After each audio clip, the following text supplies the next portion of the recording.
a drop in the ocean, just a face in a crowd waiting to be seen. Big dreams set in motion.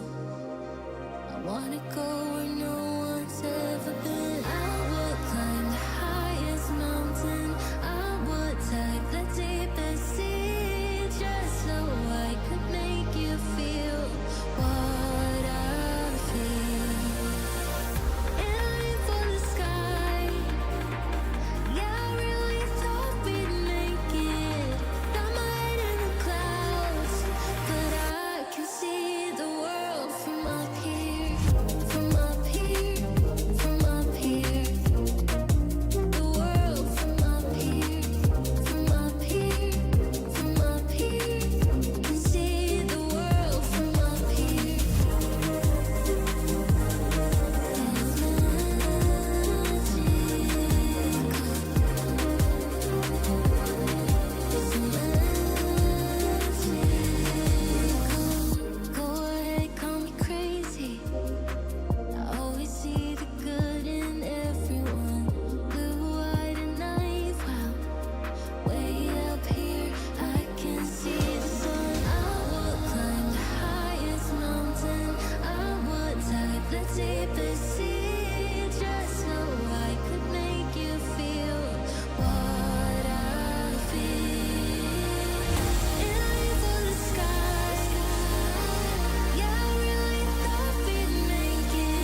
Hey there, welcome to 757 Spy Flight. Thank you for coming in. Thank you for some nice wows at wow time. Wow, good to see you. Common misconception, the engines that are on the wings, the engine in the tail is the same one. It's just got a really, really long inlet. Hop in your airplane. It's flying time.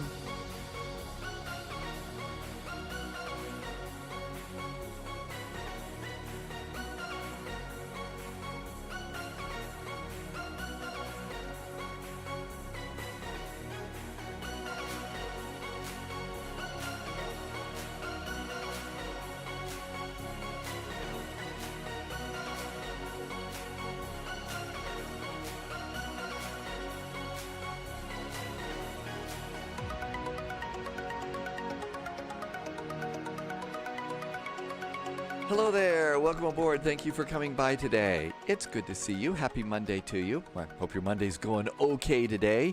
Today is supposed to be the magic day that the MD11 releases to everybody in Microsoft Flight Simulator 2024. Of course, it's been in 2020 for a while now, but it should be here in 2024. I don't know if it actually did happen.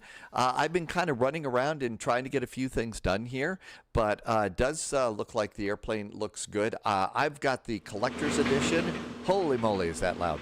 I do have the collector's edition. So Gwen Congola, thank you for saying so. Thank you for letting me know that it is indeed out and all that. So thank you for letting me. Boy, that's a loud airplane.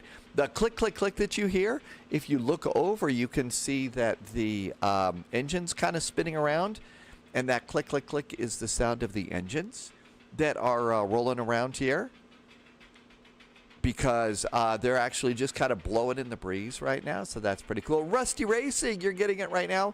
All right, so there was something that happened. I noticed that there was an update for the airplane for those of us that are doing the that have the collector's edition this morning, so I did that. But there was something that Mountain Man came in yesterday and told us that we need to do. So this is kind of important if you're going to go ahead and be flying this, okay? So you need to open up, I keep calling it a Finder because I spend so much time, using a Mac, but you need to open a Windows folder, one of the folder viewers and stuff like that, and you need to go to your Microsoft Flight Simulator 2024 folder. Rusty Racing, good evening, 2020. It did come out, MFS. Gwen Congola said it did. Let's see. Polyot is indeed blowing in the breeze and the Wi-Fi is terrible. So you're going to... Okay, thank you for coming in. Polyot is currently on a real-world flight right now and drinking blueberry juice. So that'll give you a clue as to where Polyot's going today. TFDi website is having problems, so there's a wait list for an hour. Oh my gosh, really? I think that this is a popular airplane. This is one that everybody wants. Okay, so yesterday, while we were flying around here, Mountain Man came in and said, look, this is something that you've got to do. So if you've got the airplane, I don't think that there's any harm if they fixed it and you do it anyway, but you need to update your nav data, of course, but then go into there's two community folders here, and one of them says Community 2024, so click that. And you see where it says TFDi Design Aircraft MD11. So click that. And there's one thing that you need to do. And I realize it's small. You've got a folder here, a file that says layout.json. Okay? Oh, you're drinking vodka with your blueberry juice. Okay. Well, I just hope it's a great adventure and everything. I really do. Thank you. Vodka with blueberry juice. I don't know. I don't do an awful lot of vodka things. I'm a big chicken about that. The engines click because the Intech fan blades are not solid when they are not spinning fast. So they kind of fall over each other a bit. So that's why we got the clicking and stuff. It's pronounced, it's a JSON file. So layout.json or the layout JSON file, okay? You need to take this and drag it on top of this full file that's at the bottom. And the file at the bottom says MSFS layout generator. And what you need to do is drag the layout JSON file on top of this layout generator. If you don't do it, you're not going to be able to load SIDS and stars. And that's the problem. Now, I don't know if they've fixed it since, and I haven't talked to Mountain Man about it yet. but you need to go ahead and grab that one, okay? So we'll talk about that a few times as the flight goes on. But if you're brand new and just getting your airplane, that's something that you'll need to do, okay? Pauliot says, next, yeah, we're going to probably play with the MD11 and stuff today. Hi, Argo. Welcome aboard. Zach is back in chat, too. So if you've been watching lately, you're seeing all of a sudden, wait a minute, where did those stairs come from? Because usually the cold and dark for this particular airplane is has the door open, but there's no stairs. So what I've got here is these are stairs from GSX. And that's how it is that I was able to go and get some stairs over here. That's the only reason. Let's see. Oh, you got the little landing gear thing? Man, I wish I hadn't had trouble with my order from WinWing, because I had one of those pre-ordered too. I canceled it until I figure stuff out, but I'll bet it's really cool to have. Hey, Subsonic, welcome aboard. Tim Dog says they fixed it. Tim Dog flew the MD11 in 2024 without doing that, and you had no issues with SIDS and stars. So, okay, you don't really have to do that right now. The car, well, they kind of probably were, Mr. Gray, because an awful lot of the airplanes that are flying cargo used to be passenger liners. And that's part of the cargo conversion that they do. So you can walk upstairs in some cases. I don't think that you can walk upstairs for this one, but you can sort of fake it a little bit like I'm doing right now. And I'm using the drone cam to do this. But yeah, you do see the little, the old passenger windows. So they have covered them up to do a conversion from what was a passenger jet now to a cargo jet. And so that's how you do that. Hi, Captain Max. Welcome aboard. But yeah, that's part of the cargo conversion. And then they've gone and they've got a little bit of, how do you move up and down in the drone cam? Ground controller. So I'm using I've got my Xbox controller, and that's how I do my droning around. That, except when I'm talking on the microphone and droning on and on and on. That's another kind of droning. Okay, anyway, so what I've got here, and you got these little things on the end. That's up and down for me. So there's down and up. And then I've got right, left, forward, back, tilt up, tilt down. And so this is how I move around doing that with my Xbox controller. So one of those is down, one of those is up. You can tilt up. I finally figured out how to get that one set up. And so that's really good. Hi, Jacob. I hope I said hi. I'm wondering, Tim Dog, I think Tim Dog's right. I think a part of the conversion process is not just painting over the windows. My guess is it's a metal window plug. I can't imagine that they would leave the window in there. So that would be a part of the conversion, I guess. I'm no expert or anything. But one of the other things that I wanted to do is we're kind of coming in here is just kind of come over here and as we zoom in, manual drive, pull handle out, rotate handle, just the level of detail as you're looking around the outside of the airplane. So that's how you open the door.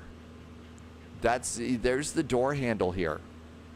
And so the level of detail as you zoom around and zoom in really tight to the airplane, a lot of stuff shows up, and it's really kind of cool.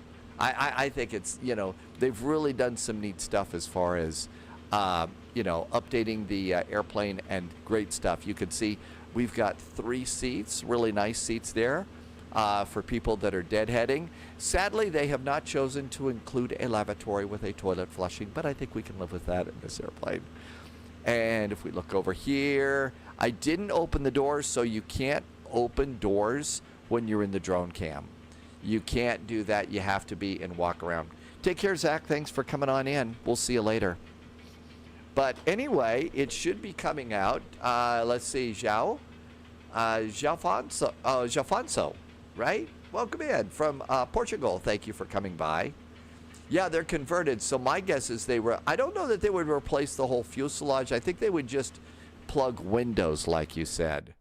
So there's our airplane. We are on VATSIM. We are in Frankfurt. It's not Friday, but we do have ATC. So let's go ahead and do airplane things. Again, I guess you don't have to do the little YAMP thing that I was talking about, the JSON thing. So I think you're just going to be able to go and fly your airplane. You can open this little door here, by the way. You can open the door from the inside. So you can do that. Landy confirms, I just installed it. You do not need to do that. You just need to update your nav data as usual. So Landy confirms it, and thanks, Landy. That was great. I appreciate you taking the time to tell me. Yesterday, that was like mission critical. Today, I guess it isn't. So, Draba's in chat says, watch out for alligators. Landy, thank you. All right, so let's go over to dispatch, and we're going to import the flight plan. And it's in kilograms. That's pretty good. Go over to services. Let's see. Let's get rid of the top menu, services. And we could also go, if we wanted to, and we could go and open the big cargo door. Open up the big old cargo door. And as you can see, it's the airplane's empty right now. So there's our big cargo door open. I have noticed that it does bounce around a little bit with Chase Plane. I don't know what that's all about, but it does bounce about a little. So we've got ground power, wheel chocks, cargo main open, and the 1L door is open too. So we've got all that set up. Next thing that we could go and do is for dispatch. Let's go and turn power on the airplane, and then we'll go and pop a few things in. Dimdog says that was an issue with the initial 2024 build, but I think either TFDi or Navigraph fixed it within days. Bourbon Dad, welcome aboard. Thanks for coming by. Let's see. Some jazz music would be great, and let's do a very jazzy flight up to Copenhagen. We, of course, are carrying several cases of adult beverages from Airbrow down in München. So let's go ahead. It's kind of hard to see, but we'll do the battery first. There goes the battery. And you can kind of see some lights pop on. We do have ground power in. Ground power is next. And so go over here and we'll hit ground. Betty is checking in. Hi, Betty. So we got Betty here to talk with us. And then the next thing that I will usually do is come on down here and zoom in a little bit, and there are these two little white dials here. And I'm going to turn this. This is the overhead. The outer, or the white dial, turns up the backlighting, sometimes referred to as integrated lighting, at night. And then maybe 2 or 3 clicks of the little black dial in the middle, and that's going to be an upper level flood. The next thing we'll do is do the same thing on the bottom one, and that's going to be the instrument panel below. And I'm going to do 5 on the instrument panel below. Slide across the top here. Emergency exit lights go to arm. No smoking goes to on because we have to refuel. Then we'll kind of come down here. Next step is going to be nav lights on, logo lights on, and everything else there can stay off. And our airplane is slowly coming to life here. I like to give the airplane just a few seconds. And we'll go ahead and clear the caution, just because there's always a caution. And now I need to reach down under here. Oh, where is the... Almost there. Meant to pull this out yesterday. So I've got a couple of real-world checklists that I can use. And if you go online to Google and just do Lufthansa Cargo MD11 checklist PDF. Just like that, you'll find the Lufthansa Cargo checklist in PDF form that you can go and use, and it works with this airplane really well. This is the exact checklist because I kind of zoomed the video in and stuff to see. This is what Inga and Claudia were using. And they're my MD11 flight instructors, so there you go. But we've got those.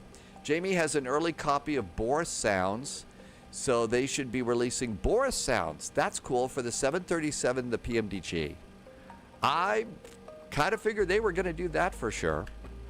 Okay, let's go ahead, and you can see these are old school CRTs. So you kind of turn these down just a little bit during the nighttime operations like this.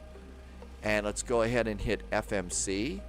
And if we look over here, our nav data, 25 December through 21 January, that's good. And that looks really great. There is a page 2, and you can see these are nav data links and stuff. I don't think that those are working very much.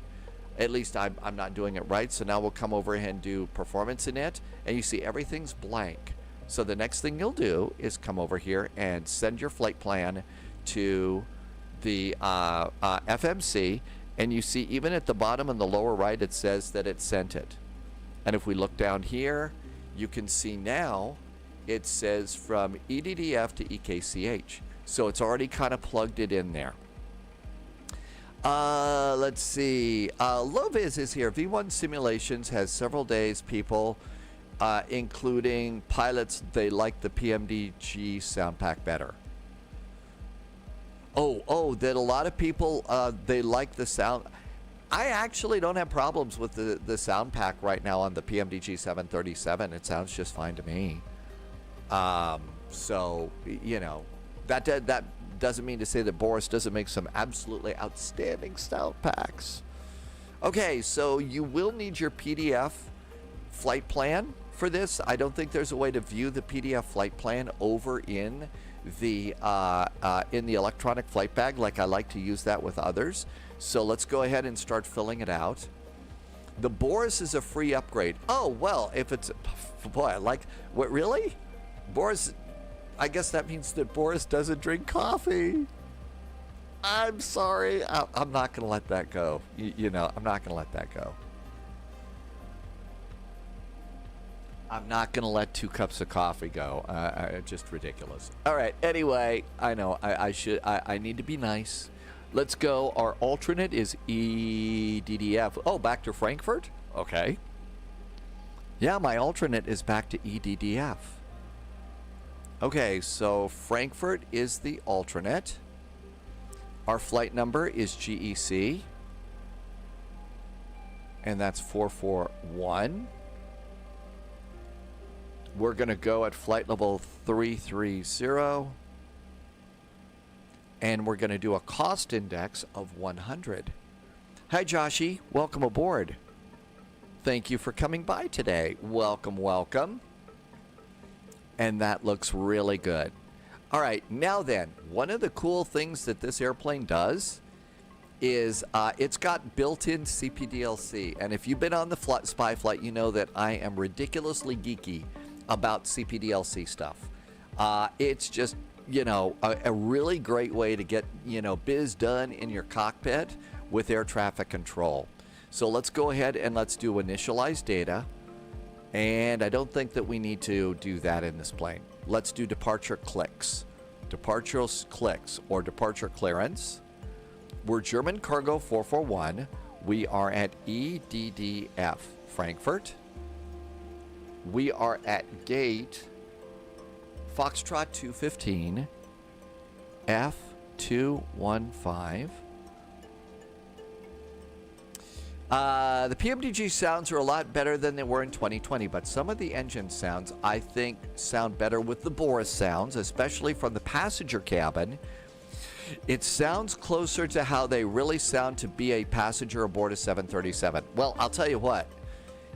You know, I've got the Boris sounds for the PMDG 777, and I think it's worth it. You know, when it comes out, I'll be ready to go. I'll pick them up. Let's see. Austin, welcome aboard on YouTube. Isn't it clearance? It's sort of the same thing. It's just a lot more realistic. You know, when we're in doing ATC in the US, you almost get an automatic PDC in your vPilot chat. This is how we go ahead and you know, get it in the real world with a PDC box, with a CPDLC box like this. It's still Lufthansa Cargo. That's right, Benjamin. It's GEC, but it's Lufthansa Cargo. If you wanted to call it German Cargo, that would be box. Your call sign would be box 441, and that's German Cargo. Yep, I think you do need to use Hoppy ACARs on this. All right, let's see. ADAS for Frankfurt. I don't think you roll a F on that, though. Sorry. EDDF departure ADAS. Information Quebec is current. So you put in a Q, and then you notice there's no send here, right? So there's one more thing. You're going to need to click your origin, your destination, and your aircraft type. That verifies it. Now we get to go and hit send. And away it goes. Aerologic, right. That would be Box, and they're called German Cargo. Captain Chris, welcome aboard. Okay, so now that that's done, we can return.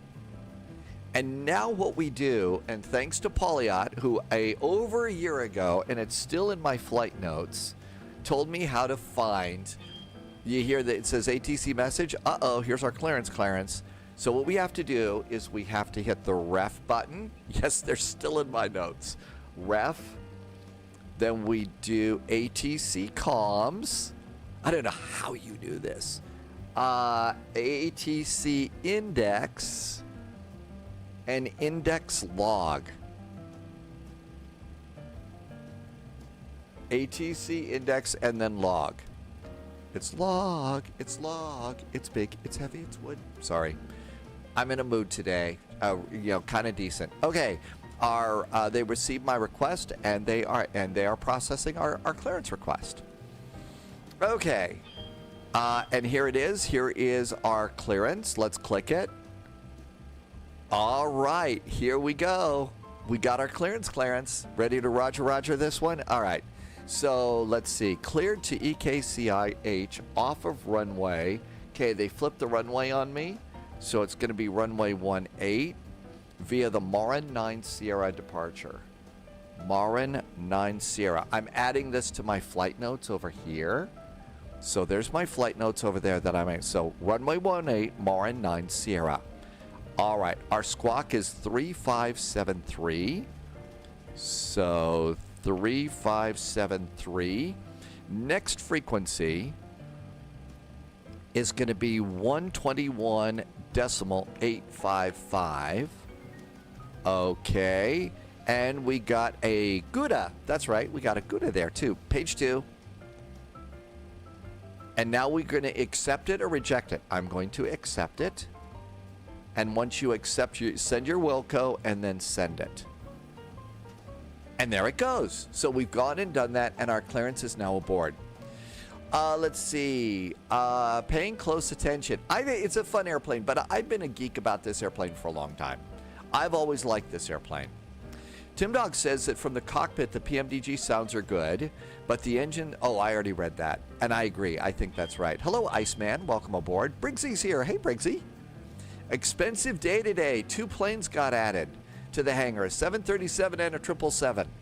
Well, Briggsy, you ought to go get yourself a second cup of coffee. Oh, I'm just not letting it go, am I? Man, I am such a bad person. And this is, our clearance has been confirmed. If you select FMC comms over by the checklist area. Oh, that was for somebody else on the FO side. Okay, so our clearance has been confirmed. So we're good to go there. Now then, they changed the airport and the runway on us, so we need to go and get another piece of information.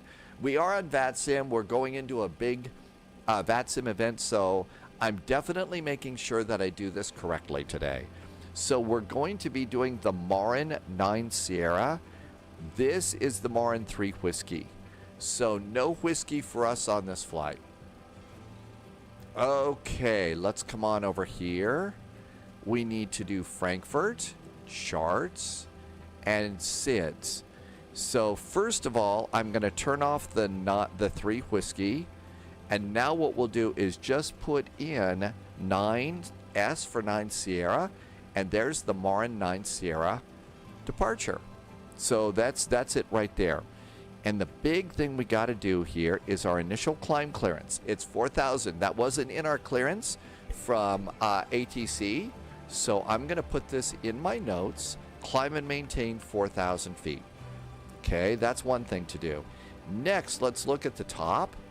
because at the top, it's going to say, contact Langen radar when advised by tower, and Langen radar should be 120.155. So along with our next frequency, I'm going to do a dash 120.155. And there we go. So now I got all of my information that I need to do to start plugging in the flight plan and be ready to go. Let's see. I think, Quality Hulu became a subscriber with Prime 25 minutes ago. Quality Hulu, thank you. And Doghouse Live just resubbed with Twitch Prime. And Doghouse Live has been here for 31 months. Doghouse Live, thank you for a 31-month resub. And really nice jet fuel in the flight plan. Thank you, as I always say, for keeping me going, because you really are. And I will turn on the alerts, which I have neglected to do. Okay, so let's see. We've now got all of our charts set up, and we're ready to go and start doing more airplane things here. So all of our clearances are aboard. Let's come on down here and do page 2. So page 2 is going to be our 0 fuel weight, and we'll get that over on the payload page of the EFB. Uh-oh, the payload page hasn't been done yet. So there should be like 5 lines here. So let's go back to dispatch and set payload and fuel. And it says the payload is set. So now let's go to payload and see how it changed. So there we go. And our 0 fuel weight says 196. And if you look over on this, it says over here it should be 195.956. It rounded it up to 196.0. So our flight plan 196 is correct. So we're going to put in 0 fuel weight 196.0. Didn't get the point. There we go. 196.0 for 0 fuel weight. Hey, Senor Tomas, welcome aboard. Thank you for coming by today. Okay, next thing, look at your flight plan. Flight plan says our block fuel should be 32.8. 32.8. Now what I'm going to do is I'm going to look up at the fuel gauge, and I'm going to read exactly how much fuel they put in my airplane. And you see there it says fuel 32.85. So it is correct. So 32.8 is my block fuel. And that's what's actually been boarded on the airplane, and so that gives it accurate information. Okay, we're good to go there. Let's see. Matt3517, thanks for the follow. Iceman, is it complicated to flight plan? You can make it as complicated as you want. It doesn't have to be complex, and to be brutally honest, I cut more than a few corners these days. But you really can add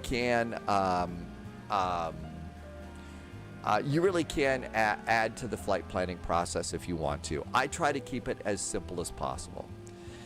Next thing we're going to do is takeoff center of gravity and 0 fuel weight center of gravity. I don't know where to get those numbers right now, but if you click both of those lines, it will automatically put it in for you, okay? Next thing we're going to do is go back to the flight plan, and we're going to go to the fuel budget. And this is fuel budgeting here. We're going to get taxi fuel, contingency fuel, and final reserve fuel. Okay, so taxi fuel is 0.680. So come on, the point button isn't working well here. 0.680. Wow. 680. And we're going to put that into taxi. All right, now route reserve, that's our 15 minutes of fuel, and that's going to be 2.258. I'm going to call it 2.3. You always do a little bit of rounding with this. And that's going to be about 30 minutes of fuel. And then that's 15 minutes of fuel. Final reserve, which is 30 minutes, is 3.277. So I'm going to go 3.3. And there's final reserve fuel. Okay. Last thing that we're going to do is we're going to remember our block fuel is 32.8 Go to page 3, 32.8, and we're going to pop that into our refueling quantity. That's not the correct way to do it, but I haven't figured out the correct way to do it. I think what it's basically is fuel you had on board minus fuel. It's fuel that it's total fuel load minus fuel you had on board. It's what you put into the airplane. And I don't know if I'm doing that right or wrong, but there you go. Okay, so we got all sorts of stuff. Let's go ahead and do a MD11 thing here. We're going to come down here by the fuel cutoff switches, and I'm going to hit the hydraulics button. And if you come over here, you see now the hydraulics are on. And one of the things you do with this old bird is you do the hydraulic test. So it's all automatic. Click the button and press it, and then the hydraulic test is going to go off. And so what that's going to basically do is test all the hydraulics and pressurize it up, and there we go. So come on over here, and then the next thing I'd like to do is look up here. These are the big fire switches. If you got a fire in an engine, you pull it. I think up to 0.499 you round it down, and at 5 you round it up. Oh really? I haven't heard that one before, Captain Chris. So at 0.499 round down, 0.5 you round up. I never heard that one. I gotta remember that. That's probably the right way to do it. Hi dogs. Happy Monday, we're going. So if you have an engine fire, you pull this lever. Well, we're gonna do the fire test now, and the fire test button is up here.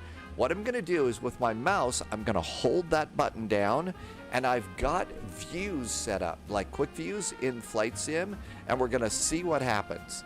So here we go. There's the fire handle, there's the test. We're gonna look down here, and you see the engine fire is noted on the engine.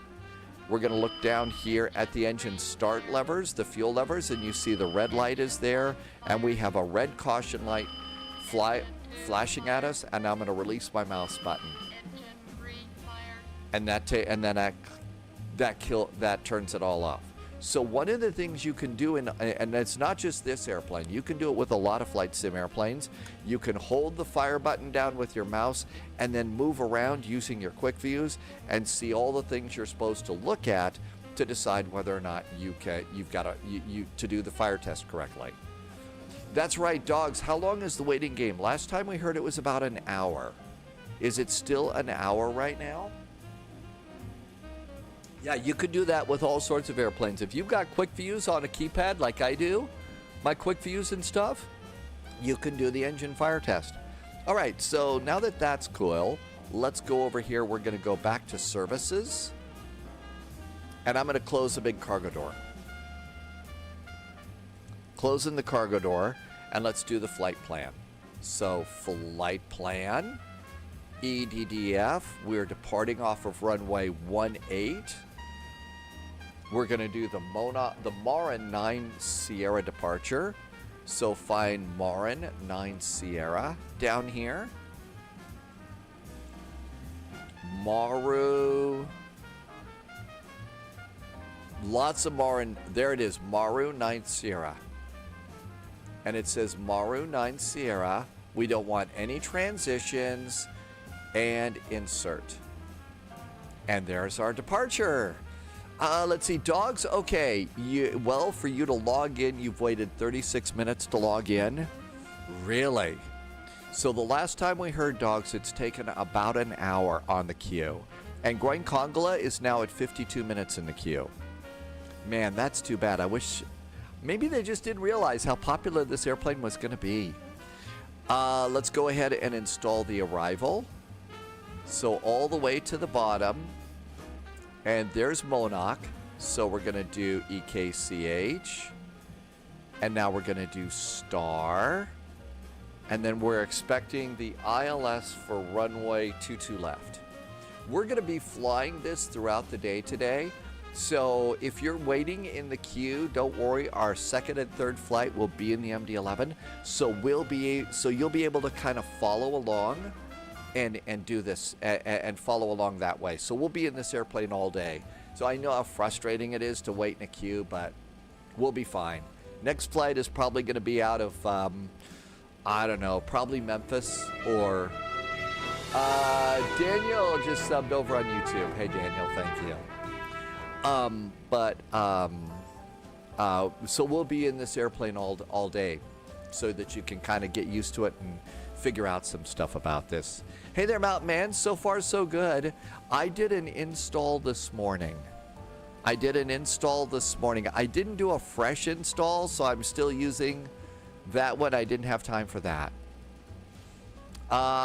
Social Surfer wants to know, is the MD11 coming to the in-game marketplace? Now that I don't know. My instinct tells me don't hold your breath on that one, though. I hate to say it, and I know if you're on a console, you're thinking, man, I want this airplane, but I just don't know if that'll happen. Okay, so we're coming in on runway 22 left. We're going to do the Monarch 3 Charlie arrival. No, the 5 Charlie. Mona 5 Charlie. Transition is none of the transitions. So you don't want to do X-Star, Quidlo, or Voxy. Don't do any of those. Okay? And then just insert it. Apparently, Mountain Man, people are saying that you don't have to go and drag the JSON file onto that application anymore. So we've heard too. I did it again this morning, and as you can see, it worked, but that seems to be working pretty good at the moment. I'm not sure if that's going to be it for everybody.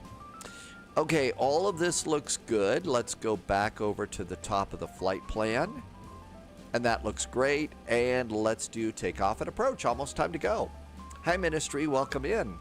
Happy Monday to you. They used to fly FedEx MD11s from MDT. Well, you know, we just bought MDT. If that's not a real long flight, we just bought that payware. Maybe we'll go to, let's think about if it's more than 90 minutes of flying time, I think we want to fly it more. But Mountain Man, thank you for taking the time to test that out and let us know if we still need to do that. But if it's not more than 90 minutes, Austin, that might be nice to do. Okay, so let's get ready to rumble. Let's come on over here. I'm going to close the passenger door. Passenger door is closing. And the passenger door is closed. Let's go up to GSX now. And I'm going to lose the stairs. So GSX. I'm going to operate the stairs now. And that'll get rid of the stairs that are over there. I think. There it goes. There goes the stairs. Bye-bye, stairs. Okay, cool. Now with that, let's go ahead and do performance. So performance goes over here. And we're at EDDF. We're going to be departing off of runway 18. Hi, Cambo. Welcome aboard. Runway 18. All right, let's go and get the weather information. And the altimeter is going to be 1012, 1012. I forgot to backlight my autopilot panel, and it'll flood there. So it's going to be, we need to go from inches of mercury to hectopascals, and 1012 on the altimeter. Okay, so that's good. Let's go ahead and get our takeoff weight. Okay, thrust setting will be flex. Anti-ice is, we'll leave it alone for now. Optimum flaps. Packs are going to be off. And let's calculate our speeds for takeoff. Okay, first of all, it's going to be flaps 10. So flaps are going to be 10. And we'll put that in there. And then come over here and go to dial a flap. And dial in flaps 10 on dial a flap. There we go, flaps 10. We're going to flex to 59 degrees. 59 degrees. There we go. All right, now this is a little bit weird. This is something you don't do in other airplanes. Hi, Pac-Man. Pretty much mastered the 737, now learning the Airbus. I actually had a good time going from Boeing to Airbus. and Airbus became probably my favorite airplane. So I think that'll be good. It does have flex thrust. Ground controller, yep, it's got flex. Okay, so what we need to do now is these two numbers here, slope and wind. That's runway slope, and is it going to be a headwind or a tailwind? And you find that over here. So the slope is 0. It's a straight and level runway. Headwind 5. Memphis to, okay, MDT to Memphis is a little long on that one. So we may want to find another destination. So, because we want to try and turn the airplane on and off, take off and land as many times as we can for people that are finally getting the airplane. So what this translates into is going to be 0 and 5.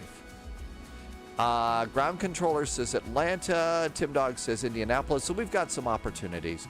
You still have to do the nav data work around TFDi confirmed. Okay, so what we were talking about, some of us have to do it, some of us don't. So let's go ahead and let's convert this. Slope and headwind. So 0 and plus 5 is how you put that in there. So it's going to be 0 dash plus 5. And that goes in there. That means there's no slope. And that means you've got a headwind of 5 knots. Thanks, Pac-Man. Welcome on in. So we're thinking about either Indianapolis or Atlanta. Hey, Odell. Welcome, welcome. Now then, OAT. It's not oatmeal, it is your outside air temperature. That you're going to get over here too. And it's 4 degrees Celsius. So be sure you do the Celsius, otherwise it's just going to sit there and look at you. So 4 and C for Celsius, and pop that in. Now it's going to put some speeds in there, but you want to take the speeds off of this. So you want to take them here, 144, 163, 175. 144, 163. Now that one was correct, so we can click that one, and 175, that's correct too.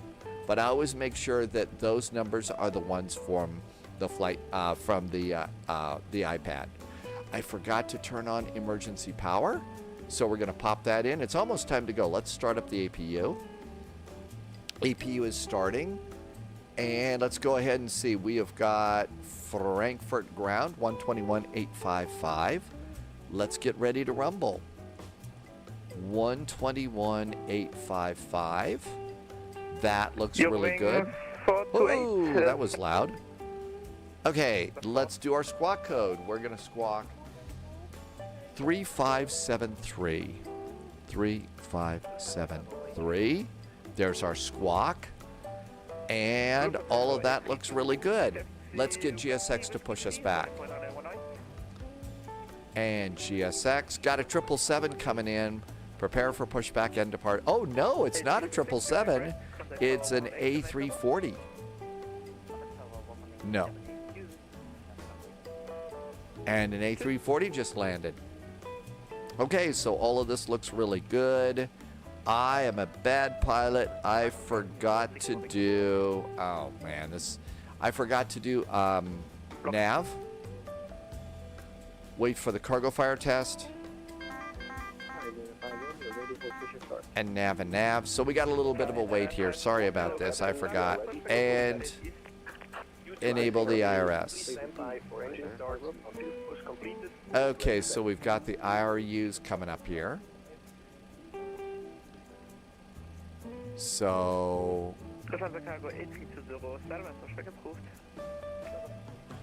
gotta wait for that. I knew I forgot to do that.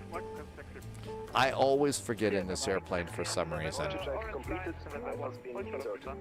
Okay, the APU is up and running. I'm going to turn on the APU bleed. And we're going to disconnect ground power.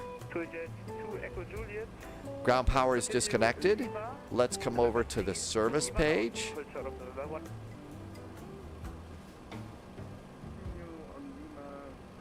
I'm going to disconnect ground power. That looks good. Ground controller says posture check. Yeah, I kind of get a little bit closer. Just trying to look at stuff.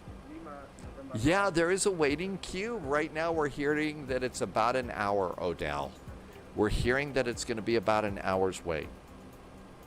I'm just turning the power off on the mug here. Okay. It's going to be nose to the right, tail to the left. And now we just have to wait for a little bit. Mountain Man says it's a 26-minute queue at the moment. Oh, we could set up the autopilot. Okay, so we got an initial climb clearance of 4,000 feet. So 4,000 feet. 4,000 feet. There we go. Our outbound heading is going to be, we're departing on runway 18. 176. 176 is our heading outbound. So 176. 176.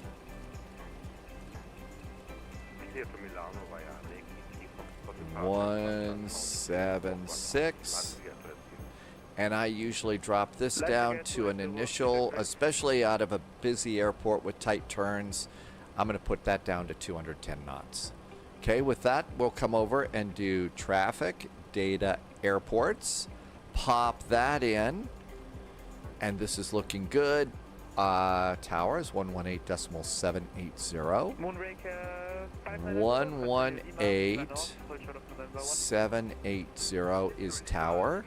So we can preset a bunch of that stuff. And everything looks good. Parking brakes. Let's put parking brakes on. Parking brakes are going on. Parking brakes are on. Chocks are removed. And now at this point, it really is time to just stop using this. Because there isn't anything else. There is a Navigraph Charts app in here. It's okay. But really, I'd rather use the Navigraph Charts external app on this one for now. Main page says you can still get on, no problem, to download liveries. It's just the main store page where there is a queue. Austin, welcome on in. What was the first flight sim? Okay, so there was a flight simulator a long time ago in a galaxy far, far away from a company called Sublogic. Sublogic. And that was and it was for Commodore 64. That tells you how long ago that was. Ground controller said posture check. I should sit up straight. Okay, so everything's good. We're just going to wait for the alignment. And so we just have to wait for that. Everything else is good. We just need to wait for this to be done. And let's see if it gives us a time here. Go to init and page 2. Let's see if it tells that. That is wait.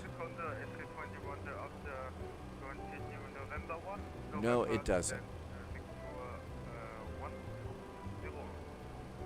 So it doesn't give us a little countdown.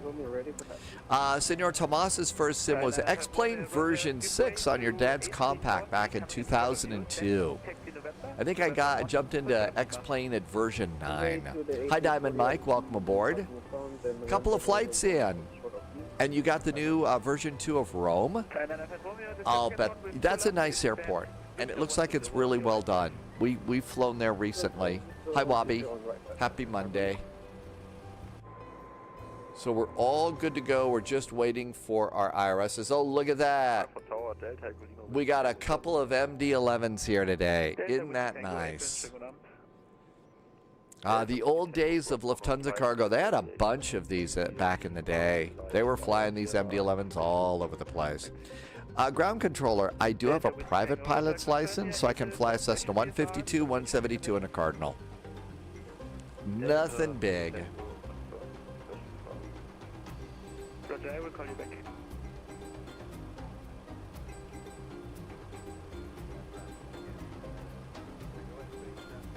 I think we're waiting for these things to align. When the lights go off, I think we're ready, and that's about 7 minutes. I hope. Otherwise, I'm in big trouble.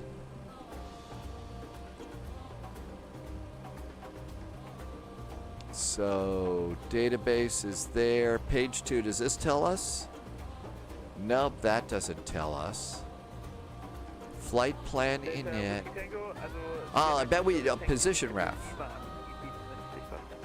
FMC. IRU, okay, 4 minutes. We got 4 minutes. They are aligning, cool. But in all the Cessna 152, 172s, they're amazing airplanes, and they're great for learning how to fly in. They're very, very forgiving for us, you know, newbie pilots who don't know what we're doing. So yeah, there we go. I knew there was a page where we could look at this and see how we're doing. Everything else is good up here. We could go and turn on, well, we'll turn on the ignition in just a bit. Let's get everything aligned first.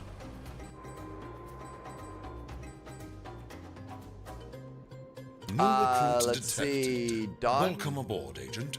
Stay sharp. Donjamu? Follow the Prime. Thank you for the follow. Welcome aboard. I honestly don't remember. That was such a long time ago. I don't remember what it was. It's probably significantly more now, though.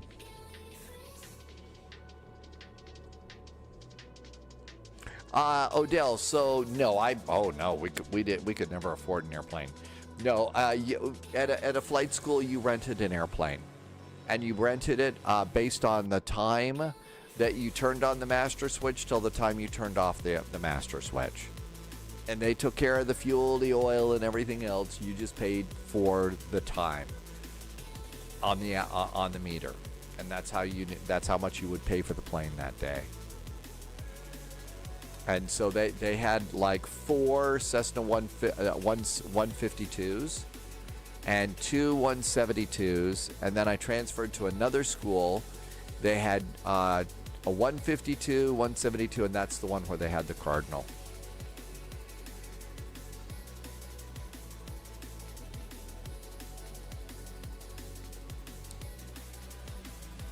Two minutes to IRU alignment. Almost done. See, you got to remember to do that.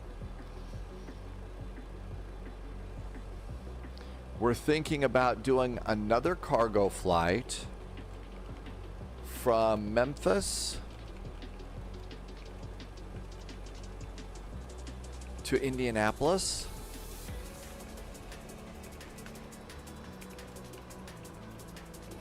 I'm going to go ahead and update the next command. So if you want to fly along and want to start planning what we're going to do next, that's what you're going to. On the days that you're not streaming, are you flying those days IRL? Oh no, I'm inactive as a pilot. I still have the license. That does not expire. What expires is your medical, and I'm inactive. I haven't done any flying, and as you can see, I've got gray hair, so probably should stay away from real airplanes except as a passenger now. But I can fly I can have fun with sim airplanes. And I don't know, I really don't think I'd like to get on a real airplane at the moment. Too many people just coughing and hacking and stuff like that in the cabin. Almost done, a minute to alignment, and then we'll call for push and start. There goes that MD11. You don't need a medical for sim stuff. No, and in fact, it's encouraged that you... something about punching, kicking, and... Oh, yeah, I know. Yeah, I hear that there's, stupid people starting fights and all that. It's people trying to provoke other people. It's ridiculous. Just ridiculous. And 0 minutes. Okay, there's the IRU. 1, 2, and 3 should be all set, and then we're ready to go.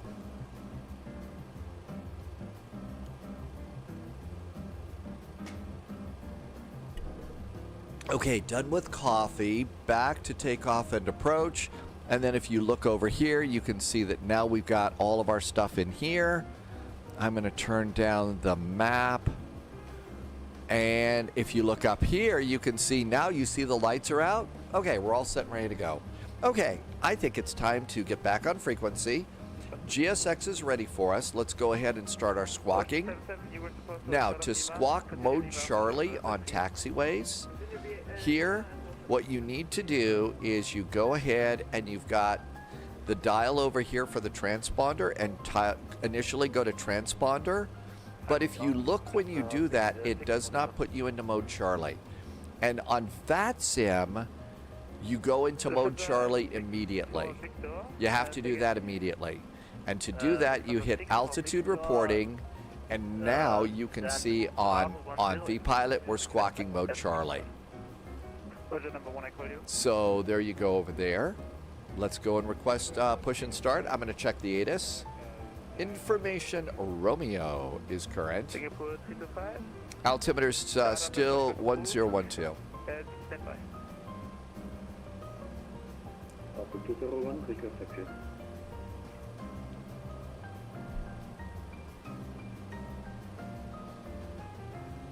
Austin 201, taxi November 5, November, holding point 918.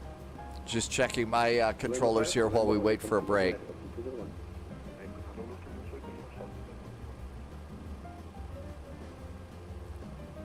Lufthansa 2 Echo Lima, April, good evening. Just confirm Lufthansa Technic is at November 8 to the left side. One of the things to think about when you do finally get this airplane is the way that you have your throttles set up. Most all of us have got a throttle set where there's two levers. Hang on. No.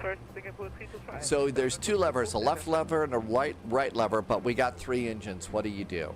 I've got mine set up on my left throttle lever for engine number 1 and 3, and the center engine is on my right lever. And that's for taxiing mostly. But, you know, we always push them up all together, right, for flying. But for taxi, when you get ready to taxi, you're going to push all three engines up. And then when you start rolling, you're going to go and idle the wing engines and then adjust the center engine to keep you going on your taxi. And that's the way I saw Inga from Lufthansa Cargo taxiing. So that's the way I've got my throttles set up. Roger, first, Lufthansa Cargo 8320, contact tower 118, ciao.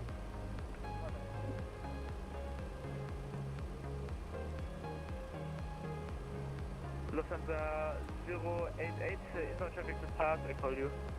Okay.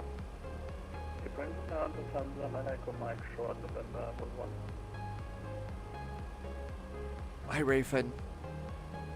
Rayfin 2000 back in chat. Welcome. Echo Mike, taxi Lima, November 7, gate Alpha 24. Lima, November 7, Alpha 24, Lufthansa 9 Echo Mike. Frankfurt, good Abend from Lufthansa Cargo 441. Foxtrot 215 with information. Romeo requesting startup and pushback. Lufthansa Cargo 441, April, very good evening. Startup and pushback approved. Start and push approved. Lufthansa Cargo 441, thank you. Ready to go? All right, here we go. So we're going to come up here. Contact tower 118, ciao. And we're going to do two buttons, seatbelts on, beacon on, parking brake off. Ocean 77, continue November 3, November, gate Charlie 16. Here we go. Tim Dog has a Bravo. Axis 1 is spoilers. Axis 2 is engine 1. 3. Axis 4 is engine 3. Axis 6 is flaps. That sounds like a good setup. And you're doing that with the Bravos. First Lufthansa 6 for Victor, ready to copy. 6 for Victor, ready to copy. Yeah, Jacob, that's no, that's not what Tim Dog has, but the way I said that I set mine up, that's the way you do that. Hey, Anonymous Jody, welcome back. Good to see you. Thanks for coming on in. Shall we start engine number? Okay, start order on this airplane is 3, 1, and 2. All right, so we're going to go ahead and we're going to start engine 3 first.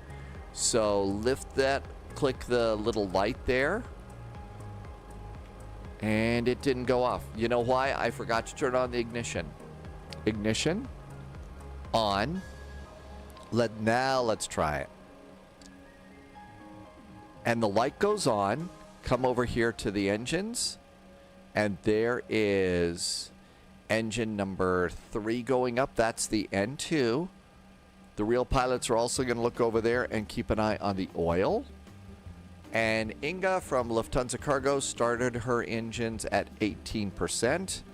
Air's 18%. And fuel.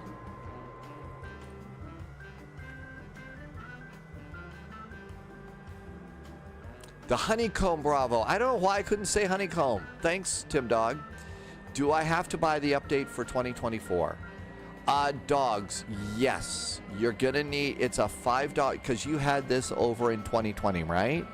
If you had this airplane in 2020, it's a $5. So it's the price of a couple of reasonably priced cups of coffee. That's parking brake. He said, continuing to be snarky. Parking brake is set. Senor Tomas is getting a Bravo. Jacob liked the Bravo too. All right, we got a good start on engine number 3. Let's go ahead and start 1. Lift it. The light goes on. Engine number 1 starts. And we'll look over there. There's the N2. There is oil over there, checking oil quantity and temperature. Yeah, or 1 coffee from the coffee. I know the coffee. I need to be nice, but I need to not be caught. It's so snarky about that. But really, No truck. have you ever had a $15 cup of coffee? Left is clear, right is clear. I have a Pro Desk Sim 737 and getting an Airbus one. All other airplanes use a default airliner. I have actual text files. Wow. Senor Tomas, I think they kind of earned it, didn't they? You know, with 12 shots of vodka, rusty moonshine. Yeah, that's probably the way it is. Okay, got a good start on engine number 2. Starting engine number, starting 1, now we'll start 2. The one in the tail. New recruit detected. And Welcome aboard, Agent. oil Stay is sharp. looking good on all of our engines. Engine number 2 is coming on up. Fresh enemies, thanks for the follow. Yeah, with 12 shots of very expensive booze in it or something like that. All right, 17 and 18, and the fuel goes on there too.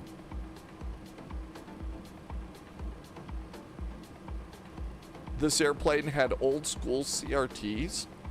So you're going to notice as the evening goes on that the numbers and everything start to blaze a little bit. So go ahead and turn those down just a bit. Subscriber confirmed. Senor Tomas gifted a Top sub to clearance Rusty granted, Moonshine for that one. That Loyalty one was really noted. good. Okay, and we got a good start on engine number 2. Check the oil quantity. None of them are dropping. That's good. And that looks really nice. Okay, so we'll come up here and just turn off the APU bleed. We'll turn off the APU bleed. Come down here. Flaps are going to be, flaps are 10. We're going to do auto brakes to take off. And what you do is look over here at your speed brake handle.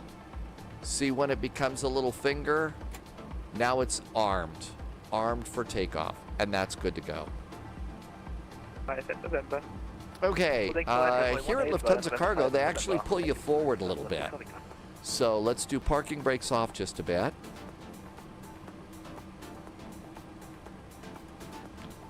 And we're going to inch forward to the hold short line. I'm going to turn off GSX. So watch, okay, so we're clearly not moving, right? Not thrust idle taxi here. All 3 throttles up. Look outside, see if we're moving. Okay, see we're moving. And now engine 1 and 3 down to idle and then taxi with the middle engine. And that's how you do that. And you can see two little triangles. Those were the hold short points here at Lufthansa Cargo. And you wait right there. Apron, good Abend again from Lufthansa Cargo, 441. Pushed and started at Cargo Land. Information, Romeo is still aboard, requesting taxi. Lufthansa Cargo 441, taxi November, holding point runway 18. Taxi November, holding point runway 18 for Lufthansa Cargo, 441. Yay, ready to go? Look over there, see if anybody's coming. Nobody's coming. Look over there, let's follow that Singapore. So again, all three engines up. Get the airplane rolling. Sierra is correct. Cleared Madeira. Dopa to Lima. And then engine number 2 down. I have forgotten to set my trim. Cambo, yep, I missed that.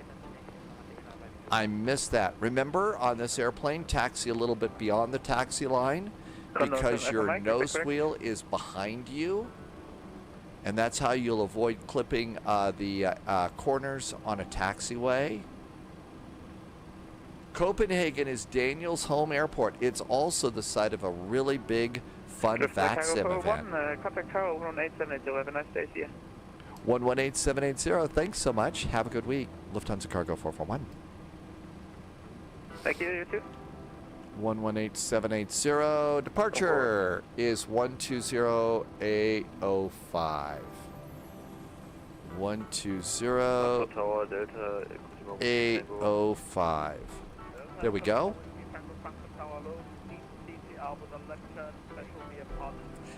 Ground controller, I have no control over that.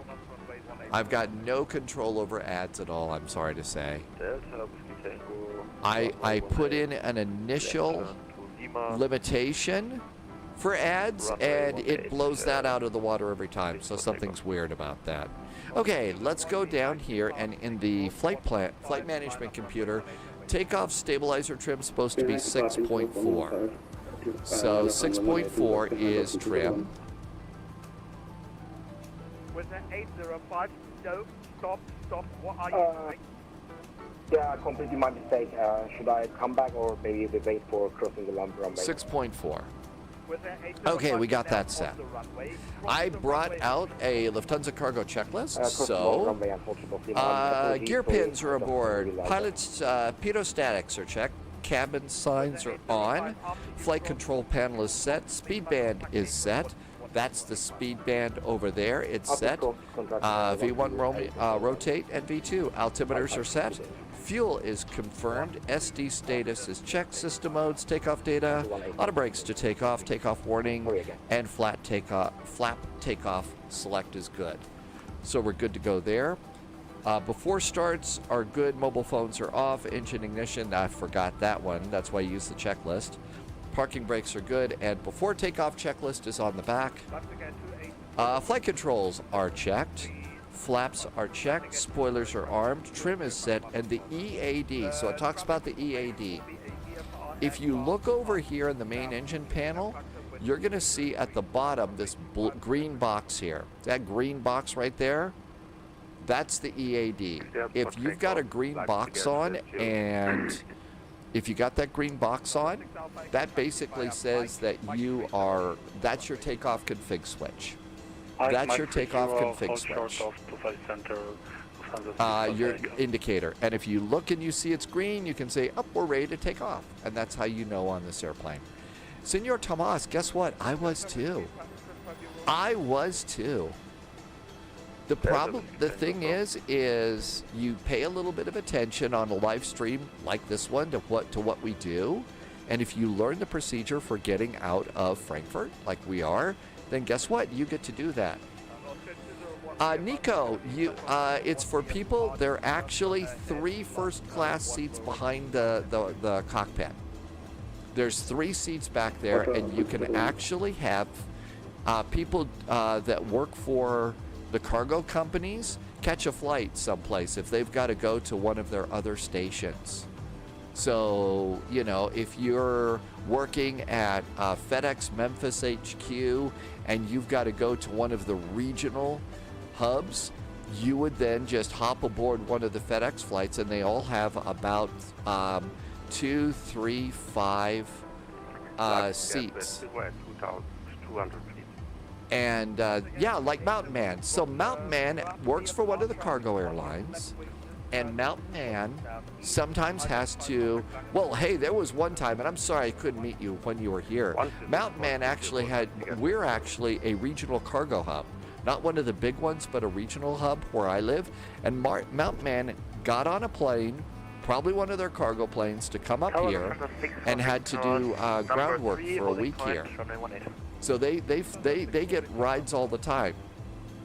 Like Tom Hanks got to take a ride on that one plane and ended up as a castaway. Fortunately, Mountain Man was not flying over any deserted tropical islands, so everything was good. I know, that's right. Mountain Man wasn't used to it. It was pretty cold when you were here, and you know, you were outside, so. Cross to center. That's right. They are a little more direct, but they're not being mean. And in fact, I think some of the ATC, getting to know ATC, VATSIM ATC here in VATSIM Germany, these are really, really nice people. You know, almost makes me want to move to Berlin or Munich or Frankfurt. Nico, you did not know that. You purchased a new PC. You can't wait to get it. How long do you have to wait, Nico? How long do you have to wait? Boozy Sheep, welcome aboard, Boozy. Good to see you. Thank you for coming by. I know, strobes on the taxiway. You're supposed to go strobes when you go to get on the runway, right? Delta Whiskey Tango, Lima, 2,000 feet, Parking brakes on. We'll just use that. I didn't see. Did you post that in there, Daniel? Lovely. 2024 does work really good. And I think everything else is good. Yeah, a long time ago, years ago, I made an offhand comment. Captain Chris, you'll be a Frankfurt tour guide? That would be awesome. Okay, good safety tip here. Make sure GSX is turned off. I'm going to turn off the top menu. So Nico, get your new computer next week. Right on. Well, I'll tell you what, the adventure's just beginning, Nico. Nico flies Denmark because, we got great ATC, we got great airports, really good controllers.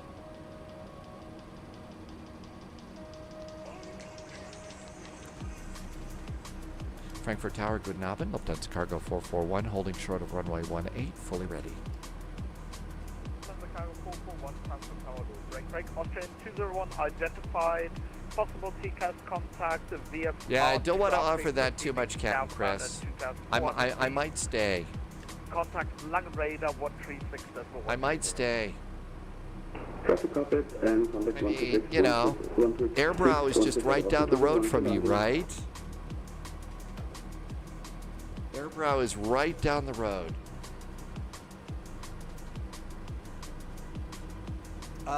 Daniel says it doesn't work. What doesn't work, Daniel? What doesn't work? Okay, checklist. 325, wind 220 degrees, 4 knots, runway 18, cleared for takeoff. Okay, FMS speed, armed. Lufthansa Cargo 441, behind departing 777, line up runway 18 and wait behind. Runway 18 will line up behind the departing 777, Lufthansa Cargo 441. Okay, all three engines up a little bit. Strobes on. Extend the landing lights.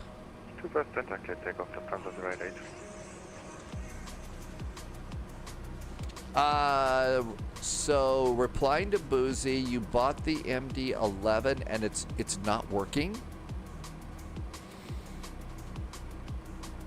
Now there's probably going to be a little separation here, but you don't want to take too long on this. Honda Jet, yep, sure is. Thanks for answering, Mountain Man. Tower, hello. Lufthansa 136 on November, taxing to Frankfurt from the 18. Lufthansa 136 Frankfurt Tower, low, break, Singapore 325, identified, contact Langen 136, for 101. Right. Say again the frequency, Lufthansa Singapore 325. 136.130. 136, 130, bye-bye. Landing lights coming on. Good evening, Lufthansa Alpha, 13 miles per now, runway 25 right. Lufthansa 7 Alpha, Frankfurt Tower, good evening, wind 220 degrees, 4 knots, runway 25 right. All right. Nav is armed, profile is armed.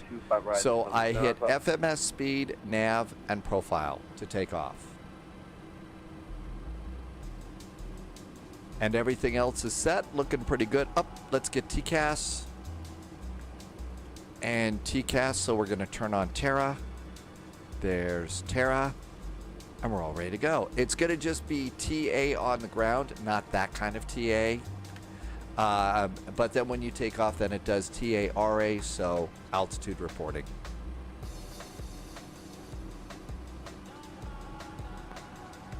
Lufthansa 088 identified, contact Langen 120, that's for 155, bye-bye.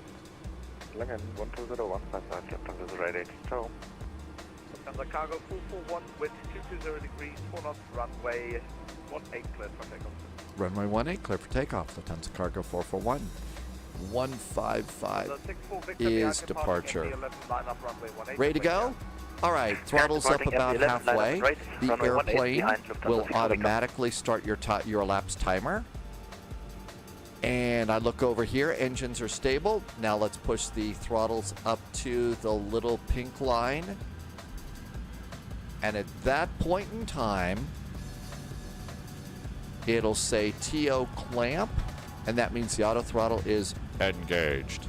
Speeds for takeoff, there's 80 knots.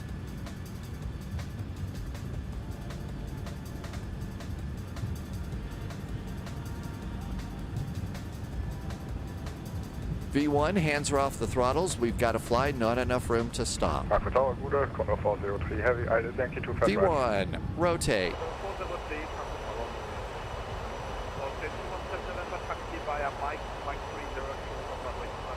Positive climb, gear going up.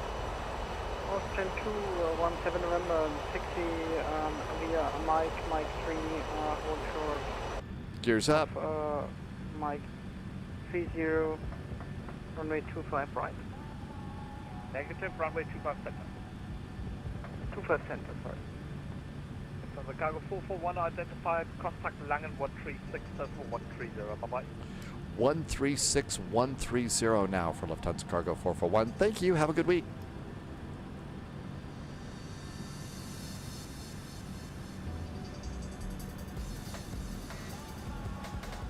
One 130.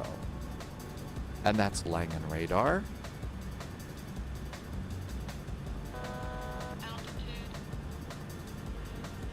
Langen radar, guten Abend, Lufthansa Cargo 441, passing 3,100 for 4. Lufthansa Cargo 441, Langen radar, identified, flight level 130. Flight level 130, Lufthansa Cargo 441. Lufthansa 088, flight level 130. Level 130, Lufthansa 088. Auto flight. 170. Confirm 170? Correct. Right heading 170, Lufthansa Lima. Hey, Sunjammer! Are you jamming along today? T-Bird made it into. Hi, T-Bird. Captain Soapy is back. Hi, Captain Soapy. Welcome back in. Daniel, welcome to you. Descending 4,000 feet, Lufthansa 525.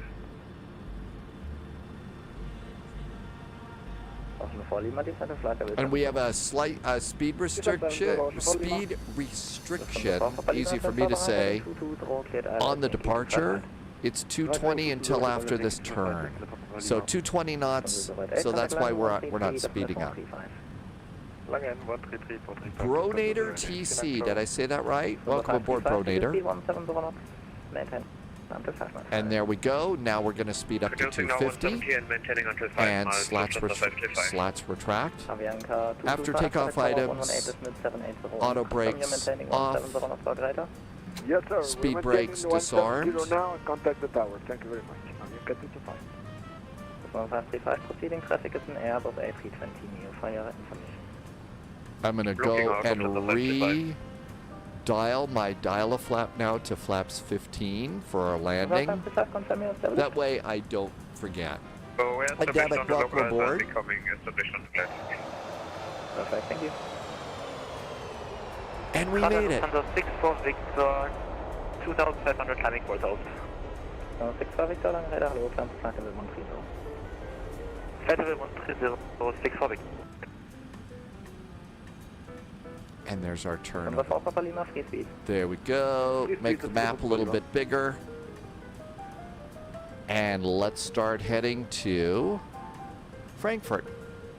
Now, once MD11 ZLP seems 441, contact Langen 133, decimal 435. 133 435 now for Lufthansa Cargo 441. Thanks. Have a good week. Ocean 4 Lima, descent 133 QNH 1012. 435. QNH 1012, Ocean 4 Lima. 133 435. Looking good. Papa Fox, CLP is working great. 120-805. Just being awesome. 805, thank you much. 804. Jam Cargo 912, contact approach 120-805, goodbye. 120-805, Jam Cargo 912, Jam.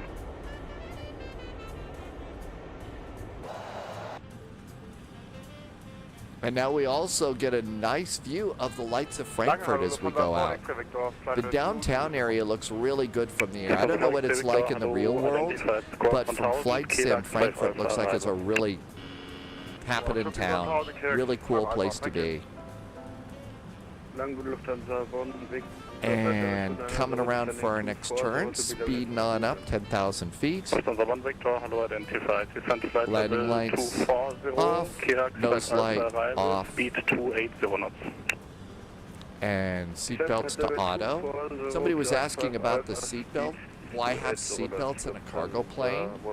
So if we come over here and head over back to the cabin, you see we've got, these are the seats that you would, if you're an employee of Lufthansa Cargo, you would get one of those seats if you were going there. They even have a galley, so they might put some food and coffee in there if they're a nice company. And I think that for Lufthansa Cargo, they actually did. Don't forget to step up or step down going into the cabin. As you can see, there's a step up.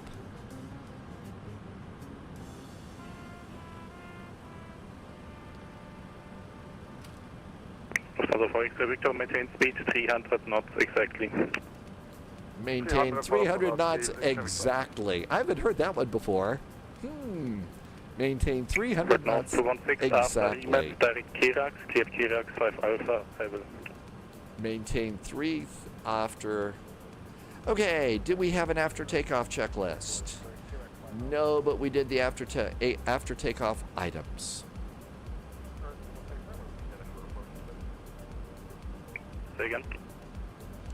There is, if you want, over on. Oh my gosh, Polyot's already in Helsinki. Polyot's already made it to Helsinki. Wow, that was a fast flight. Looks cold. Looks cold. Let's see. There is a pan delivery if you want for this airplane. And I had the link for it. 960, hello, identified, descent via star flight level 100. Tim Dog found it, and I'm going to put it in chat for you. Well, we don't need it in there, actually. But here, if you'd like a FedEx pan delivery for this airplane. Hey, Captain Whip. Doing pretty good so far. Doing pretty good so far. So this was the old FedEx. So before the pan delivery came over to The 777, they had the Panda on the side of the MD11. So you can go and just download this one. I guess I already had this one. Let's go and get it for our next flight, so we have Pandas.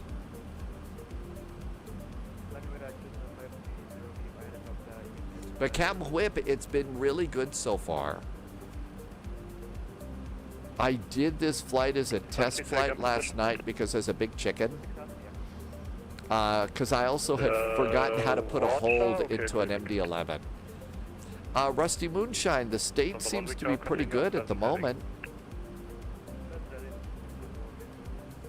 Right now, still 160, send flight level 150.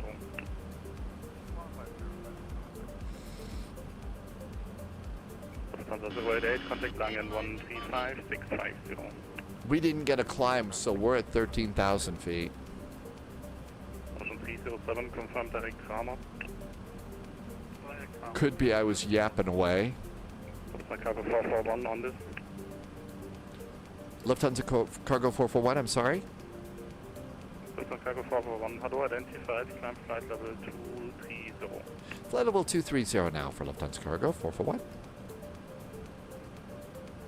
Lufthansa 4X, Victor, speed 280 knot.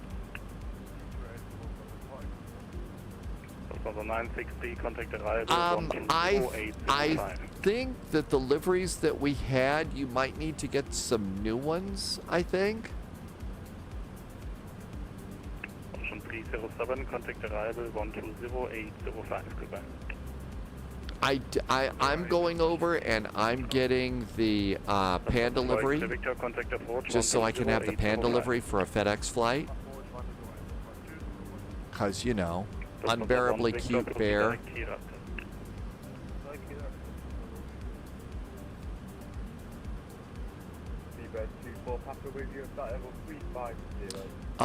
Transition, we already blew past transition. Reset the altimeter. Hey Martel, welcome, welcome. It's MD11 day. We're taking the MD11 on vectors to Copenhagen. No fear. Or no sense. You decide. Hey brother. Brother is, oh, that was for Martel. Okay, as we're climbing out, we do have something that we got to worry about here. So we've almost done with the star. There's our airplane there. Coming into Copenhagen, you're gonna do a hold on this. You're gonna do it. So we need to put in our hold at OLPIB and just have it all ready to go. So to put in a hold, it actually wasn't that big of a deal. Go to flight plan, find OLPIB. There's Monarch, there's OLPIB. Do OLPIB. Did I say so? Yeah, I was talking about this here. Direct to Matsu now for Lufthansa Cargo 441. Matsu. Direct Matsu. There is our direct to. How are the holds in Copenhagen? Not bad. Once you learn what to do and how to do them, it works good. So OLPIB, click OLPIB and click hold. The inbound course is going to be 030. It already has 034. I'm wondering if it's put in the magnetic deviation, and that's what it's supposed to be, or it's doing the wind or something. Flight level 240 now for Lufthansa Cargo 441. Lufthansa Cargo 8925, contact arrival 120. So 034 is supposed to be 030 and an inbound and right turns. So all of that looks pretty good. I'm going to just put in that. It could be I'm doing that wrong. And insert. And back to flight plan. And we're doing good there. I usually leave this on performance. And there we go. Cat Whip, I do have MobiFlight. And I am told that you could use like the Boeing, the WinWing Boeing would work with this airplane. Lufthansa Cargo 441, contact Rhine radar 122785. 122785 now for Lufthansa Cargo 441. Thank you. Have a good week. Crystal 53, approved, rest requested, QNH Ludwigshafen 1013, deport airborne. 122785. There we go. You can use your FCU and your McDo. Oh, really? We could use the McDo too? Well, we may have to do the McDo. I don't know. I might get into trouble. I have a knack for getting into plenty of doo-doo. That was cheap. It was a cheap joke, but I couldn't resist.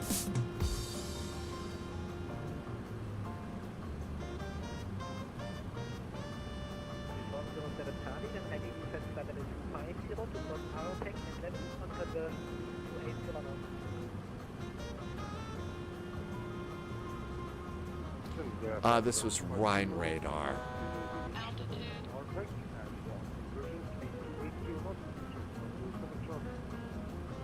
Never too late for a doo-doo joke. I use Tim Dog's got the mini FCU. Rhine radar, good Abend. Lufthansa Cargo 441, direct Natsu, climb into flight level 240. Lufthansa Cargo 441, Langen, guten Abend, identified, climb to flight level 280. Climbing now, flight level 280, Lufthansa Cargo 441. Beeline for Lima Bravo, contact Langen, 135, decimal 650, good night. Just continuing the climb. Thank you, bye-bye. Beeline for Lima Bravo. So Captain Whip says there's a profile for this too. All right, let's go ahead and install the Panda Pack. So install pandas. 133435 and 661. Right, we're going to put it in Microsoft Flight Simulator 2025. 2024. I think we put it in Community 2024 though. 70 Yankee, when ready descend flight level 250 to cross our packet level. When ready descending 250 to reach RPAC, Lufthansa 70 by Yankee. All right, we should have a Panda plane for our next flight. And the Panda plane, its registry, November 585 FE. November 585 FE. Lufthansa Cargo 441, connect now Maastricht, 133.955, goodbye. 133.985 for Lufthansa Cargo 441. Have a good week, thanks. Just to confirm, it's 133.955, 955. 133.955 for Lufthansa Cargo 441. Thank you so much. Have a good week. Thanks, you too. Okay, 133.955. That's Maastricht radar. Hey, Captain. Hi, Roddy. Thank you. Everyone should start to see lower queue times if you're waiting to purchase. Thanks, Mountain Man. It is a majestic airplane. It's one of my favorites. Maastricht radar, guten Abend, Lufthansa Cargo 441. Almost overhead Natsu, climbing to flight level 280. Lufthansa Cargo 441 Maastricht, good evening, identified. Climb to flight level 320, direct to Geska. Flight level 320, we are now direct to Geska for Lufthansa Cargo 441. Lufthansa 4 Mike Philip, because out of cockpit for 3 minutes. Direct to Geska. That's approved, but the absolute maximum. Please report back. Okay, Lufthansa 4 Mike Philip. Geska. Geska. And there's our direct to Geska. All right, so now that we've got this in, we need to be ready for it. So let's make sure I've got this all set. It's GE engines, so SimBrief, saved airframes, and let's see. Cargo 441, report requested level. Lufthansa Cargo 441, flight level 330 if possible. Roger, call you back in 90 seconds. Okay, MD11, TFDi, MD11F, This was November 585 FE. We've already got one set up. There's the FedEx Panda plane. So we've already got the appropriate airframe set up in SimBrief. So again, if you'd like a Panda plane, $5, Captain Whip. So it really is the price of a couple of cups of coffee.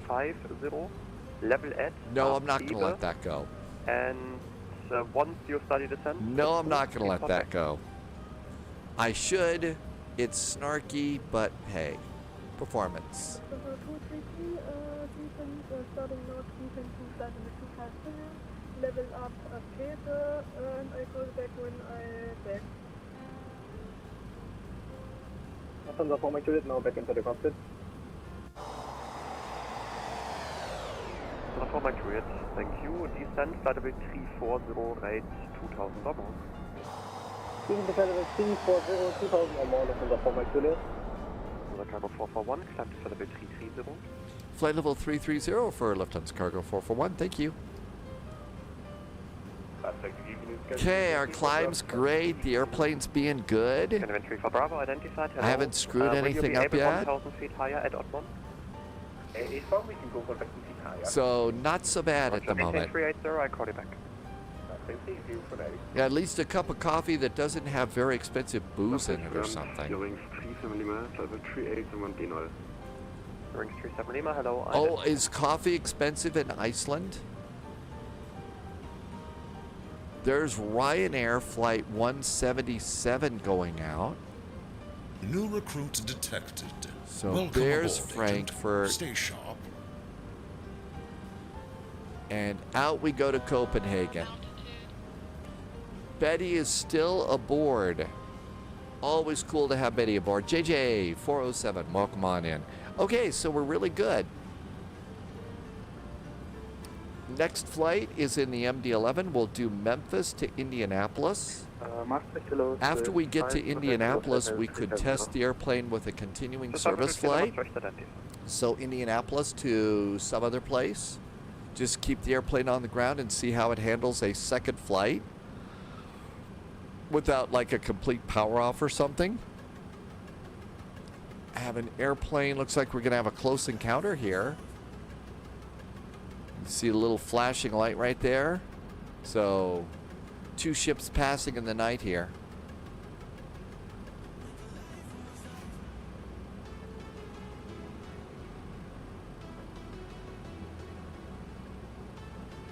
KLM 1910, inbound Kapsen. That's probably that right there. So we're climbing. Direct north group, KLM So it's about 1,200 feet above us right now. So that shows up on TCAS. Alpine 1551, call Langen 13565, Feinhafen noch. And we're cruising along now at Mach 0.82 ground. Oh wow, ground speed's 506. 506 ground speed. That's pretty good too. Subscriber Mr. confirmed. Jazz is back, Top clearance reminding us to granted, keep the agent. jazz music Loyalty flowing. noted. Hey, Mr. Jazz, thank you for a jazzy Hello, 25 months of support and awesome jet fuel in the flight plan. Well, I have not tried that. I know that right now, if you turn up, I do actually have, let's see here. Well, I turned weather brightness all the way down. Climbing to flight level 300, yes, that's fine. From the 4 Mike Juliet, descend to flight level 280, same rate. I do have terrain right now, but I don't know about weather radar, Ralph. No clue yet. Something to learn. I believe they are, Captain Whip. I haven't heard that they've been brought back. I think they're all on the ground right now. My guess is it's, I mean, we've already got the preliminary report, but that's right, it's jazz fuel. Love some jazz fuel, Martel. My guess is, and again, uneducated guess, that the cargo airlines are probably already adjusting their schedules and their equipment The former Juliet, rate of descent 1,500 you know, or to greater. not have these come back. So my guess is, I wouldn't imagine that they would. They were getting Former close to Juliet, retirement report assigned anyway, rate to Langen 13565. Bye-bye. but no, not an expert. 212 miles to top of descent. So 212 miles to top of descent. That's going to be in 27 minutes. Our flight plan, we've already got our hold set up at OLPIB. So the hold is set at OLPIB. After OLPIB, it would be direct to Nexo. So we're good to go there. Our speed in the hold is going to be about 240. Little faster than the baby bus that we're usually doing on this one. Guys, gals at home getting paid to start home. I probably didn't read that right.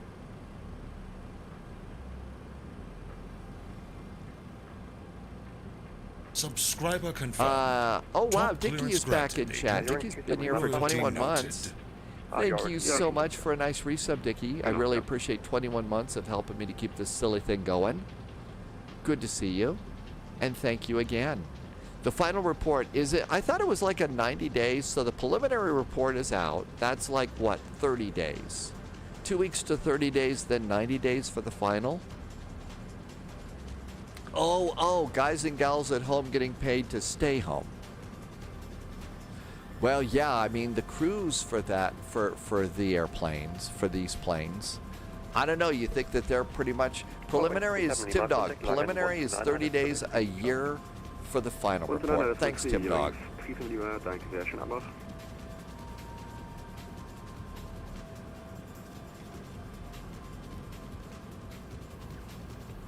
It will, Daniel. So if you've got your flight plan set,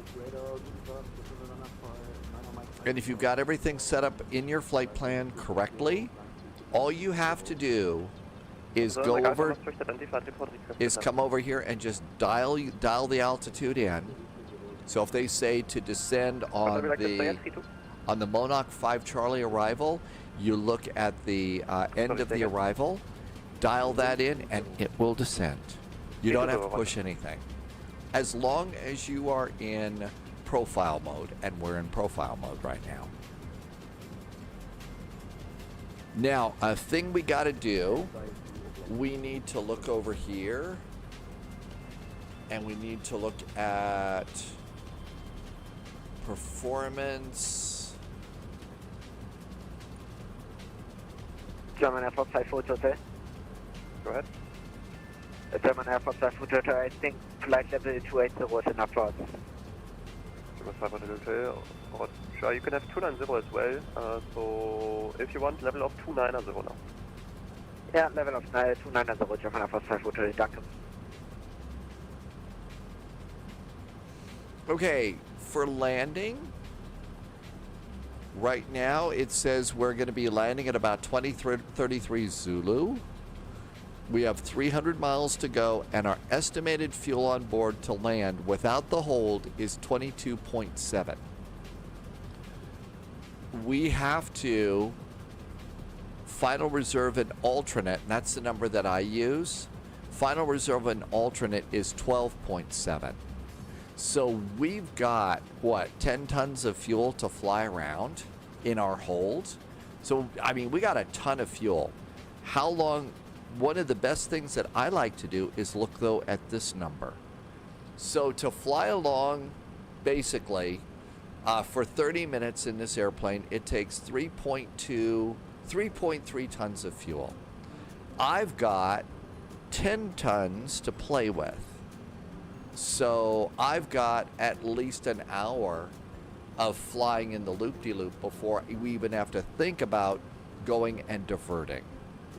So that's at least my very fast and dirty way of telling, did I board enough fuel? How long can we hold? And I did. I boarded 45 minutes of extra fuel for this particular flight. So that's how it is that I'm kind of budgeting in my own little twisted mind about that. Probably not the professional way, but it gets the job done. MFS is doing Manchester to Bratislav in Croatia. So that's kind of how it is that I do that. And it seems to work pretty good. I should probably learn the correct way at some point in time. Everything else is looking good.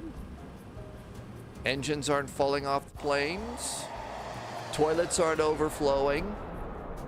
We don't have, you know, lights burning out. Boss isn't calling me saying, hey, what are you doing?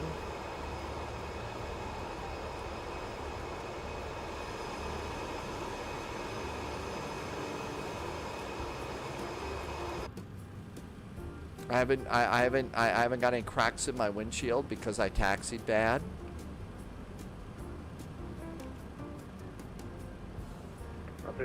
Frequencies aren't broken. We're not being yelled at by ATC. There's a good indicator that we're in good shape. So we're doing good. And your Wings 84 Alpha confirm requested level is 37. Does the boss call me off? Oh yeah, I'm one of those. I'm always in trouble. Oh yeah, Roger, always in trouble.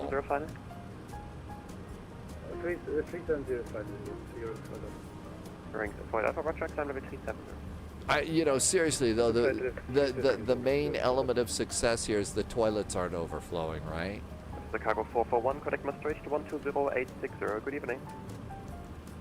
120860 now for Lufthansa Cargo 441. Good evening, thanks. 120860. Maastricht radar, right? Roddy, next flight is going to be Memphis to Indianapolis in the MD11, so we're cargo flying. Maastricht, hello from Lufthansa Cargo 441. We are direct to Geska at flight level 330. Lufthansa Cargo 441, Maastricht, good day. Boulder, so far so good. So far so good. It's flying really well. I haven't even scratched the paint on it yet. And as we were just pointing out before you got in, before you arrived, the toilets aren't overflowing, so that's good news.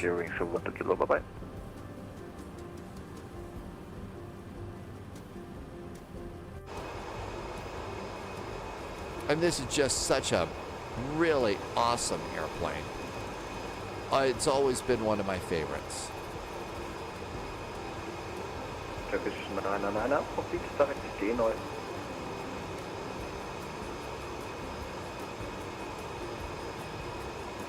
I guess Lufthansa is now celebrating 100 years of being in business.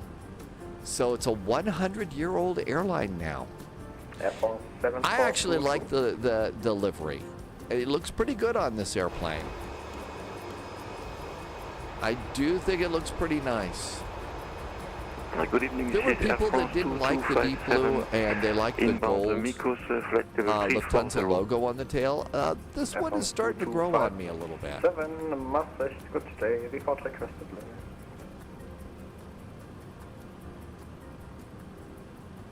Requested level 380, Air France 2257. Let's see how crazy it's going to be here. So here we are. So there we are right there. We're going to EKCH. There's everybody in the hold. So here we are coming in, and there's all the airplanes in the hold. NATO says there's 61 MD11s flying on VATSIM right now. Bet that number goes up a little bit today. You just have that feeling, right? We could get kicked over to one of the other holds. There's a lot of airplanes over on the Monarch arrival. We may need to get ready to do another. They may kick us over to the Tutelo. When there's too many airplanes in this stack, they kind of move you over to this stack. Bonsoir, Moustache.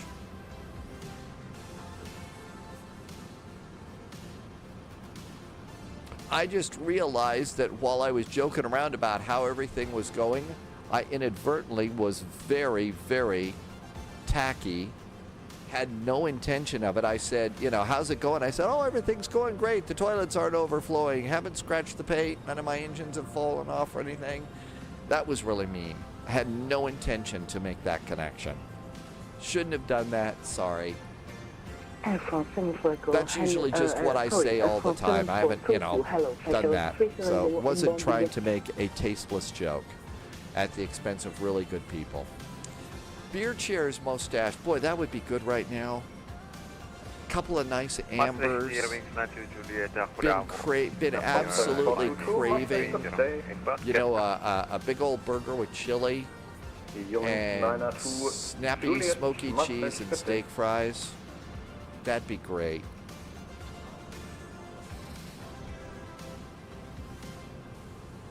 Air France 2257, proceed direct D0.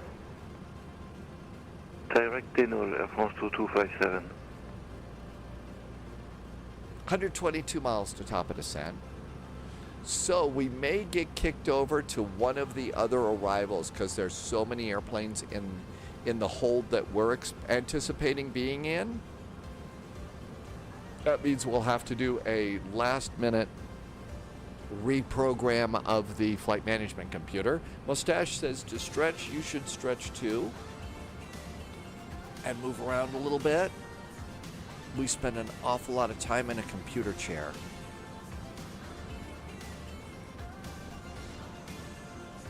This line that you see over here, I believe that is the outbound line on course on the star. So that's what that is. Hey Harold, welcome aboard.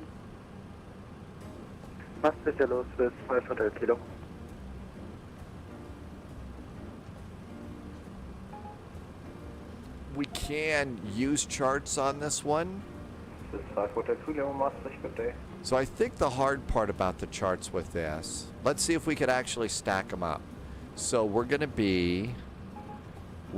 EKCH. EKCH.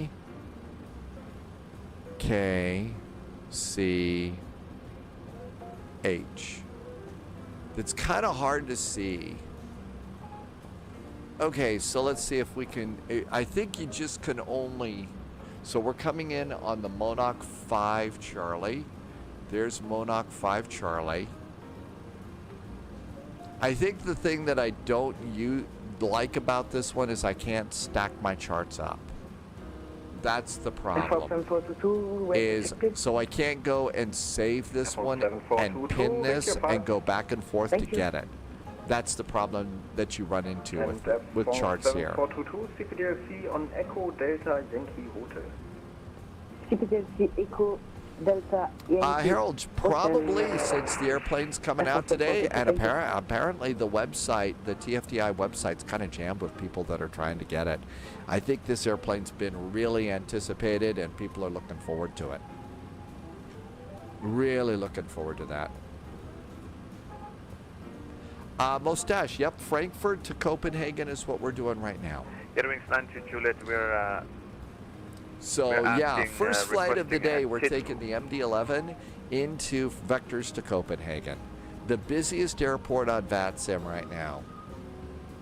I think it's got to be busiest. Let's see. Let's look at stats and airports. Yeah. Copenhagen has 94 arrivals, 23 departures, followed by Dusseldorf and then Frankfurt. Amsterdam, Heathrow, München, and Budapest are the top 7 airports. Top airline today is DHL Lufthansa, followed by Ryanair, Scandi, Easy, Speedbird, Eurowings, and American. I figured there would be a little bit more cargo flying in the MD11. The top airplane flying on VATSIM is the A320, followed by the 737-800, the A320neo, 321, A319, 777 Whiskey. The number 7 most popular airplane on VATSIM is the MD11. So finally, I bet that number bumps up a little bit. And the busiest, Copenhagen to Dusseldorf, followed by Amsterdam to Copenhagen, Gothenburg, and Frankfurt. to Copenhagen. This is really kind of cool to see, what the busiest airports are, that kind of deal. It's really neat.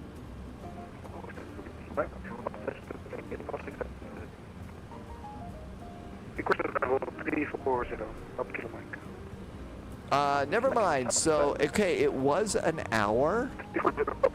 It was an hour, and now it's about 20 minutes wait time if you've been waiting to get a MD11. You got it for €5. Yep, it's a €5. Descend to flight level 280. Descending now, flight level 280, Lufthansa Cargo 441. Flyin. Okay, no problem. So flight level 290, Air France Frankfurt. Air France 422, sorry. Everything looks normal, Irby.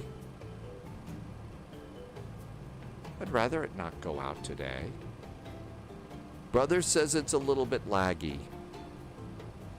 I'm putting out my usual 5,000 to 6,000 kilobytes per second. Hi, RAF Plays. Cracked Jesus, welcome back in. Or is it Cracked Jesus? Iceman, your preference is the Airbus A330-200. Good airplane. You can do medium and long hauls with that airplane. Norse Viking says it's laggy there too. If it's laggy on Twitch, you could go over and check the YouTube. It might be better for you on YouTube. Welcome aboard. Coon8719 just hit follow. Thanks for the follow. Welcome aboard. Oh, hello to Bristol. I hope it is nice in Bristol. Hi, Iceman.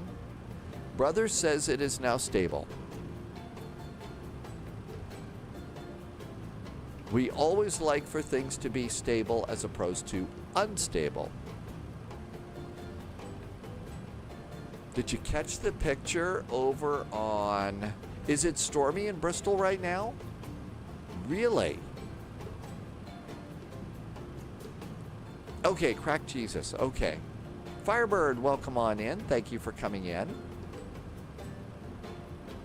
Firebird, thanks for stopping by. And flight level 280, right where we're supposed to be. Let's see, we can go over here and start putting a few things in. We do know that they're on runway 28. So let's go ahead and get... I'm just going to go and get minimums. Minimums for the ILS 22 left are 208 feet. So let's set minimums. 742, can I expect any hold? Oh, yes. 7422, you can expect the oil holding. Thank you. Air France 2257 request 3 minutes out of the cockpit. 555, bye-bye. Block.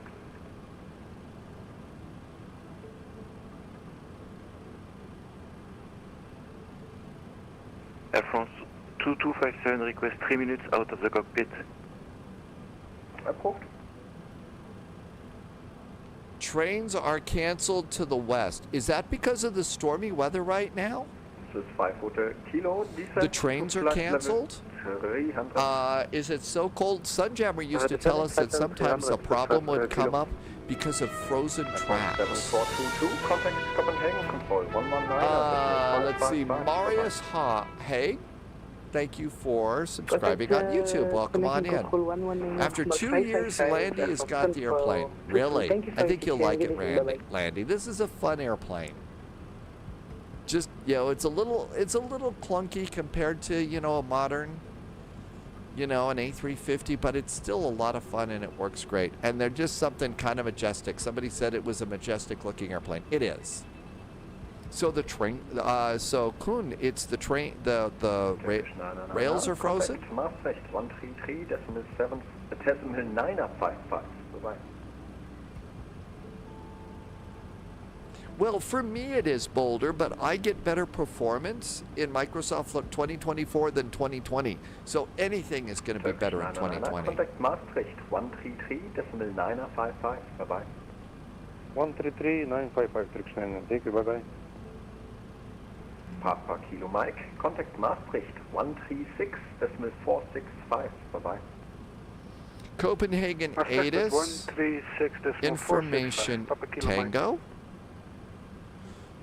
Hello, you're in further for Transition level is 6.5. 22 left is still good. Altimeter is 1010. There is light snow falling. Uh-oh. A little bit of snow falling in Copenhagen. I think they mostly are. I think they're all pretty much freighters now. Now, you can get this airplane, the MD11, you can get it as a passenger, and you can fly it with some old, you know, some old classic liveries if you want.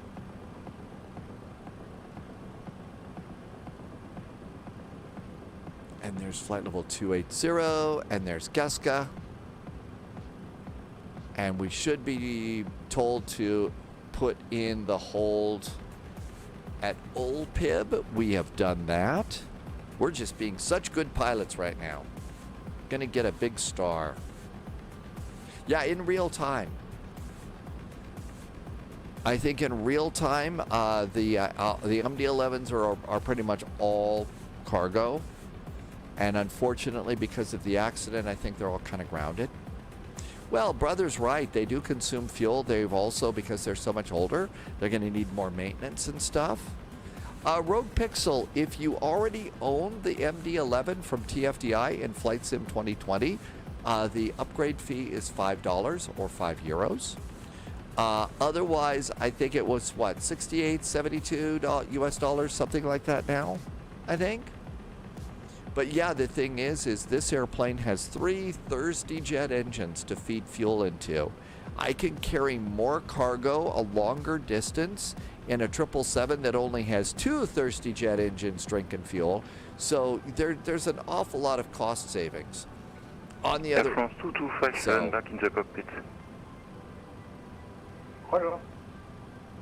And Air France 11955. 133.955, bye-bye.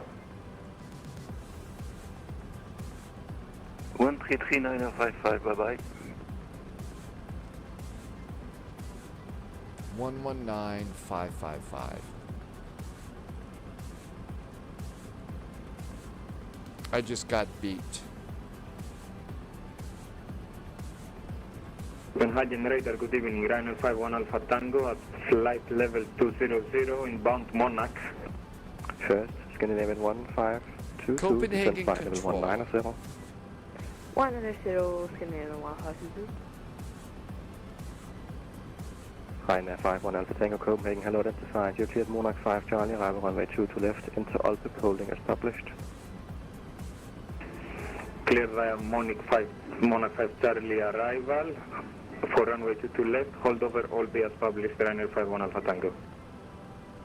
Copenhagen, good evening. Lufthansa Cargo 441 is direct Monarch with the latest weather.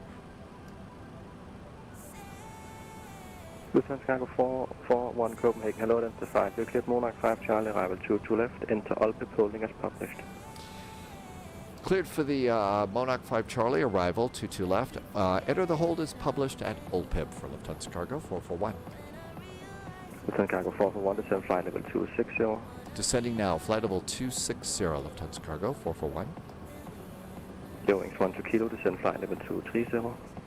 Hi T-Bird. 230, your wings 1 kilo. Kun 871 wants to know if they're Dreamliners that they're using freight. I don't know. Repeat this for Lukoil 180.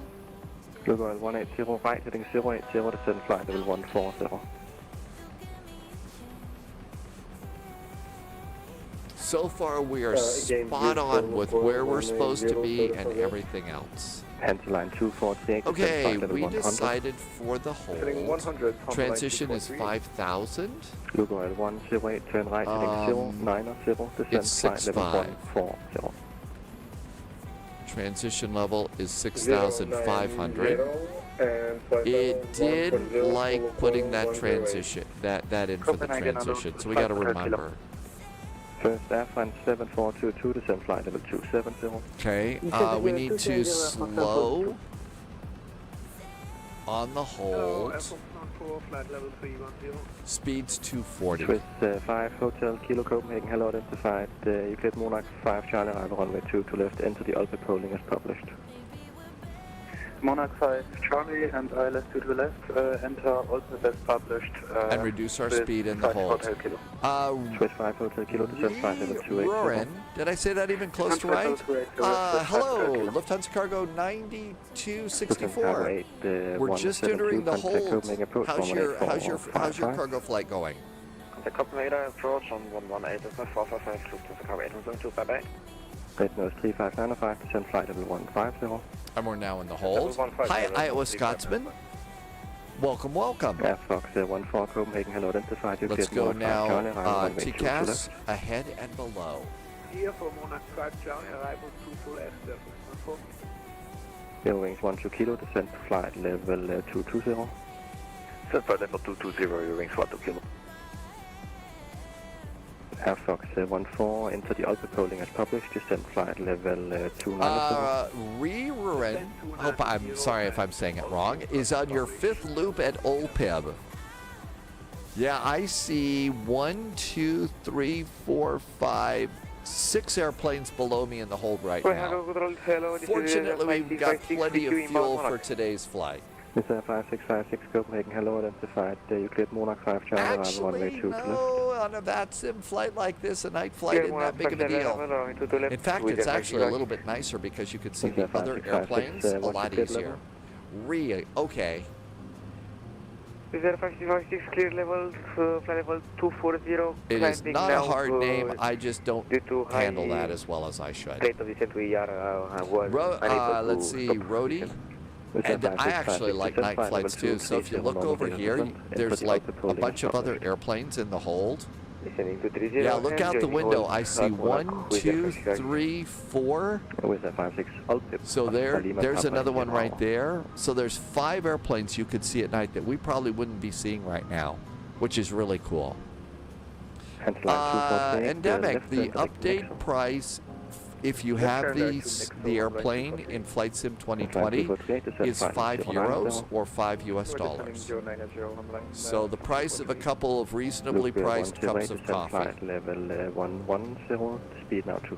Yes, I'm being a real brat about that. I should stop. 50 knots, 110, call 108. Wings 92 Juliet, flight level 3. Well, that's the cool part, Rody. After we Sim Update 4, or maybe it was Sim Update 3, we started getting the flashing lights of other airplanes that we could see in the distance. So that makes actually a night flight kind of cool. Makes it kind of cool. I know, it's about 8 visits to Starbucks, right? Great, no, it's a 3595, descend flight level 140. Why is the flight director so weird? Lufthansa Cargo 441, descend flight level 240. Descending flight level 240, Lufthansa Cargo 441. New recruit detected. I'm Welcome Nelson, aboard, thank you for the follow. Stay sharp. Air Fox 14, confirm your holding flight level 290. I'm being kind of mean to another developer. I should probably stop. Did he say coffee? I think I'm the one that's said coffee. Maybe somebody else said coffee, and that's what got me started. I'm probably the one that said it and got it started that way.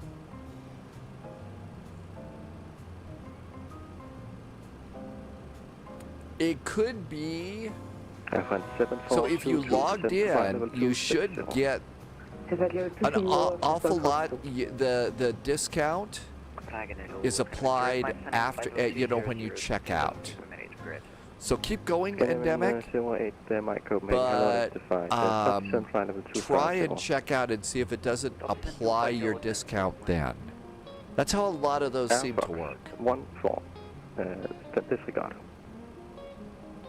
And flight level 240. I usually leave seatbelts on auto in a hold. Hello.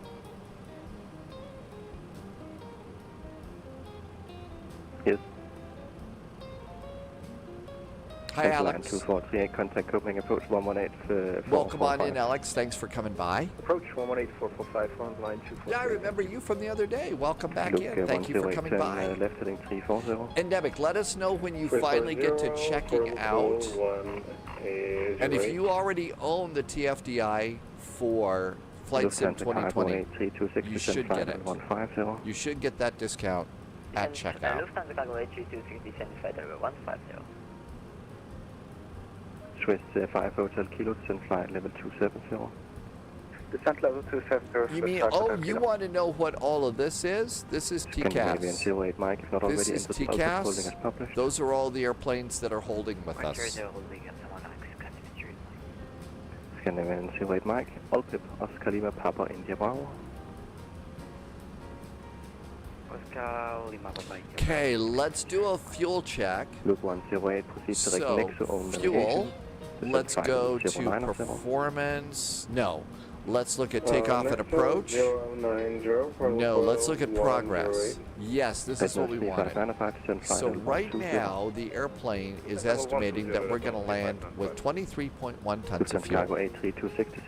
So 23.1 tons is what we're expecting now from this point. Now, what do we have? I've got 23.9. It says 23.9. No, 23.0. So it's not going to take that much fuel. 30 minutes of fuel was like what? It was 3.2 tons. So we've got like 20 tons of fuel to hold. Half an hour of fuel is 3.2, so we could hold for over an hour. We could hold for over an hour. Blue Oil 108, contact Copenhagen approach 118455, bye-bye. Diamond Mike bought a Starbucks coffee, but you told them to put a shot of vodka in there. Are you planning to upgrade another one of your airplanes today, Diamond Mike? That's right, NFL Eagles. So this is a standard hold, and they have them in all sorts of really big airports here. And that's for when you get a lot of airplanes coming in. So we're over here, we passed Monarch, and we're holding at Ulpib. And if you look over here, you see here's Ulpib, and we just fly in circles. And that's what we have. If you come in on the Tudelo arrival, you hold over here. And a lot of airports have these, especially in Europe. Especially in Europe. And if you take a look here, you see there's all these airplanes flying around in a circle. There's our airplane, but here's all the other airplanes flying in a circle. So that's kind of how it is that works. Right turn direct to next, so counter hold, Lufthansa Cargo 826. Okay, Nemec, you found it. So you found it. It's under My Products and Services. There's a button that says get the 2024 upgrade. Way to go. Thank you. And Nemec, I don't know how long you're going to be here today. If somebody comes in with the same question, just copy and paste your answer in. And I'll try to remember to see that too. But thank you for figuring out how you get the discount. NFL Eagle, how do they tell? In this case, what the controller told me and all the other airplanes is when they cleared me to descend on the Monarch arrival. So generally here, they said Lufthansa Cargo 441, cleared to descend on the Monarch 5 Charlie arrival, landing runway 22, enter the hold at Ulpib as published. That's what they would have said, NFL Eagle. So that told me way back before we got here, they told me to descend on the arrival. There's our airplane. And that told me to enter the hold. And that's how they do that. And that's what you're supposed to do. So this is kind of a real world thing. And Nemec, you're lurking. It's not very, sadly, some things are not very intuitive, are they? Conservia 905 Romeo Alpha descent, 905 Romeo descent, flight level 150, rate of descent 155. I need to have my background dimmed a bit.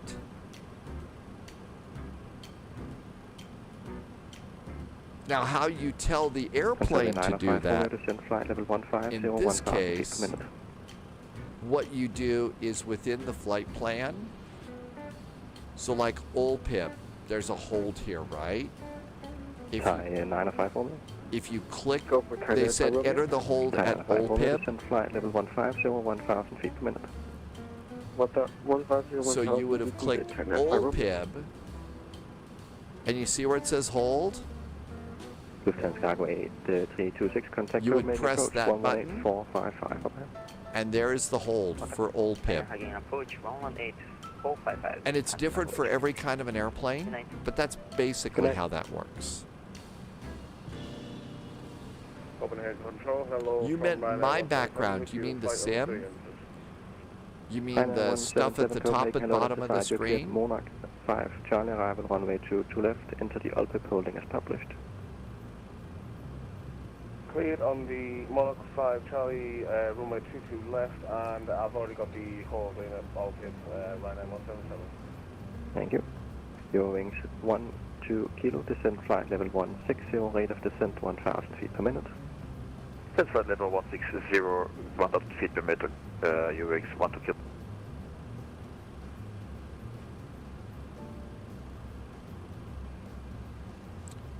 The background would blend in more. Oh, the camera background. You mean change the lights there? Wow. Boy, I don't know how to turn those down. Those are on just, that light is just a basic floodlight. I do have remotes for those. I don't know how to turn those down a little bit.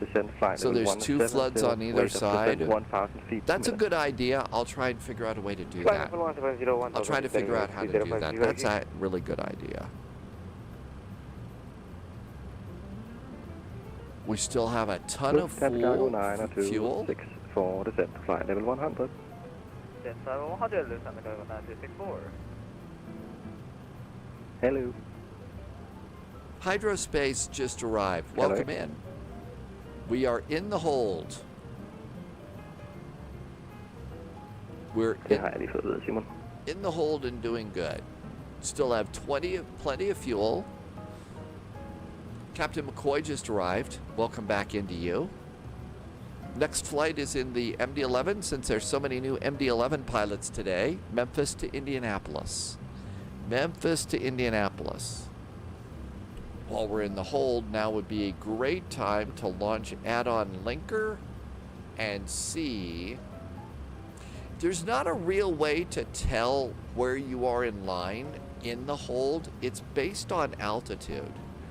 And so that's one of the reasons why it is that I went here and I'm looking at, so all of the little diamonds here are airplanes that are at my altitude or below. Because the lower you are, the closer you are to being kicked out of the hold. So you can see I've got 1, 2, 3, 4, 5 airplanes looping around here. 6 actually. 1, 2, 3, 4, 5 maybe. So 5 airplanes in the hold. So maybe for 1 descent now flight level 180, rate of descent 1,000 feet per minute. Flight level 180 now, and we'll descend at 1,000 feet per minute. Lufthansa Cargo 441.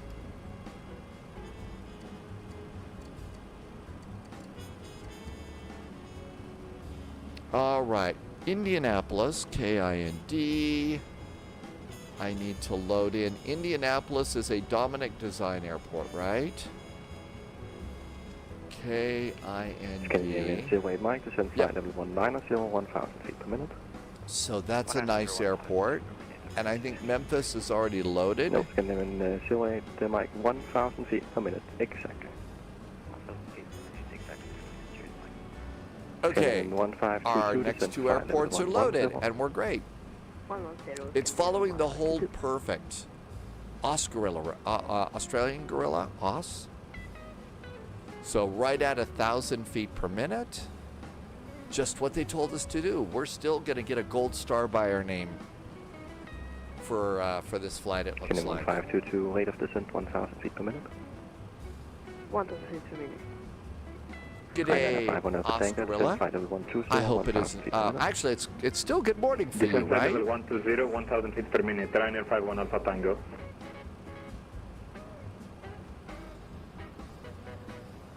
Delta area 905 Romeo, continue to descend to flight level 130. 130, Tiger 5 Romeo. Your wings 12 kilo, descend flight level 140. That's a good jump from flight level 240 to flight level 180. Flight level 5656, descend flight level 160, 150. I think. Man, I don't remember. It's 4:21 a.m. on the west coast of Australia. Oh, the west coast, okay. Lufthansa Cargo 441, descend flight level 160. Descending now flight level 160, Lufthansa Cargo 441. They're moving us down pretty quick, so that's pretty good. That's where all the fun people are, right? The west coast of Australia. That's the cool part. 1000 feet per minute for San Francisco. We have CBDLs here. Lufthansa 4 Yankee Foxtrot, descend to correction Lufthansa 4 Yankee Foxtrot. Lufthansa 4 Yankee Foxtrot, cleared Monarch 5 We Charlie. went looking around at Antarctica. There's a couple of airports that weren't very good when we first started looking around. Problem with Antarctica is it takes like 4 hours to get there from any other airport. So it's a really long flight to Antarctica. Yankee Foxtrot, Monarch 5 Charlie. Australian Gorilla, that's what you say over on the west side? I've heard it from several folks that have come into chat over time, saying, yeah, we're over on the cool side. Monarch 5 Charlie and hold at Optimus.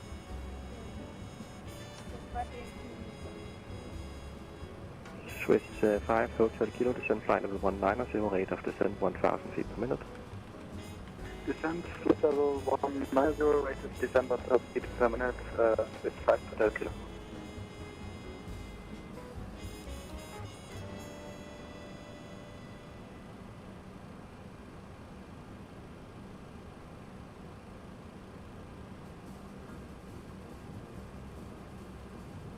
Air Fox 14, descend flight level 200, rate of descent 1000 feet per minute.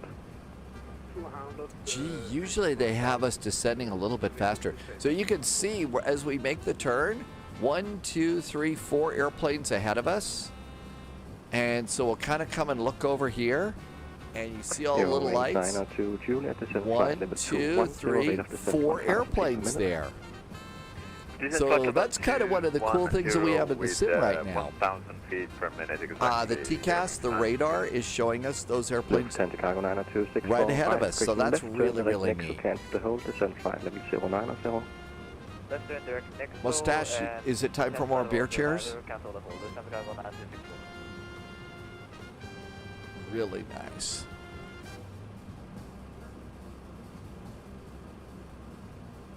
Ryanair 177, descent to flight level 220. See, transition level here is 6,500. The altimeter is Flight level 220. 1010. 1,000 feet Ryanair 177. We're all set for the arrival. And I usually do scanning 1522, descend flight level 100. flaps 30 landings in this. Flight level 100, scanning level 15. Canutus just arrived. Happy Monday. Until Lufthansa Cargo 99264. I hope your Monday is going good already. And not a bad one.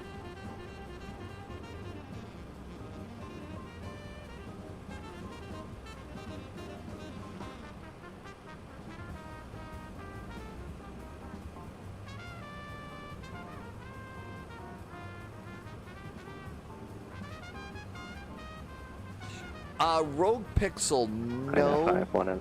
It only supports the standard charts here, and you can't pin charts. That's the thing. I wouldn't mind this so bad. So here is the arrival that we're following, and I would use it if I could stack charts. So we've also got to have the approach. And just going in, and you need to go back and forth between charts and stuff. And that makes it kind of hard to make it work. So, you know, we need to be able to stack charts in the app, which it's just not great at the moment. Lufthansa Cargo 9264, contact Copenhagen approach on I'd like it if it did. There also seems to be something going on with the EFB that the way you click in the EFB, I think it's a bit, maybe a little memory leak or something. It's a little wonky right now, so I don't mind not using it while I'm flying. Heading 350, Canadian 150. The airplane is going to give you, so when we come over here to take off and approach, it's basically going to say our clean minimum speed is 224, slats extend speed is 180, flap speed at 28 degrees is 167, and then you have a choice. You can land at flaps 35 or flaps 50. I generally like flaps 35, so approach is 166. And so that's kind of, that gives you your speeds there. You could also, if 165, 166 is too fast for you, you could choose flaps 50 for landing, and that's going to give you a little bit of a slower landing speed. But I just assumed keep it at this one. Your wings 12 kilo, descend flight level 130. Descend flight level 130, your wings 12 kilo. Scandinavian 1522, zoom on navigation. Free Lethal is back with a nice free sub. Top clearance granted, Agent. Loyalty noted. Free Lethal has been here for 35 months. It is out. It is available for anybody in Flight Sim 2024 Free Lethal. It's about a 20-minute wait to log in, though. Their website got kind of slammed a bit. That's right. Nexo. See you at Copenhagen. Happy landings. Watch out for sheep on the runway. Never. I'm afraid, nope. They are either stolen or lost, and I haven't heard back from them. I was probably going to go over and follow up on the ticket and say, is there an update on what they found? Proceed direct Nexo. Direct Nexo, Canadian 150. Austin equation 985, enter the Alpip holding as published. Enter holding as published. With 5656, descend flight level 140. Loviz, we're doing, we're flying in circles very good. This has been a good flight. This has been really good. There was a quick update I found this morning from the application, but it seems to be working really good, Loviz. CMT Alex, welcome back in. Alex from Brazil. Thank you for coming back today. Welcome on in. We are holding south of Copenhagen in the MD11 on the VATSIM Vectors to Copenhagen event.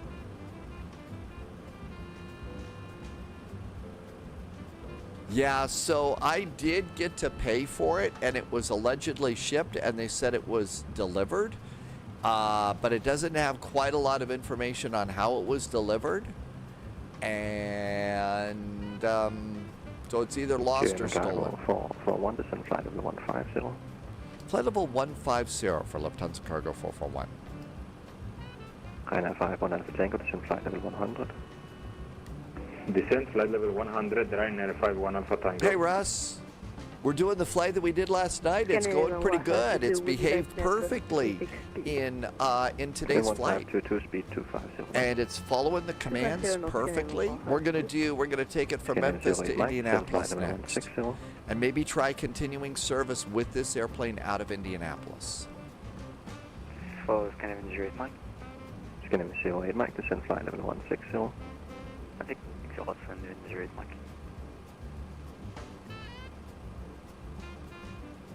Austrian 908 Sierra, descend to flight level 230, rate of descent 1000 feet per minute.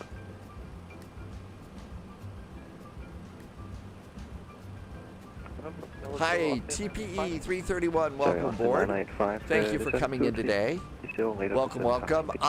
Anonymous Jody, we actually have been holding for a little bit. I've got an extra hour of holding fuel.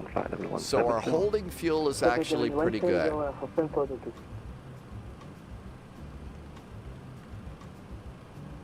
Hi, 905 Romeo, descent flight level 110. 113, hi Romeo. Mount Man, it's going good. How about for you? You were going to do the test, right? You did the. You were testing out if we still need to do the nav data fix, right? I was just going to check my ticket. Yep, we've got another flight coming out. I'm clear for flight level 100, is this correct? Fox 14, negative, flight level 200. 200, Airport Frankfurt. Swiss 5 Hotel Kilo, descent flight level 180.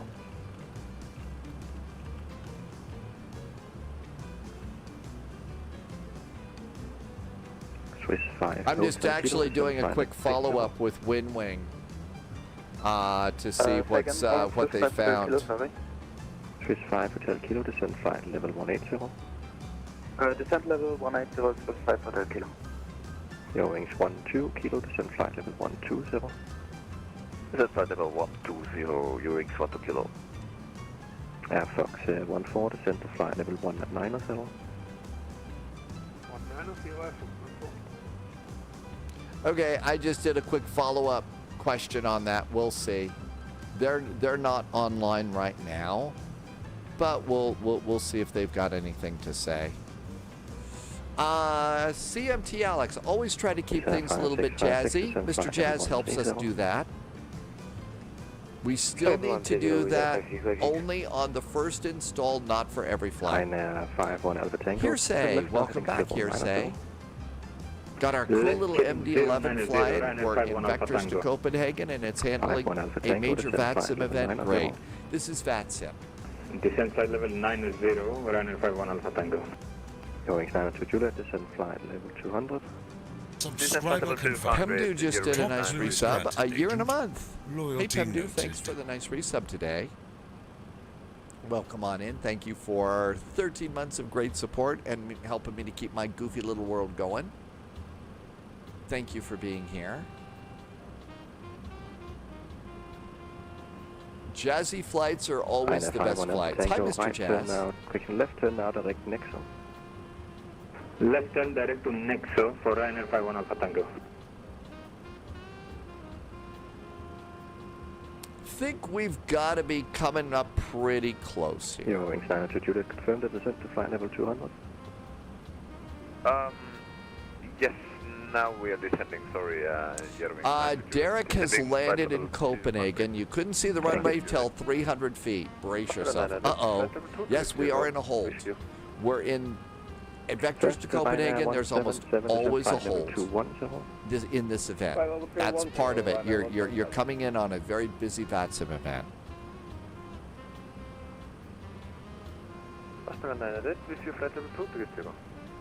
Austin 988 Copenhagen, hello, identified. You cleared Monarch 5 Charlie, arrival runway 2 to left, into the Alpic holding as published. So Monarch 5 Charlie, arrival runway 2 to left, Austin 988. Austin 988, just confirm hold over Alpic. Reinforcements incoming. Captain More Norse agents just came in with a nice raid. Hi, Captain Norse. Captain Norse, good to see you. Thank you for stopping by. Thank you for bringing your friends along. What do you get for participating in events? The satisfaction of knowing that you did not get in the way, that you flew your airplane is as close to real life as you possibly can, and another few hours on your list of hours with VATSIM. Captain Norris has got MD11 fans. Well, we've got our MD11 flying pretty good. It's been doing really good. We're going to be flying the MD11 from Memphis to Indianapolis next, so it'll be in the daylight hours. Scott Fars says to hydrate. We should do that. Hi, Scott Fars. Welcome, welcome. Hydration is good. Captain Norris, you had an engine fire? What happened? Yeah, Austin 988, just be aware, similar call sign, Austin 985 on the frequency. How did you get an engine fire? Chat happened. Uh-oh. That has been known to happen. Hearsay loves GA. Is that Georgia Hearsay? Or General Aviation? Probably General Aviation. Last station, second.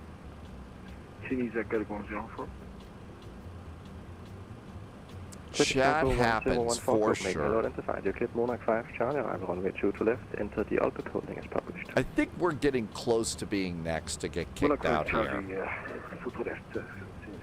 Yep, we know there's a discontinuity. I have it in there on purpose. Sending to it, passing to it, 7040 inbound Monarch.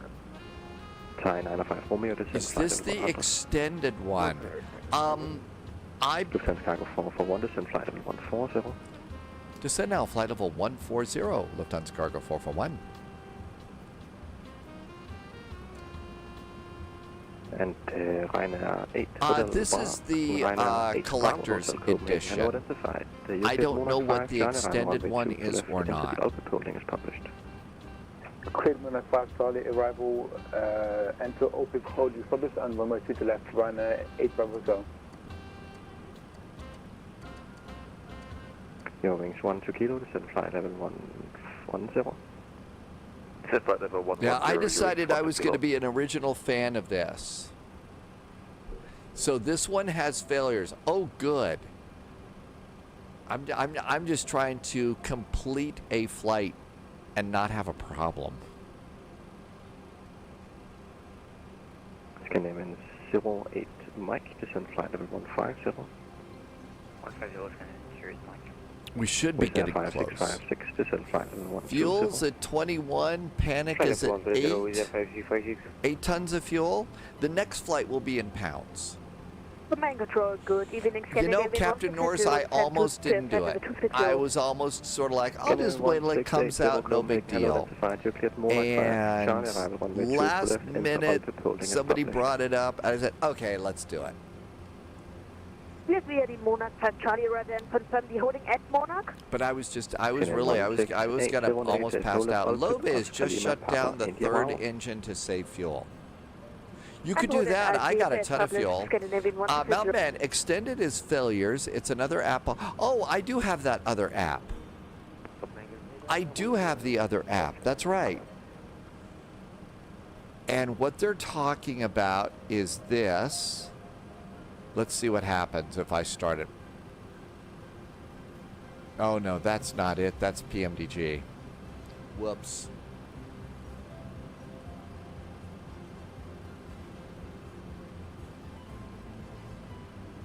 That's it. Okay, so here is that app that you get with the extended version. And this is, I guess, you search failures.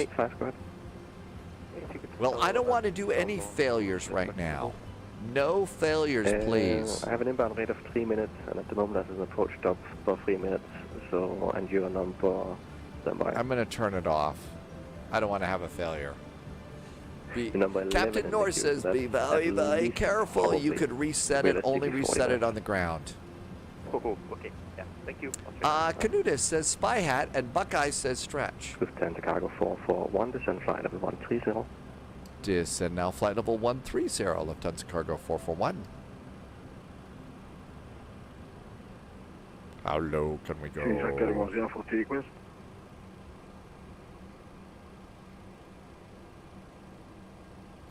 Yeah, I've been super happy with this one. Cargo 1014, go ahead. Buckeye, we also need to stretch. And if you're flying with me, you should do that too. Hi, Chris. We got it going. We're taking it. We're in the hold south of Copenhagen. And so far, so good. It's performing like 100%. Fun airplane. Okay, no worries. Just let me know. Extended, you have to enable them.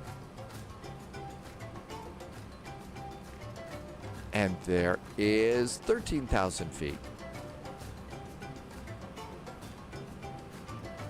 So as you go down, you get closer to being kicked out of the hold and get to go in and land.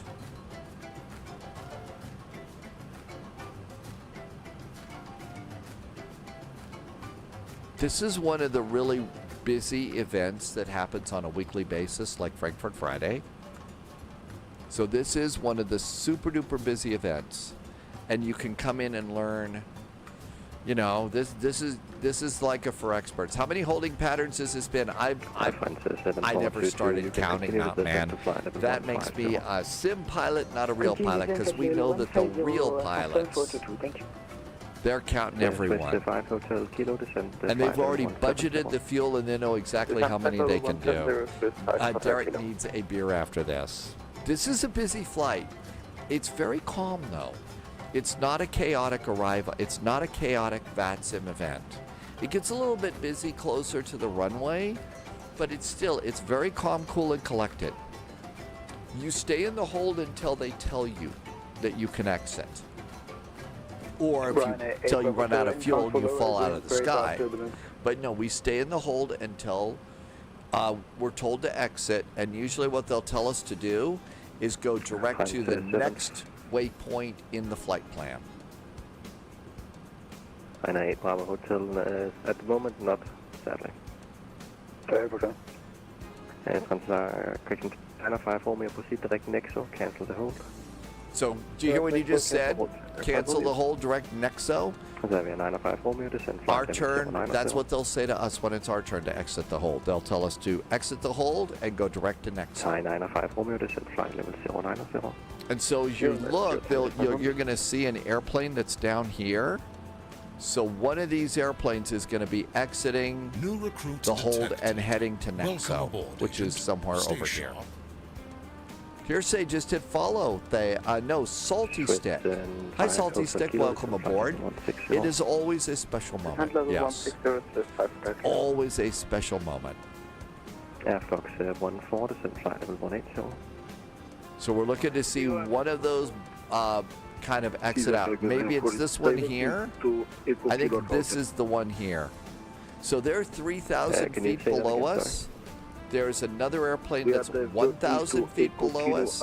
So this is the one that's exiting. Okay, stand by. Call you back. I'm going to guess that we're number 3 to exit the hold now. We'll see if that's true. We'll see if that happens. And there's old Pib, so Nexo's going to show up as the map turns around like this.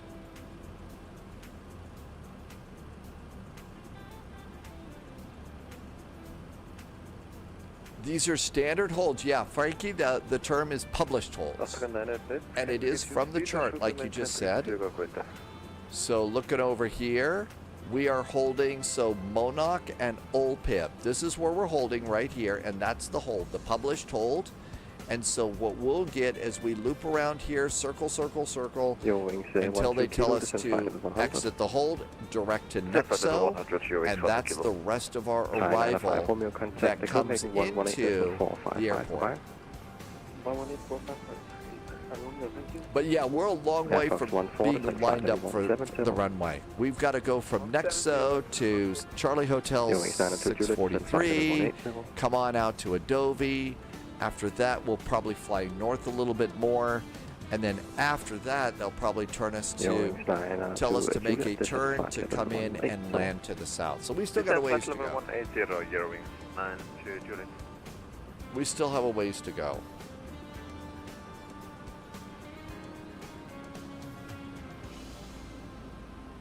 Eurowings 12 kilo after Alpip, cancel the hold, proceed direct Nexo.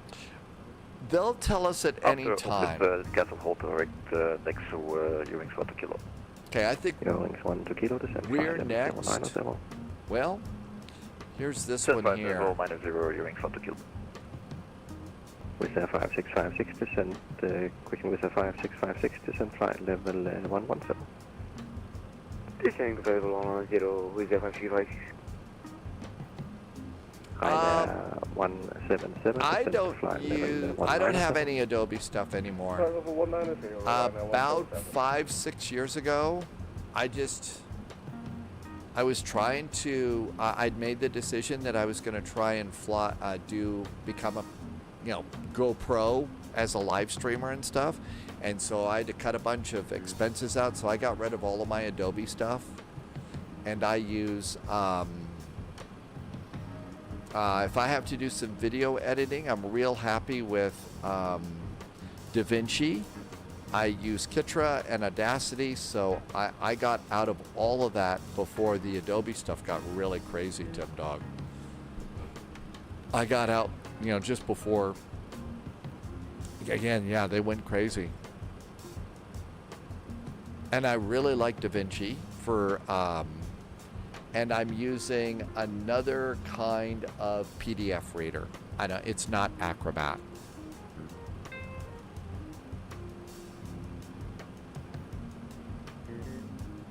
Okay.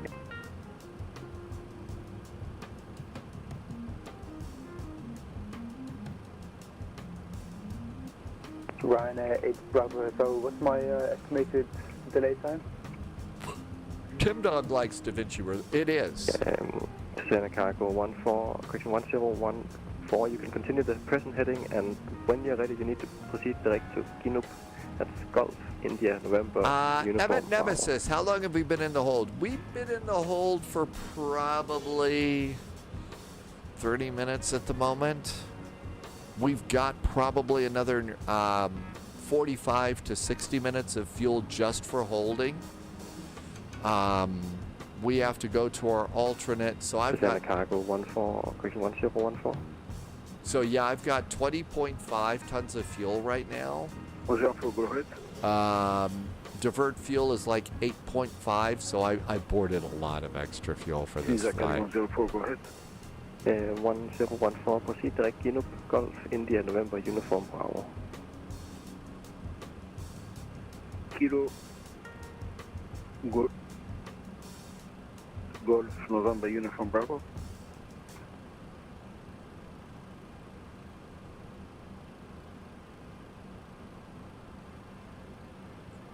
If we look at progress, you see right now, if we were to break the hold right now and follow the flight plan to runway 22 left, we would land with 19.8 tons of fuel. Copenhagen now on right. 118.455, bye-bye.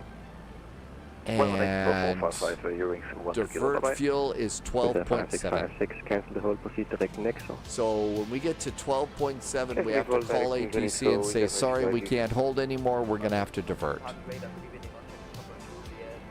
So we've still got plenty of holding that we can do. Emma, yeah, that's a long. Dogs is here. You got it installed. You're trying to take a test flight out of Phoenix to get used to it. Actually, it went pretty good, Dogs. There is something that you need to do. If you're putting in your star and your SIDs and stars and it doesn't work, let me know, because there's something you need to do to fix that.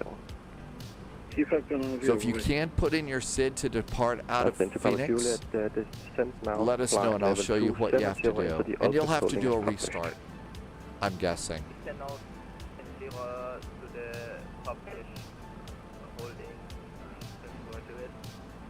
also into Papa Juliet, it's the Monarch 5 Charlie arrival. Monarch 5 Charlie arrival.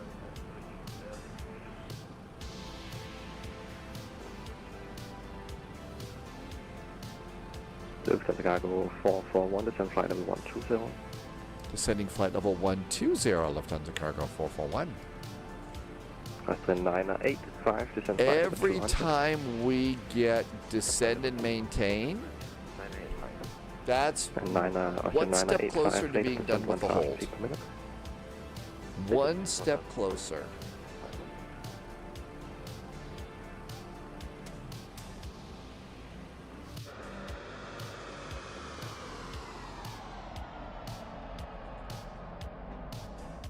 Now, generally, the flight planning in the real world, part of the flight planner's jobs, you know, is putting out a flight plan so you don't have to be in a hold for 45 minutes. Also, that's also a part of, you know, you hear about airports having like arrival slots. So there's only a certain number of airplanes that you can stuff into an airport in a 24-hour period. And right now we have no, you know, slot planning or anything like that for arrivals, where it's just, you know, mass hysteria coming on in. That's why we're doing such a long hold.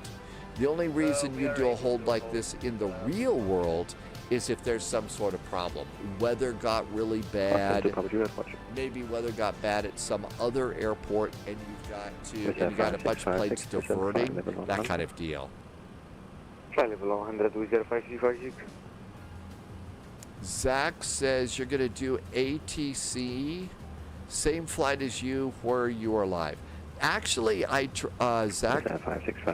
try and keep the flight plans updated over on Discord. Chicago 441, turn right now direct Nexo, descend flight level 100, cancel the hold. Cancel the hold, right turn now direct to Nexo, and descend to flight level 100 for Lufthansa Cargo 441. With that 565. Okay, contact, so approach now 118.4. right turn, direct to Nexo. Thank you so much for the service. Bye bye. With 0556. We just got kicked out of the hold. Hi, Hearsay. 1686. You can descend flight level 237. So I've just gone and I'm doing a heading. Usually with, if this had been like the modern Airbus, I would have just done direct to in the flight management computer and it'll make the turn. This one I want to go and make the turn, get us in that general direction and go there. Also, speed needs to be 250.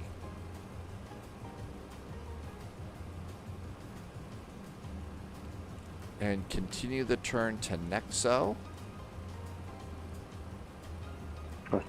Okay, so you see, here's our turn, direct Nexo, going to flight level 100. And as soon as we're headed direct to Nexo, I'll do direct to and turn it back over to the flight management computer.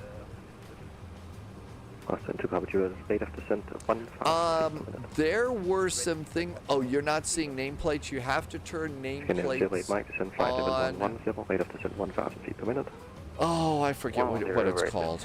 There's a setting for nameplates. I'm sorry, I don't remember.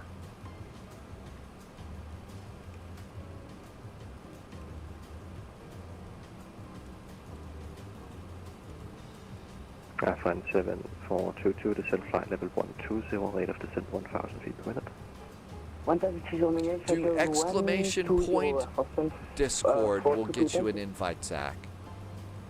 Okay, now we're direct to Nexo. So, direct to Nexo. And take that. And nav. Now we're direct to Nexo. We also are descending to flight level 100. And technically, in the hold, we have to be at 250 knots. We're good to go there. Exclamation point Discord. That should do it, Zach.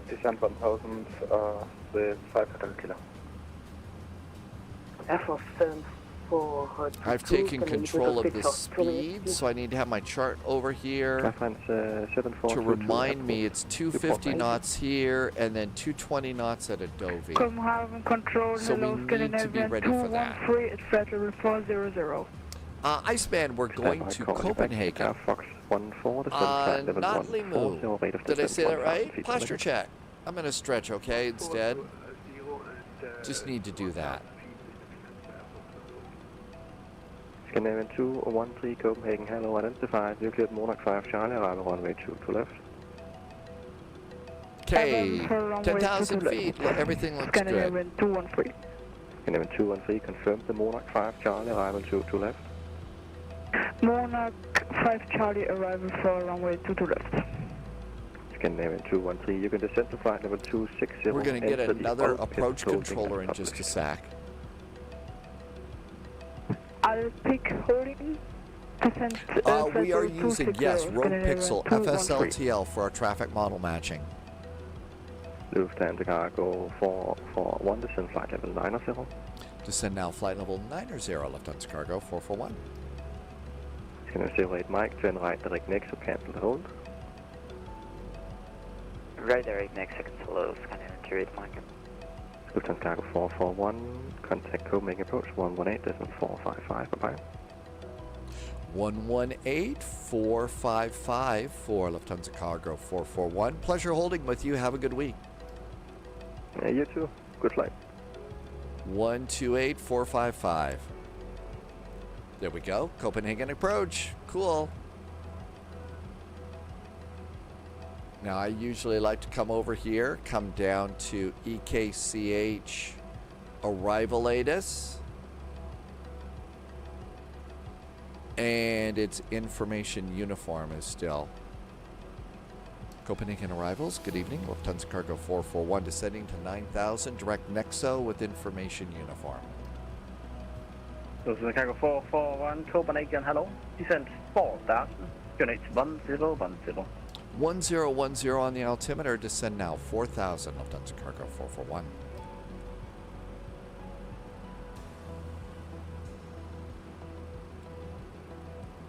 Altimeters checked and set. Landy, I may need to retract TFDi nav data. I'm missing several waypoints on the star and my SID. Okay, so you may need to do that too. Okay, what we'll do is between when we get into Copenhagen and between now and this at our next flight, I'll show you how to fix that. Okay. Hi, Laxon. Good to see you. Thank you for coming in. Zach, thank you for joining. Discord. Welcome aboard. Hey, Sir Hey. Welcome, Sir Hi. Bring in the map a click. Descent's good. 250. Life's great.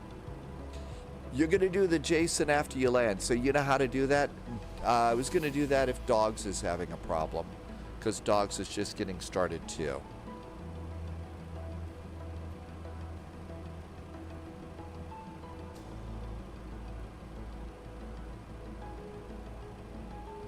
You can see we're on a 10-mile scan here, and there's an airplane right about 20 miles. So we got good spacing between us and the airplane ahead of us going in, which is really nice.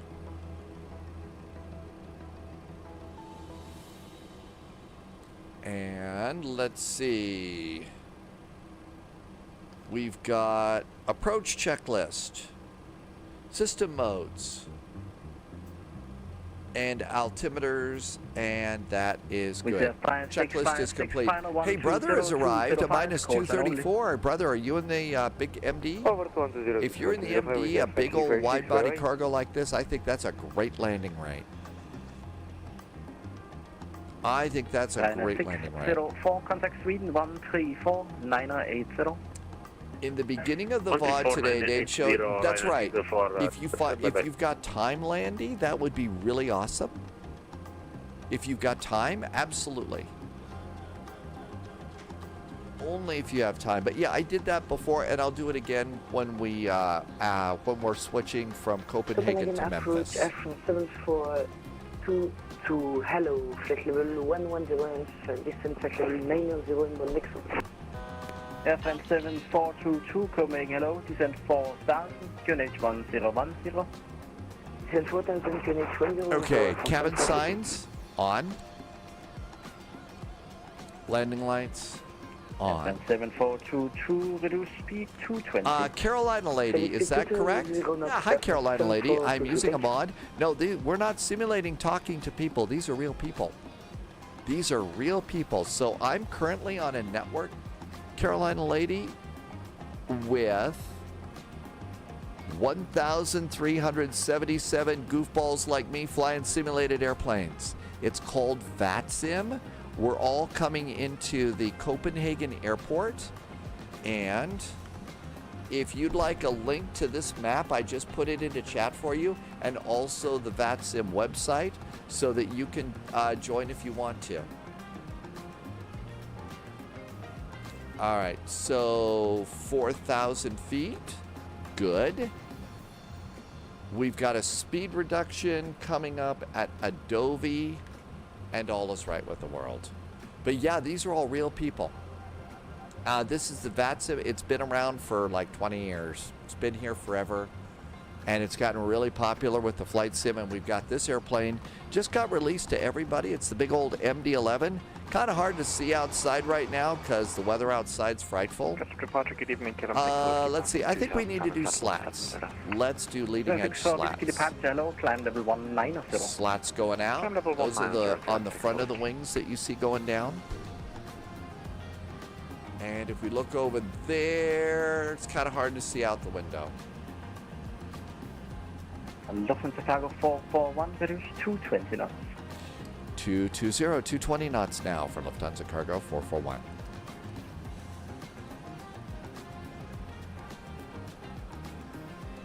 Flaps 15. Flaps are 15. Can't really see the flaps on the wings. You'll see it on the next flight, Carolina lady. Our next flight after this is going to be Memphis to Indianapolis. You'll see it won't be as dark. Probably not as much ATC either, but we'll be on that network. And you can see all the groovy stuff there. So 220 looks good. Speed's great. Let's come on over here for landing. Takeoff and approach, flaps 35. It's going to be about 165 to land. I've already got localizer. So, Sir Hay, you know about... When I get approach, hello, Sir Hay, you know about the how to update the layout JSON thing? 4000 KNH 1010. Do you put the flight plan in Discord? And if so, how do you find it? You mean the one that I'm flying right now, Zach? No, it is... You type the word... German Cargo 41, Region 441. Final on 120205. Good evening, Pat. 120205 now for Lufthansa Cargo 441. Thanks. Have a good week. 120205. There we go. So the one that I'm doing... There is the flight plan that I'm flying right now, if that's what you're asking about, Zach. Speed 18026. Dark Sergeant is back in chat. Welcome aboard.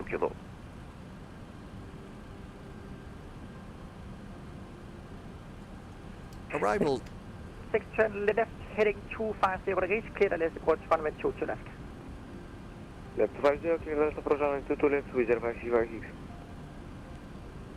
Arrivals, very good evening, Lufthansa Cargo 441. Lufthansa Cargo 441, final good evening, descend 3000. Descend now 3000, Lufthansa Cargo 441. Good old Lufty Cargo popped out. Right, 125, down we go. And the speed you want us to maintain? Yeah, that looks good. Hey Rangi, welcome back. Hope your week's off to a good start. Already maintaining 200. We are doing... Copenhagen, where would you find the plans? Well, it's kind of got a bit of a spy thing. So what you ought to do is look over in the command center for operation orders and mission briefings. Look at those. So operation orders, mission briefings, and chit chat. Those are the three best ones for you to start looking at first, okay, Zach? Until 6, contact tower 118.105. Okay, Adobe, 220 knots, looking good. Tower 118.105, Scandinavia 2140. Thank you very much. Bye-bye. After Cargo 441, continue present heading. Present heading now, Lufthansa Cargo 441. Turn right, heading 250 degrees, clear the left approach, runway 22 left. So here we are, airport's just behind our left wingtip. We're going to continue present heading at Adobe. Our speed's right. The ILS minimums we've already got set and everything looks good there. Okay, for the landing we will be exiting to the right. So let's do before landing stuff. So auto brakes medium. Speed brakes are armed. Landing lights are on. We do not have clearance to land, so taxi lights are off. 3,000 feet and to the right, Canadian 149. There's our big airplane.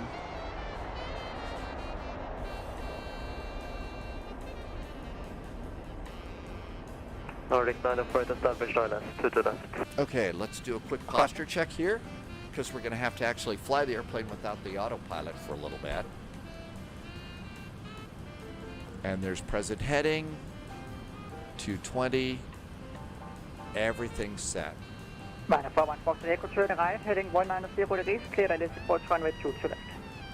Right, heading 190, cleared out left for If you're just getting the airplane and board waiting for us to get to Memphis, take the drone camera in Flight Sim and go and like walk around the airplane with drone cam. There's 441, turn left, heading 360.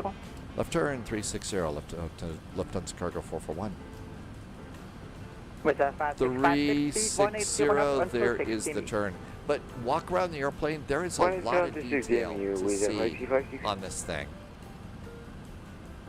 But you only see it when you get up close. Speed 180 knots until 60 meters.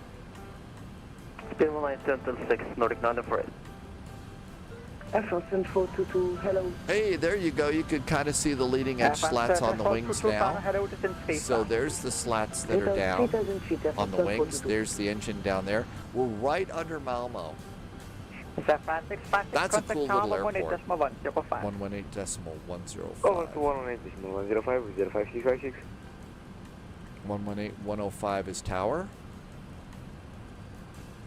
Preset that one. Saves a little bit of work at a crucial moment. The weather outside's not too terribly frightful. Groin Congo. 26, turn right, heading 130. The center gear's going up. F5, 26, turn right, heading 130. Don't know. Right, heading 130. Nordic 9, avoid contact Castle Tower, 118.105. 18105, Nordic 9 for it. Good night. Almost time to turn.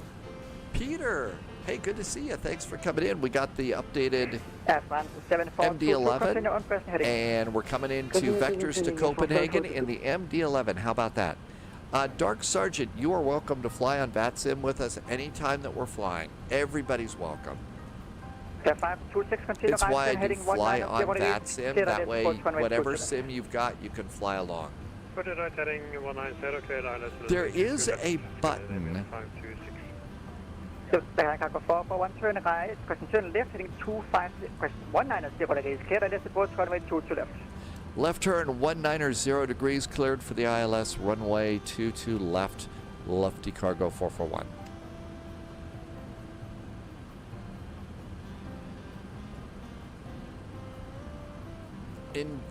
Inverser, welcome back.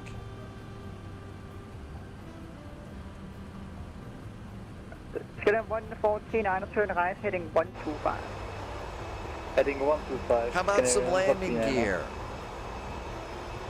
There goes our big wheels. Landing gear's down, looking good. 18026, Ryanair 4 Fox Tracker. Final hello, Ryanair 68 Tango Lima with you, section 4000 feet. Ryanair 68 Tango Lima, final hello, descent 3,000 feet. 3,000 feet, Ryanair 68 Tango Lima. We actually flew over. We flew over the localizer. That's why. Ever 7422, turn left, heading at 355. I'm not being rude. It got busy. I'm going to arm the approach now. Landing is armed. It should grab the localizer and the glide slope for us now.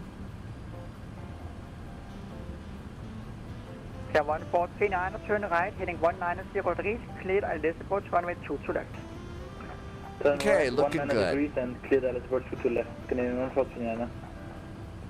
Here 526, speed 180 knots until 60 meters. Speed 180 until 6 knots, Canadian 526. Minus 41 Fox at the Echo, contact Castle Tower 118.105. 118.105, bye-bye. Got that preset.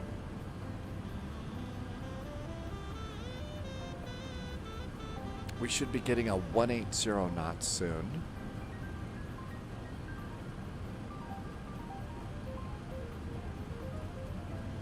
Ree has arrived at EKCH, your first time flying vectors to Copenhagen. It is a fun event, and it's one of those really great VATSIM events where it's all really kind of calm, cool, and collected and stuff. It's really, you know, as far as Okay, I'm ready for a major VATSIM event. This is like one of the best ones to make your first because the controllers are so calm, cool, and collected and stuff. Left 325, Sentry 2000 feet. I think it's going to be 180, so I'm going to arm that. Okay, we're expecting the localizer to come over here any second now. Come on. Continue on to left. Accelerate Mike, right turn heading 020, please. Left turn 0. Come on. 7422, turn left heading We're waiting for this little diamond. You see half the diamond right over here. That little half of the diamond, okay, it started to move. So it's starting to move. And when it's centered up, the airplane should center us up on the ILS. 526, contact tower 18.105. There it comes. Now it's moving, and you'll notice the airplane's going to make a turn here. Localizer, it just snagged it. There's our turn. And 180 till 6, Lufthansa Cargo 441. Flaps. Hello. 28. Heading 130. Turn right, heading 160. Looking good. It got it just fine. Okay, speed for landing 165, 160. Oh, what are the winds today?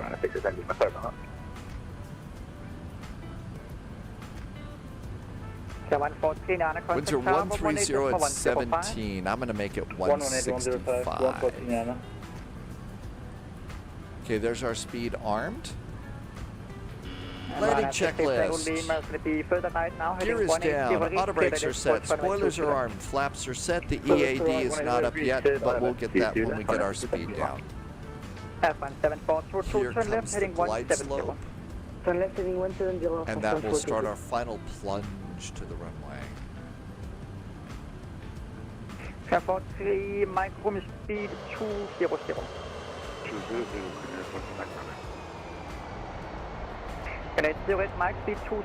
It was a dark and foggy night going into Copenhagen. Spies were everywhere.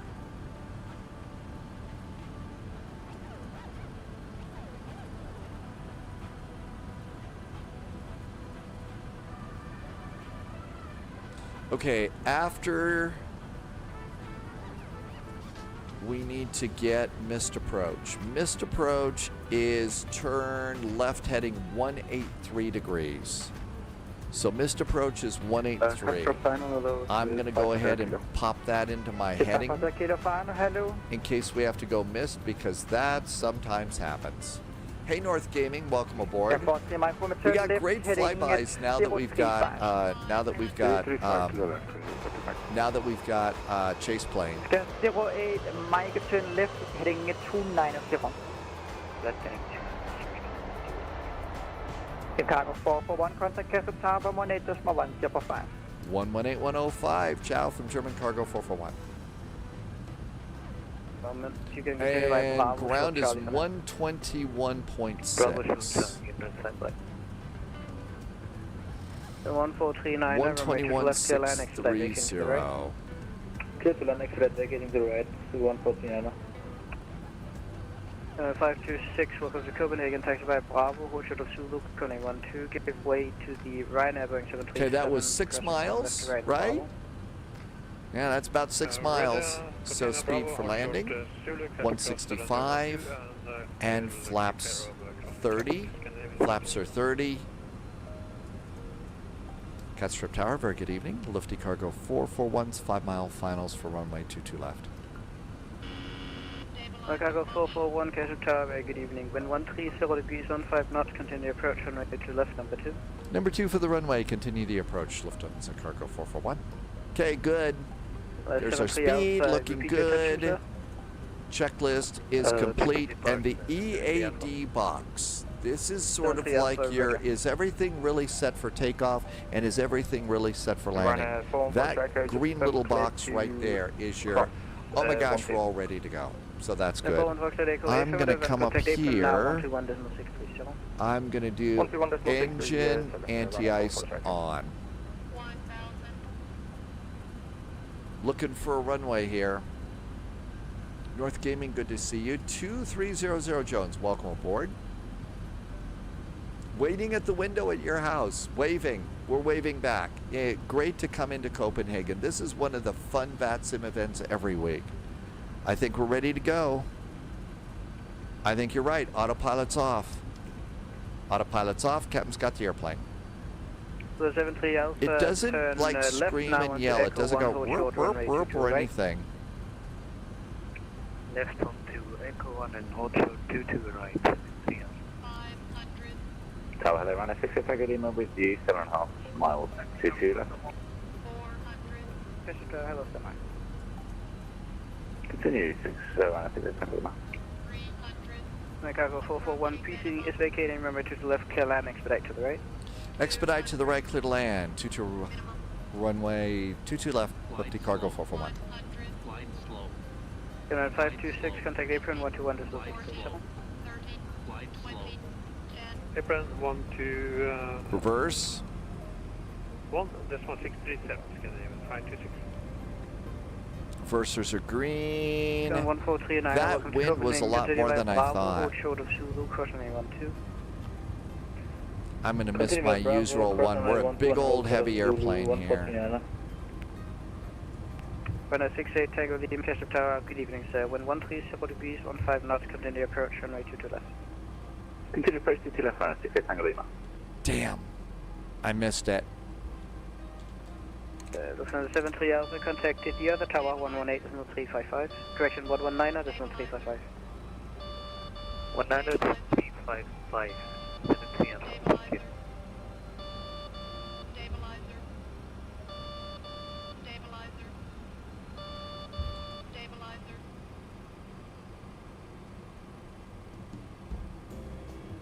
Took forever on that one.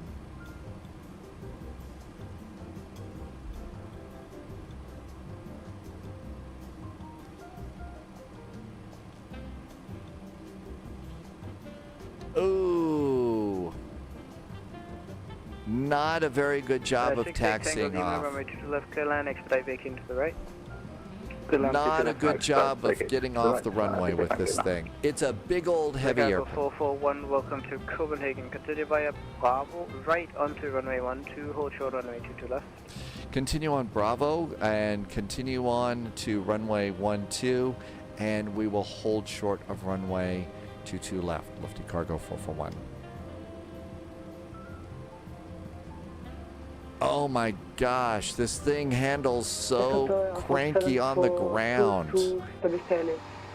So cranky on the ground. 17422, Ketchup Tower, good evening. Wind 130 degrees, 15 knots. Continue approach runway 22 left, number 2. Forgot, it wasn't my typical little baby bus on this arrival. Anti-ice off. Snow's falling. It is a little snowy here today. Wet and cold runway. I wonder if it was all. It's also icy on the runway. I think that I saw in the flaps up.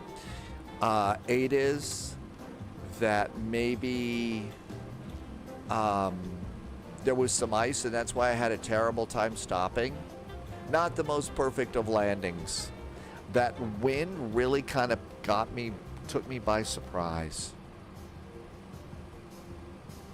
Come on, airplane.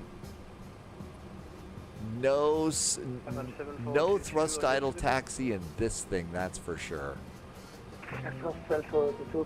There we go. Now we're finally going. 17422, So get the airplane going on the taxi, and then wing engines idle, and then the tail engine, number 2, the one in the middle, that's what you use to kind of power your taxi. Zach, you got a call in tonight? Thanks for coming in, Zach. Thank you for coming by. Have a great evening. Catch you next time. Hardware is a WinWing side stick for Airbus that I use with every airplane. And then Thrustmaster throttles, the TCA Airbus Captain's Pack to get you started.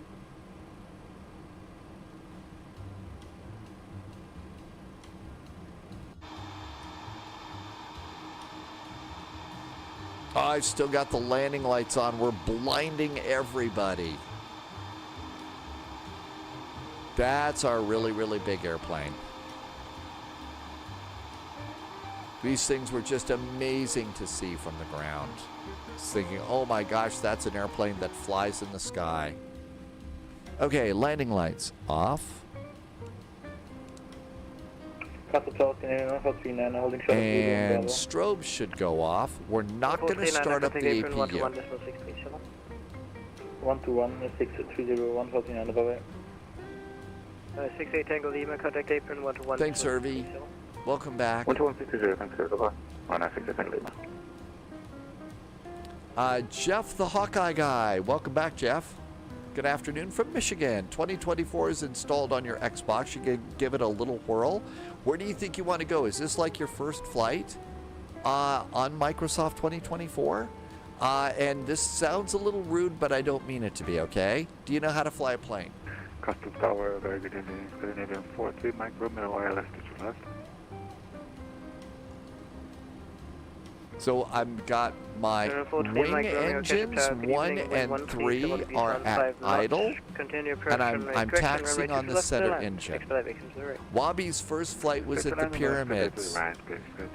Wabi, before you did that flight around Egypt, did you check it out and make sure it was okay with your mummy? You knew that was coming, right? Sorry.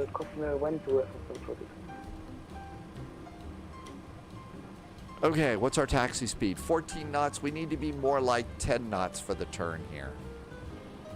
Okay, so there is runway 12.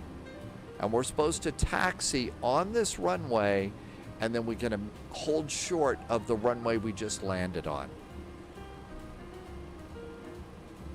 So we're going to make this turn.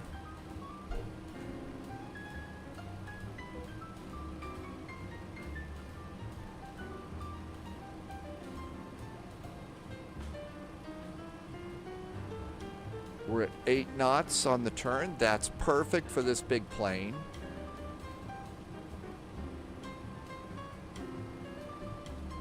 So we're going over to the cargo side now. So here we all are getting on the runway, and there's cargo land.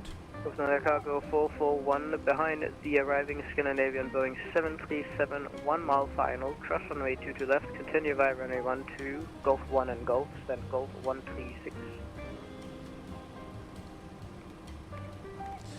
Lufthansa Cargo 441, after the landing Scandinavian 737, we do have the traffic in sight, cleared across runway 22 left, and then continue via Gulf 1, Gulf 2. Our stand tonight is Gulf 136 for Lufty Cargo 441.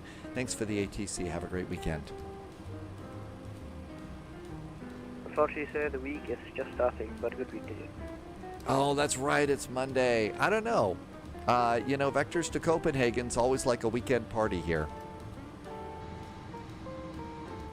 Okay, so there's the airplane that we're following. You're going to make a run from LAS to LAX. Okay, so there they are. Continue the taxi, so straight across. You can get the A310, the A320, and the A330. Okay, so Jeff, that sounds great. Sounds like you've got a plan. I was just asking because if you weren't ready for that, it would have just been frustrating for you. So I just wanted to ask and make sure that you knew how to make it work. Son of Banshee, if you already owned the airplane in Microsoft Flight Simulator 2020, it's a $5 upgrade fee. If not, it's about a $70 airplane. But you get a lot of airplane. 75, thanks, brother. Yeah, that's 75. All right, we are going to stand 136. Runway to the left, Cleared lines with 5 Kilo and will head to the right. So there's our taxiway. 43 Mike Romeo, welcome to Copenhagen. Taxi via Bravo and Charlie, hold short of Delta. And then remember, you're sitting about a mile ahead of the nose gear.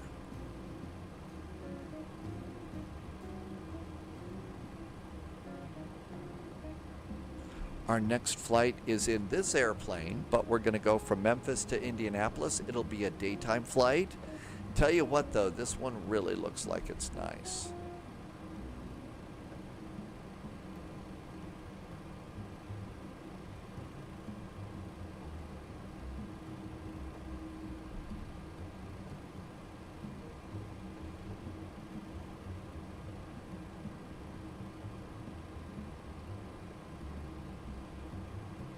That was an old taxiway over there. Oh, Jeff, you are 100% ready to go. A little bit off the taxi line here. There's an old taxiway, and I got fooled by that. FX14, Castor, good There's evening. Wind Golf 150 degrees, 13 knots, continue approach runway 22 left and number 2.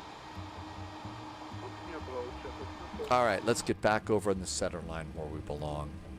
All right, and our gate is off to the right of that other airplane. So as we come on in, it's going to be 136, so second from the end. You can see that there is another one on the ground here. And if you look off to the side, you can see that there's the FedEx terminal, and I think German cargo is going to be down here. One shot of Delta, Scandinavia, 42 micro. Make sure nobody's coming over here, nobody's coming over there. 119355, thank you. 5 Hotel Kilo. It's not, oh, that's a big Walker cargo over there. 491, expectations. Expectations.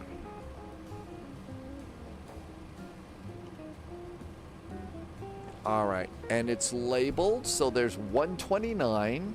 That's where it's supposed to be.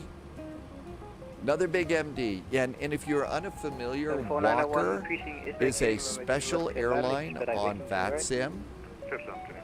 And it's associated with, I believe, a veterans charity, but I don't remember for sure. 132, 133, throttles idle, 134, 135, 136. There's our stand. And start our turn in. And now we're thrust idle. Taxi light off so we don't blind the ground crew.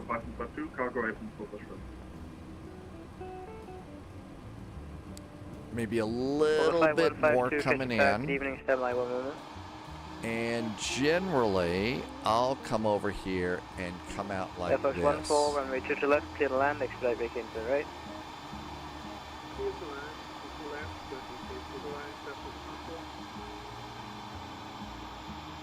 Kevin 4901, welcome to Copenhagen, taxi via Bravo. I'm a little bit off the center line, but that's good. Okay, looks great. Parking brakes are off. Parking brakes are kind of hidden over here. Parking brakes are off, and we'll immediately turn off engine number 1 and engine number 3. While we're at it, let's stop squawking, get off the radar screen. Come over here, we're going to go to services. We need wheel chocks. We need a GPU. Come on up here. Ground power is available. Once ground power is available, then you can do engine number 2. And there we go. Yeah, but yesterday was a practice run for this. This is one of those really busy VATSIM events. There was probably 120 airplanes or something like that coming into this airport. It was that busy. And because it was that busy, I wanted to make sure that there were certain things that I could do, like put in a hold. If you're not ready to do a hold and stuff like that, it's going to be a problem. So, you know, I needed to do a practice flight on this to make sure that we were 100% ready to go. And so, yep, I did that. So we got another MD11 flight, since this is the airplane that everybody's picking up today. Let's see, KL Aviation. Oh, you said hi on Unicom. I remember, in Frankfurt. I remember that. Well, hello, hello. You just flew out of EKCH. Are you doing a return flight to, are you doing a return flight? Okay, so let's see. Let's go clear off some of this data for this flight. This one shouldn't be as intense as far as ATC is concerned, but it still might be a little busy. We'll wait and see when we get some ATC. Okay, so notes are clear.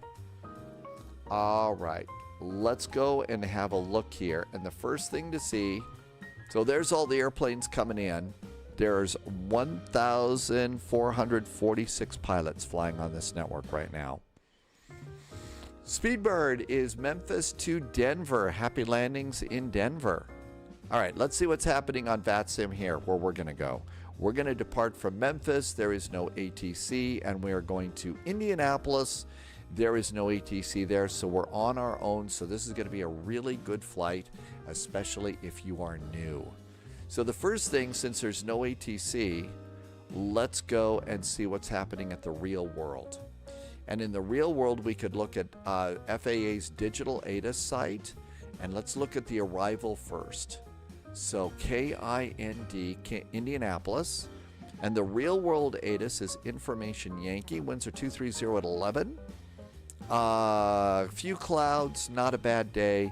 They are landing on 23 right and 23 left. So 23 right and left are the arrival runways. Now let's go back over here and let's look at Memphis departures, KMEM.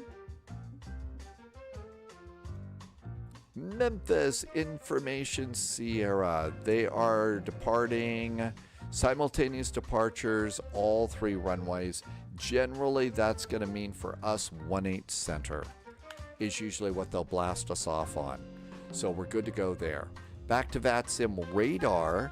Let's look at Indianapolis. I'm just going to remind myself. So Indianapolis has a big cargo terminal, and we're coming in on the 23s. So cargo's on this side. My guess is we would land on 23 left. So that's what we're going to plan for into Indianapolis. Coming on down here out of Memphis, we pretty much know what we're doing in Memphis. We'll be walking in Memphis for sure. But here we all are. I see FedEx 209. Russ is already there. So we're all ready to go. So this is the big FedEx ramp, and we're all ready to go. Now, if you just bought this airplane, there's a little something that you're probably going to have to do with this right now. Some people have to do it, some people don't. You got to do a little bit of work on your navigation data, but I'm going to show you exactly how to do it.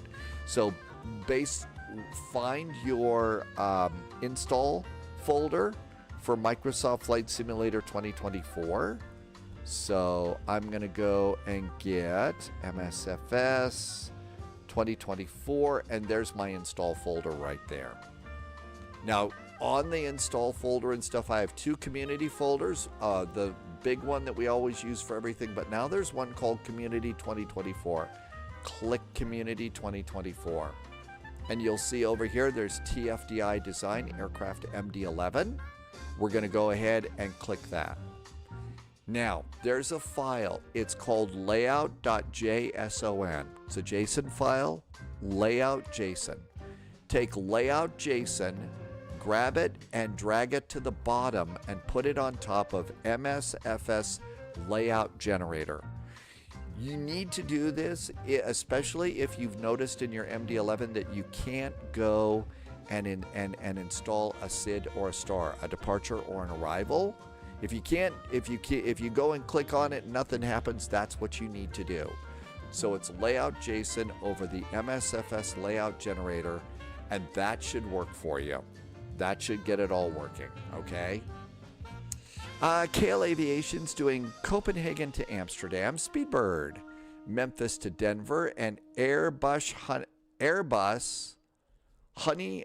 Oh, it's Honestly Better. Hi, Airbus Honestly Better. Welcome back in.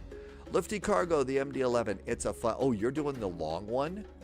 Boston to Frankfurt. You've got a long haul. At least you're going you know, eastbound and not having to fly against the, jet stream, right? Dick, nope, this is a payware airplane. You buy it from TFDi.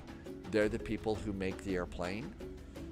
It's a $75 airplane unless you bought it for Microsoft Flight Simulator 2020. All right, so now while Microsoft Flight Simulator is loading, let's kind of go in and start our flight plan. So there's Russ already there. Let's do a new window and get SimBrief. And this is what us flight simmers use for flight planning. And we're going to create a new flight plan. And we're going to be, this time we're going to be an FDX, FedEx, Flight 441. We are going to be a KMEM, Memphis. We're going to KIND, Indianapolis. I'm going to add just a little bit of extra time on the clock, just because I'm starting to do that so I get an actual on-time departure or late departure or something like that. We're going to be flying the MD11, so go on down to the M's. There we go, MD11, and instead of the regular MD11, you want the MD11F for freighter. And that looks good, and we're going to do FedEx the Panda plane. Okay, so that looks really good. Our departure, I am expecting runway 18 center. And we're expecting runway 23 left. So we'll change those. And those are good. Fuel planning, there's no ATC, but I usually change from pounds to minutes. And we're just going to board an extra 15 minutes of fuel in case something happens. So there we go. Absolutely. Is it Meacham? Yeah, Meacham, you really ought to take it on a flight if you're not 100% ready to go. Or if you feel like it, there's no ATC where we are right now, Memphis to Indianapolis. So if you want to fly along on VATSIM, there's no ATC. So if there's no ATC, it's a great place to learn how to fly the plane. If all of it, and if a bunch of ATC pops up and you're having a hard time, you just disconnect. The disconnect police will not come to get you. All right, everything looks good. Let's generate this flight. So now we're generating the flight. And that looks good. Let's go ahead. We're going to need a PDF version of this flight plan so that we can refer to it. And I'll put a link to the flight plan into chat for you so that you can take a look at all the silly numbers in the flight plan. And thanks to Polyot, this command now works in both Twitch and YouTube, so it should be working for you just fine.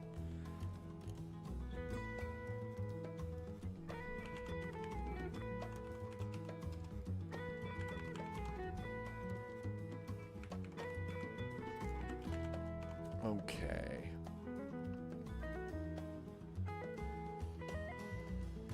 I'm just updating the title over on Twitch. Somebody just became a subscriber on YouTube. Carolina lady, thank you for being a subscriber. Okay, title is done. All of that silly stuff is done. Let's go ahead and finish this up. Okay, so the flight plan's over here, and we've got that. Let's go pre-file on VATSIM. So VATSIM, pre-file, and we're gonna fly this route at flight level 350. Carson 7 hums to the Smook 3 arrival. Let's file. We're filed on VATSIM. No way to chicken out now. Okay, we'll come back over here to VATSIM radar, and this is where we're gonna file, put the airplane at the FedEx hub. So over here, we got all of these gates. So all of that looks good. While we're waiting, we can come over here and bring in the flight plan and get some charts so we kind of know what we're doing. So flight level 350, there's our cruise altitude. This is going to be about a 354-mile flight. Page 2, there's the route. Memphis to Carson, And I'll put that just so you can see that in chat. I put those over in my flight notes. This flight is going to be 1 hour and 30 minutes gate to gate. So from the time we get to the airplane to the time we turn off the airplane at the gate, 1 hour and 30 minutes. We're going to have 3 people sitting back in the airplane. Remember those 3 seats back there? So 3 people that work for FedEx going up to Indianapolis. And so all that looks good. So now that we've got that information, whoops, and grab that over there and just get it out of the way. So the next thing we'll do is let's go here in SimBrief, and we're going to import the flight plan and import from SimBrief. Memphis to Indianapolis, and that's going to download the route into our charts application. There's the route, not bad. Airports. Let's go to Memphis, charts, taxi, and we're going to need airport. It's probably all we're going to need. There's no gate chart for this. And it's going to be 18 center. That's going to be a nice simple taxi out. And the departure is the Carson 7 departure. Carson 7. Big thing to check out on this thing is check out your top altitude, 5,000 feet. So climb and maintain 5,000 feet is what you need to do. After that, come on up to the top, transition level, 18,000 like it is all over the US. And Memphis departures 124.15, but there's going to be no departure because there's no ATC. So there's our departure. Coming into Indianapolis, and you can see I'm pinning these to the bottom down here so I can get back to them really easily. Charts, we're doing the Smook 3 arrival. All right, did that work for you, Speedbird? Your star was not on your FMC. That's the reason why, Speedbird. Some people need to do it, some people don't. And there you go. Okay, we're going to come in at Ember. So we're going to pick up the arrival at Ember. There's Ember right there. We need to be thinking about descending to at least flight level 190 as we're approaching Ember. And then we're going to be on the transition for the south side of the airport. And the last point is Ramey.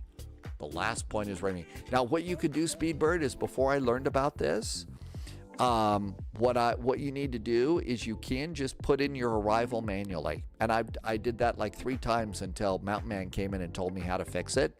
So you could just plug each waypoint in manually and it works just fine. Works just fine. Roddy, I'm in the US. Let's see. Flight level 23, no. Landing runway 23 left. Now, if VATSIM pops on, we may need to go over to 23 right. So I'm going to pin both of the runways in just to prepare for VATSIM. Airports. And that's all we're going to need. And now if you look here at the bottom, you can see I've got all the charts I need for the flight.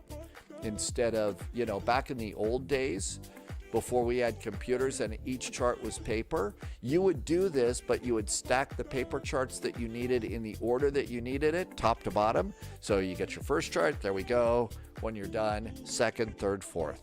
Now we kind of stack them electronically, but that's how we go ahead and get all of our charts done. And the sim is now ready. So start and free flight. Speedbird, unless somebody saw you, then, you weren't descending. The barometric pressure was changing just really fast. How does that sound? Okay, it's the McDonnell Douglas MD11. Let's see, we've got GE engines. I think Pratt & Whitney, is it GE's for this? Let's see, livery, lifty cargo. Up there we go, FedEx. Do we want 6? Which one is the Panda plane? Panda plane is November 585.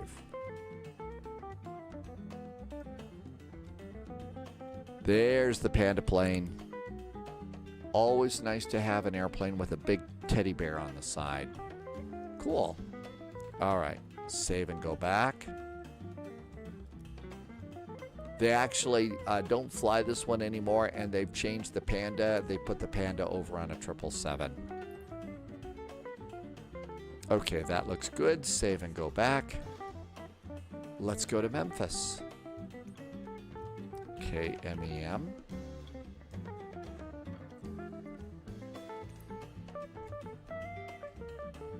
Lofter is having fun in the Horizon 787. Where are you taking the Horizon 787?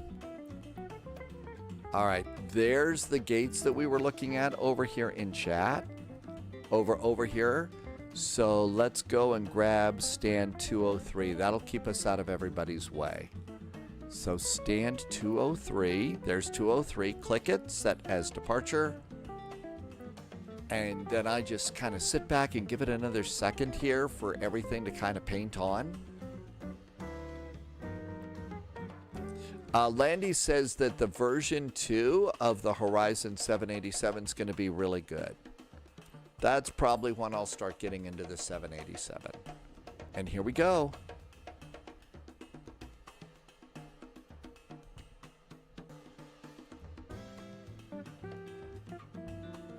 And now we're almost all ready. Let's go ahead and we'll launch vPilot. Get vPilot ready to go.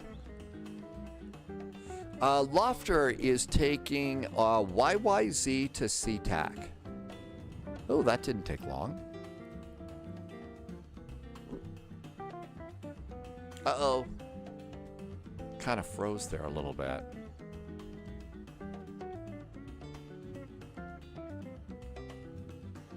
Now it says it's ready to fly, but you see how it's kind of hesitating around a little bit. It's not smoothly panning around the airplane. That means the sim's still loading some stuff in.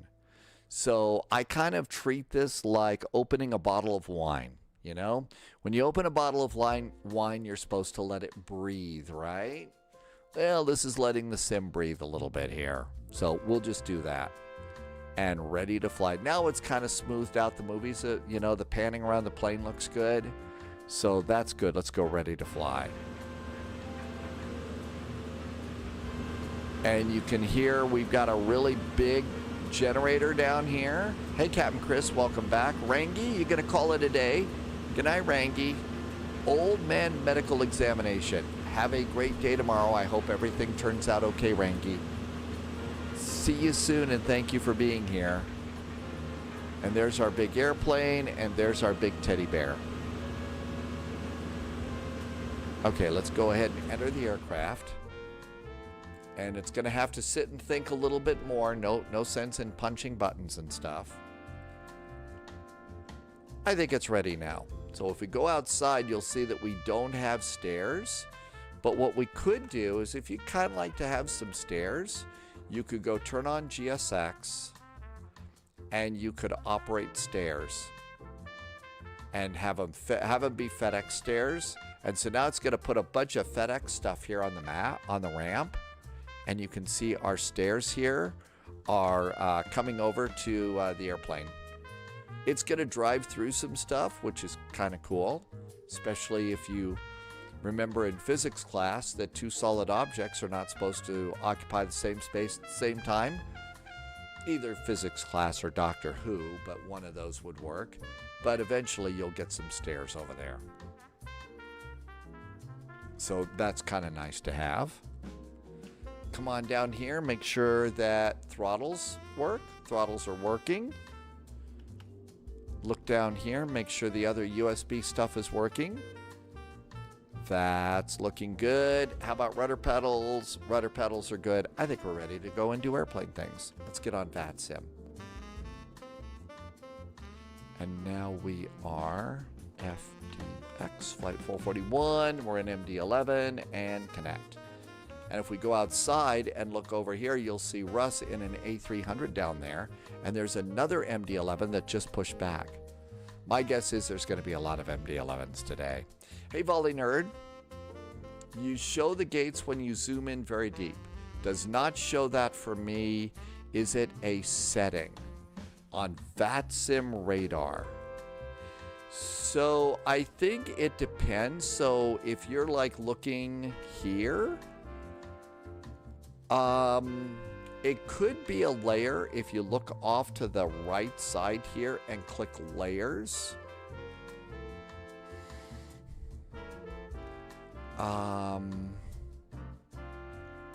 I don't know. It worked for me, Volley Nerd. I don't think I remember turning anything on here to be able to see this. You just zoom in really tight and it should show you the airplanes and the gates. Is it not doing that? Is there an open? Is there something for sure? Groin Congola says you need to connect VAT Navigraph. That's right. So if you need to put your Navigraph ID in here and that'll do it. Because all of that is coming in via Navigraph. All right, let's turn this down. Let's go do airplane things. I did get a auto ATC and our squawk code for this flight is going to be 1641.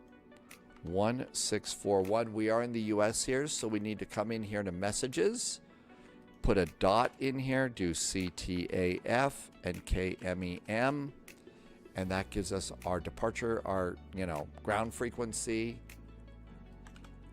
Did you actually did you actually put that into VATSIM radar, into the website at VATSIM radar to see the gates?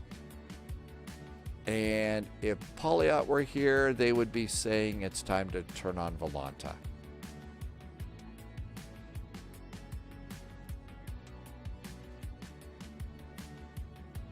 After doing the layout generator with Jason, my nav data is fixed in the MD11. Wasn't Jason one of those, movie hacker slasher bad people? Could they have maybe chosen something other than Jason? And add a flight plan and import from SimBrief.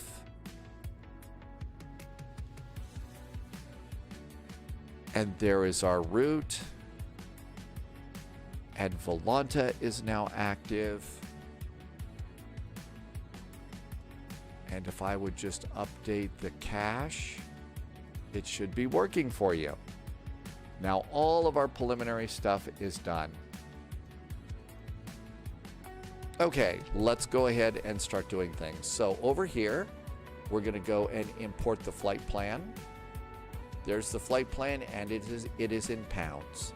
Let's come up here to services, and we could go and open up the big cargo door. So we've got a very big cargo door here, and you can open that door too, and it looks pretty good.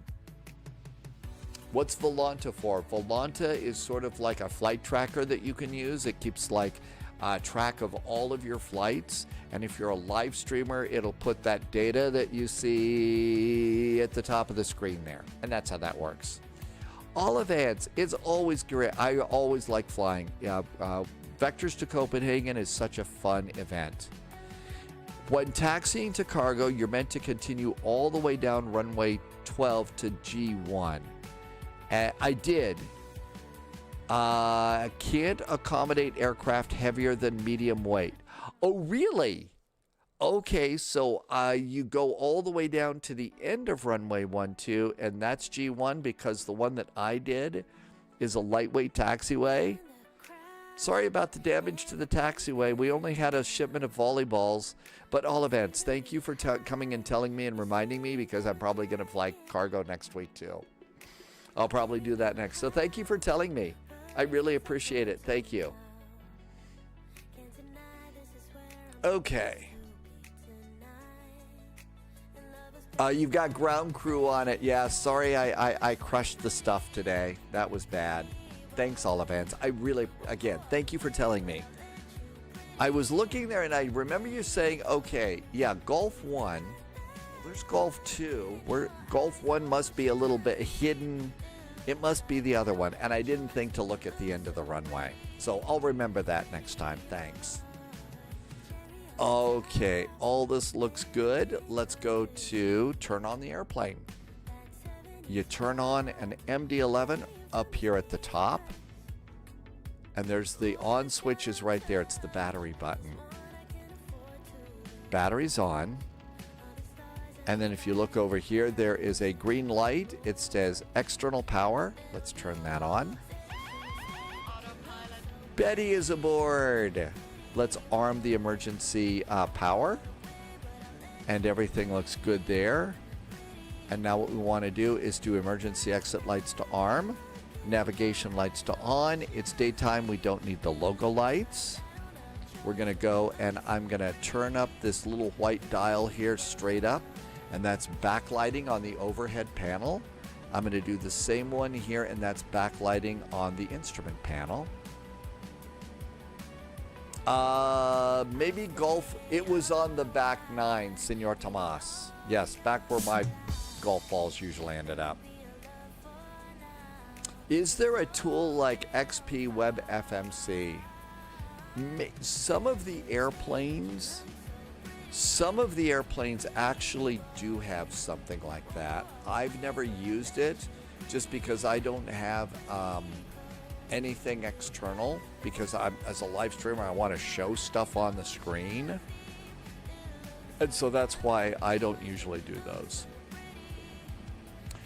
Senor Tomas, you don't need to turn on the logo light, which is the light on the rudder, during the daytime. Don't need to do that. Volleyball is speaking your language last week with Wilson. Well, let's see. Volleyball Nerd, you are on Twitch, so I can show you that here on the Spy Flight, one of our favorite emotes is something you might like. And I'm going to be adding it to channel members over on YouTube. It is the Wilson Volleyball. And usually you can count on us having Wilson volleyballs when we're flying FedEx, because, you know, if Tom Hanks is back there, it's going to be a thing. It's going to be a thing. So there you go, Volley Nerd. Corwin Tipper, welcome back in. We've done long hauls, but we only usually do the long hauls on when VATSIM's doing them. All right, airplane has come alive. It's warmed up. Let's do FMC. Navigation data is current. Flight plan init. Now with this, we can take it easy and we can come over here and hit dispatch and send the flight plan to the FMC. And you see it says it sent it to the FMC. And it says KMEM to KIND. So it started, but we got to finish it up here. Our alternate today is Chicago, KORD, Chicago.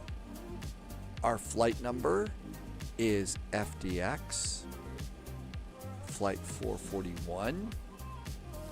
And at that point, I'm going to stop. I always really stop here at the flight number. And then we come up here to the top, and we're going to go and do the IRS system. So there is the IRS's, the navigation, and we're going to do nav. And wait on this one for the cargo fire light test. And we go ahead and do that, and then we do nav 2 and the aux nav. And all of that looks good. Come down here and then hit initialize. I forgot to do that last time. Star Lugo is here with yellow cards. What did I do? I'm being good. Have I cut a corner yet? Welcome in, Star Lugo. Thanks for coming in.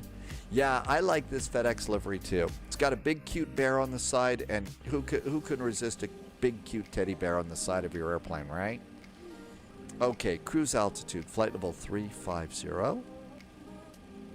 Cost index is 78. And that page is now done. Next page is going to be block fuel. Now we can go and load the airplane. So come over here, and we're going to set payload and fuel. Payload is now set, so it's essentially loaded. And if you come back outside and look over at our big cargo door, you can see there's cargo aboard. So it's already aboard. Medic Warriors 27. Frankfurt Tower, hey, thank you for some really nice. No, there wasn't no problem at all. In fact, we got out of Frankfurt in record time. It was a good time. But Medic Warrior, thank you so much for ATC going out. Love flying with you on a Friday night for sure. And always have a good time doing a Lufthansa cargo flight out of Frankfurt. So, again, thanks for making it fun. I put in 7. Did I put in a wrong number? Did I put in a wrong number? Let's see. Page 1. FedEx 441, flight level 350, cost index. You're right, I only got a 7. Star Lugo, was that the reason why? It should be 7-8. 7-8 is our cost index. Thank you. Thanks, Corwin. You want the fire alarm as a ringtone on your phone. Man, that's kind of a retro tone, but you know what? The only people that are going to recognize it will be McDonnell Douglas pilots, right? Okay, page 2. Let's go ahead and continue. So now that we've loaded the plane, let's go to the payload page. And if we look over here, you can see our zero fuel weight. Zero fuel weight is 427,000 pounds, 427.6. 427.6. And that goes in zero fuel weight. That's good. Fuel. Look over on your flight plan and check the block fuel. Block fuel at Memphis is supposed to be 53,300 pounds of fuel. So 53.3 is what should be in the tanks. And this is when we look up at the actual gas gauge and look over here and see, is it 53.3? It is. So we have the right amount of gas in the tanks. 53.3. And that goes into block fuel. The True Demon is back. Hi, True Demon. You were in Wales for 5 days and you just came back today. I'm sorry, True Demon. I can't help myself. Did you have a whale of a good time? I'm sorry. I couldn't resist. Actually, Wales looks like it's really cool. I think that there would be some really cool places, really neat places to go and live that would have a great view of the water. And that would be a great place to set up Spy HQ. All right, let's go ahead. Now for center of gravity, you just click the buttons right now. I don't know where to get center of gravity right now. So just click those buttons and it'll put your center of gravity in. Next is taxi fuel. This is gonna come off your flight plan. And that's gonna be 1,500 pounds. So 1.5 is taxi fuel. Route reserve, this is your 5 minutes of fuel. 15 minutes, I mean. 15 minutes is 4.8. 4.8 is 15 minutes of fuel. You don't do alternate on this one. And then the next thing that you'll do is 30 minutes of fuel, which is 7.0. 7.0 is final. And that includes some extras, so that gives us 56 minutes of the extra stuff. Okay, so all of that looks good. The last thing to do is remember your block fuel, which is 53.3. Go to page 3, 53.3. This isn't your refuel quantity, but just put that in there and it takes care of that for you on this one. And we're good to go there. Next thing we'll do is be like the real pilots on this old plane and come down here and let's hit the hydraulic button. So press the hydraulic button, come over to one of the middle monitors. So if you look, there's all of our monitors there. So the one just to the right of the landing gear handle, and it should change to hydraulics. Come to the upper panel, and up on the hydraulic panel, which is at the top, there's a button here that says hydraulic pressure test. Click that one, press it, and do the test. And what that's, if you look outside the airplane, you're going to start to see all the control surfaces move as the hydraulic system pressurizes and does a test. So you actually have to have one of the pilots go outside the airplane and verify that there's no truck underneath the flaps or something like that, because it's going to move control surfaces. And then that's how you do that. We could also do the engine fire test right now. The engine fire test is up here. Those are the engine fire handles. So you get engine number 2 on fire, you pull the handle. Helps put out the fire. Now, if you've got different views set up on your keyboard, so like the instrument views and stuff, you can do this with your mouse. So take your mouse here, and you see this round button, it says fire test. I'm going to press it, and I'm going to hold it down. I'm not going to let it go. And there's the engine fire test for the APU and all the engines. Now let's go and look down here, and you can see we've got engine fire tests on the engine instruments there. And then look down at the fuel. You can see the fuel start switches were red, indicating that there's a fire. So you know how to shut off the fuel to something if there's a fire. And so you can hold down a button and then look around and then let up the mouse button, and that ends the test. So that's how you could do an actual fire test. And if you look over here in the middle of all of this, we need to come down and press hydraulic again. And hydraulics, you can see the pressure is now going down on the right hydraulic system. Now this one's going to start to pressurize. And so that does all the hydraulics tests. Maybe that was the last one. Okay, let's do the flight plan. So F plan, Memphis, and we are departing from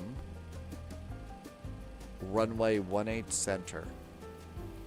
We're doing the Carson 7 departure. Page down, nope, page up. Carson 7. There's Carson 7. And we're exiting Carson 7 at Hums and insert. Now, if you did what I just did and you didn't see Ribs, Henry, Warts, and Waddy at the departure, that means you have to go and do that JSON file thing that I was telling you about. That means you got to do that. Hi, Dad Game Time. Who really likes the MD11? Father Time on YouTube has a great set of tutorials on this from a former MD11 pilot. Is that the actual name, Dad Game Time on YouTube? Father Time? Is that the name we can go and look up and use? Thank you for putting that in, Dad Game Time. Okay, so now let's come to the end of the flight plan. And it ended. Thank you, Dad Game Time. Outstanding. Really appreciate that. Hi, Manifee. Let's do Indianapolis and star for the arrival. We're expecting runway 23 left, ILS 23 left. We are doing the Smokey arrival, Smokey 3. We're going to pick it up at Ember. And the transition is Clang or Larry. Aside from one of them sounding like a Klingon, we're going to come out at Ramey. And on the runway, we think we're going to get, let's see what we got. Okay, over here is Clang up there. And there's Larry. I don't think I'm going to do that transition. I don't think we need to do that transition. So I'm not going to choose either one of them and just insert. And that looks good there. And so after that last waypoint, Ramey, there should be vectors and a discontinuity into the ILS. And that looks good. Flight plan is done. Let's come over here to services. And let's go close that big cargo door. Big cargo door is closing. We're all loaded up. Let's also come up here and we're going to hit APU power, start up the APU.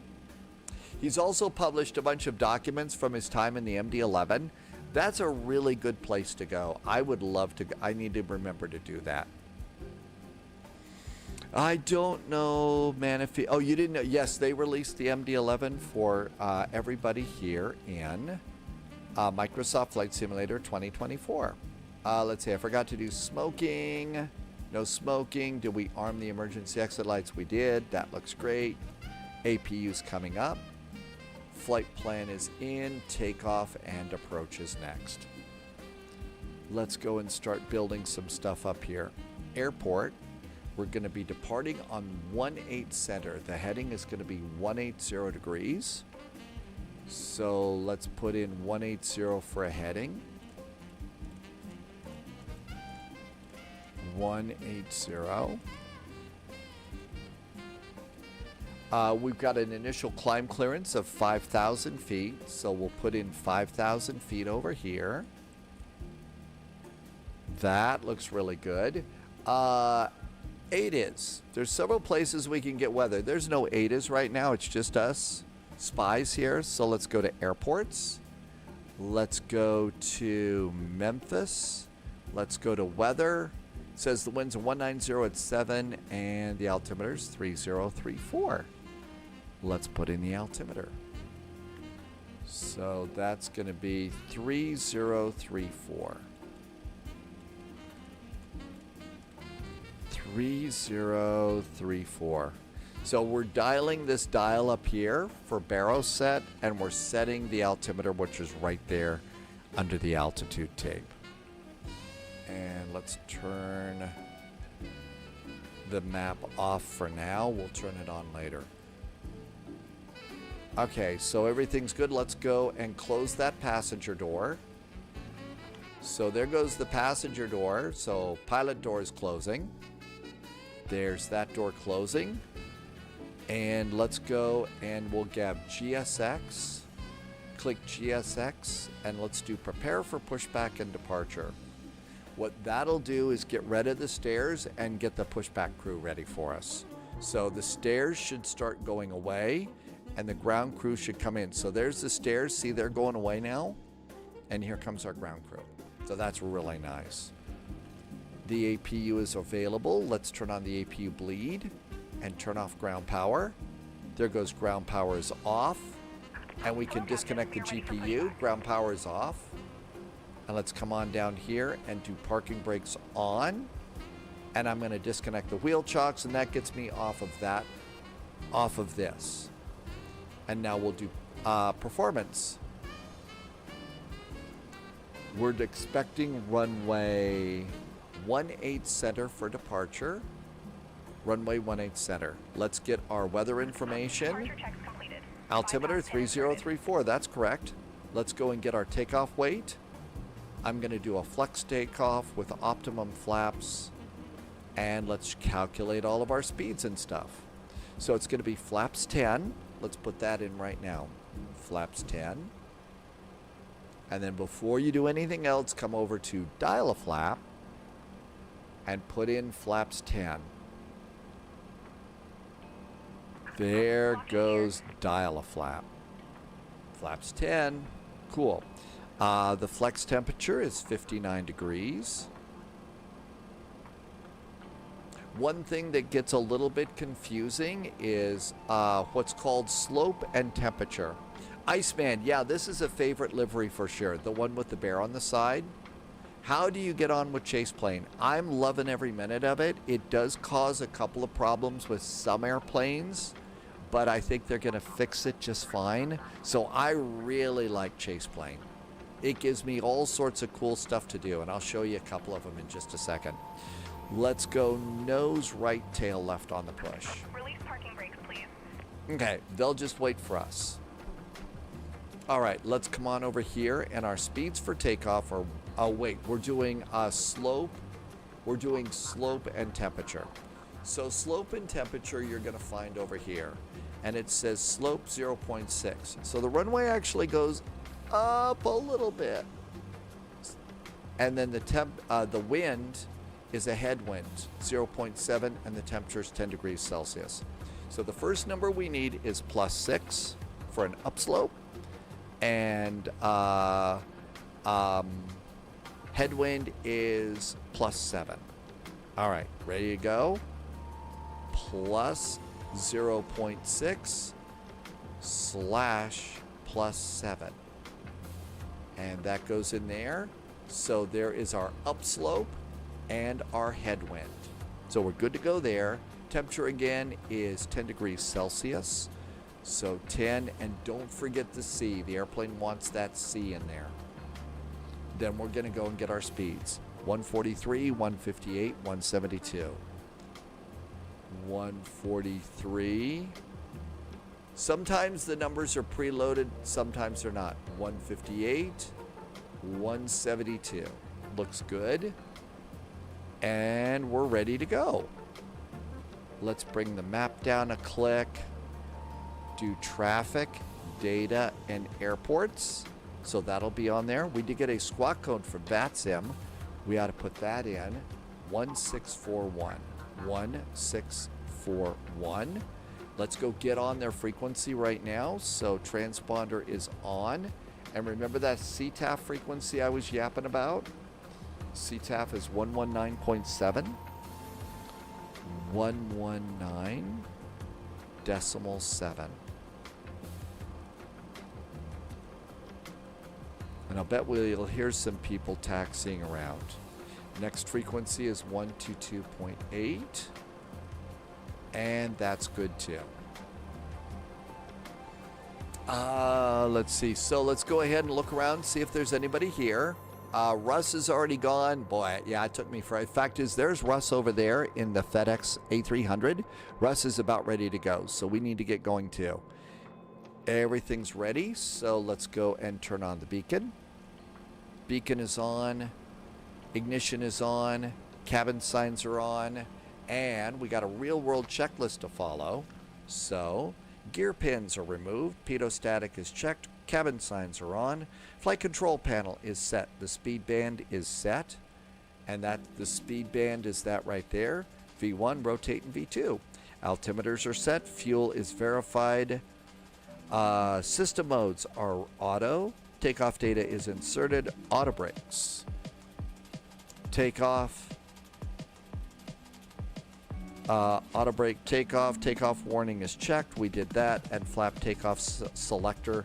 Dial a flap is set. The cockpit initial setup is done. Before start checklist. Cabin is secured. Mobile phones are off. Engine ignition is on. Beacon is on. System modes are auto. Parking brake is on. Checklist is ready to go. I think it's time to get out of here. And subscriber parking confirmed. brakes.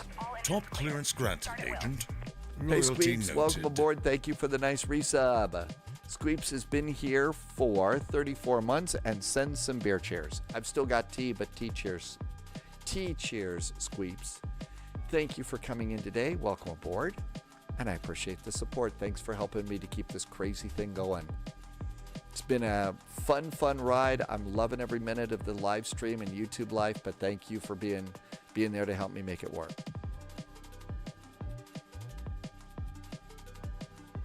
When using EFBV speed, slope and wind can be left to 0 format. The outside air temperature OAT format 15 degrees for Celsius. That's from their website. Really? Okay. When using the EFBV speed, slope and wind stays to 0. And the outside air temperature of 15 C or 59 respectively. And that's what we do. So we don't do slope. Okay, so Inga and Claudia must have done something different for their speeds because I got the slope and stuff from watching the Lufthansa cargo video. I think we can start up the engines. Starting engine number 3. Landy, that is really cool to know. Thank you. All right, so over here, fuel off. N2 is going up. Oh, we need to be over on engines. And oil is up at 18%. That's when Claudius Inga started the engines. Captain always starts the engines. And engine number 1 starts. Parking brake is set. CT Aviation is flying in South Africa today. Manafy's in the 737-900. You've been browsing the quick start guide. Landy, any other hints that you've got? We're ready. You got to get back into flight sim, Squeeps. You got a new computer. Good. Well, that's for sure. Landy's right. I mean, there is an awful lot to set up, isn't there? Don't let it intimidate you, because if I can do it, you can do it, is what I always like to say. And just take it a little bit at a time. You're not going to get it everything done in one day. So give yourself time to do it right, and it'll make your flights even better. Oil is good on engine 3. Oil is coming up on engine 1. And 2 is coming up on engine 1. 16, 17, 18, fuel.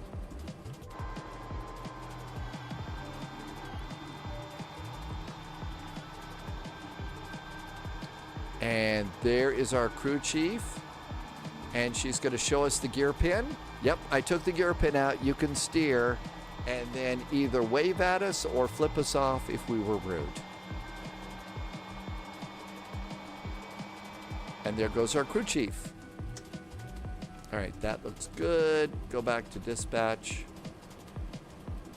All right, that looks great. We got a good start there. One more engine to start. Engine number 2. There goes engine number 2. It starts. Look over here. Oil is good on engine 1 and 3, and 2 on engine 2 is going up. Yes, I do use, I have an external drive. I don't remember the stats. I remember it's 7 terabytes, and I bought it from Amazon.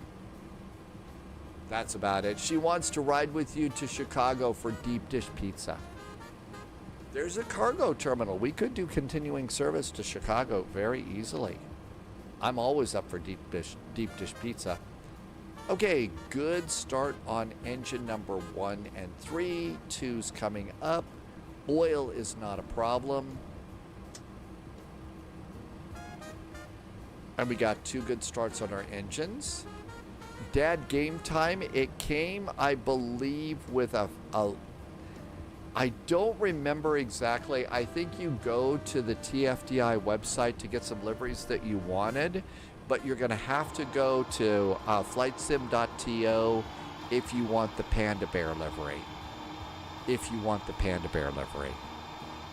No, Manafy says the installer had liveries.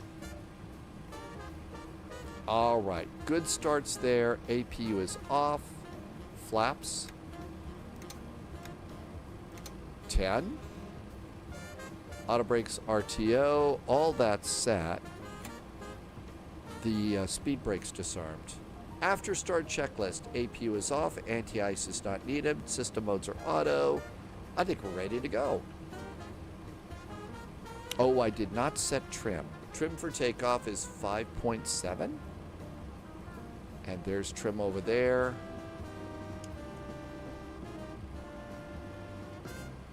Three, 4, 5.7. Stabilizer trim is set. I think we're ready to go. Let's see. Let's go and arm FMS speed, nav, and profile. Now we can go. All right. Posture check. Make sure we're seated correctly. Nose light on. Parking brake off. And then to get the airplane going, it's heavy. It's made of metal, so all 3 throttles up. Look out the window when you start to roll. After you got a good roll going there, engine 1 and 3 on the wings should go to idle. If you're talking about MD11 V speeds, I would follow developers' advice since they coded and modded the engines. IRL does not equal the sim. I think you're absolutely right. And that's exactly the way we should do that.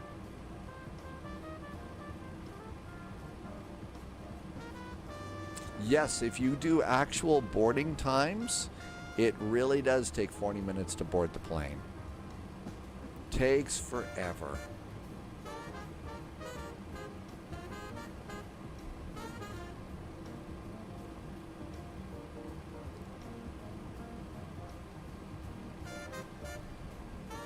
Memphis traffic, FedEx 441 is coming out of FedEx land, taxiing to runway 18 center via Victor and Bravo, crossing runway 27, Memphis.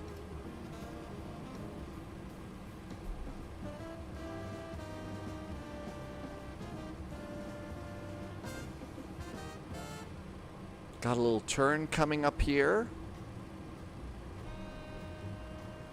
And we go over it just a little bit because we're sitting ahead of that nose wheel.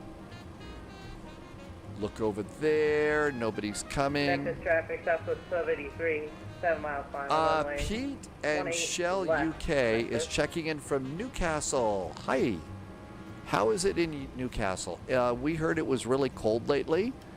There were reports of snow recently in Coventry and Sheffield and London. Did you get any?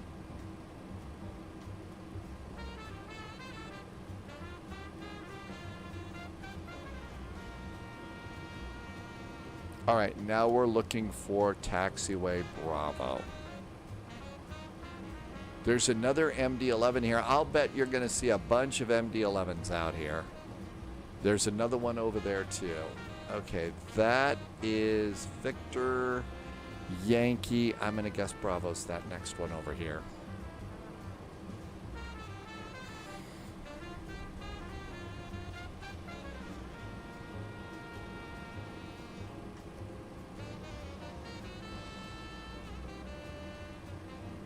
Snow and cold, and that's pretty much standard at Newcastle.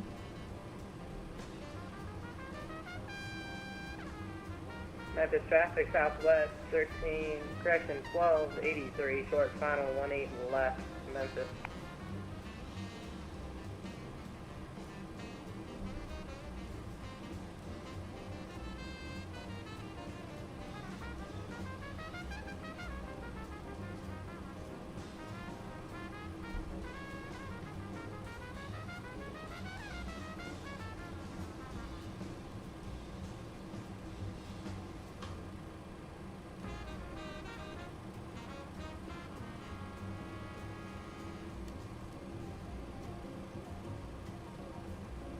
Pete says that all the snow is gone, though. It's 7 degrees Celsius, so it's already melted out. We've got an airplane landing on 18 left, so there's going to be an airplane that kind of flies overhead and lands on the runway there. There's 60 MD11s online right now. I'm not surprised. I feel like that number is going to grow as the day goes on.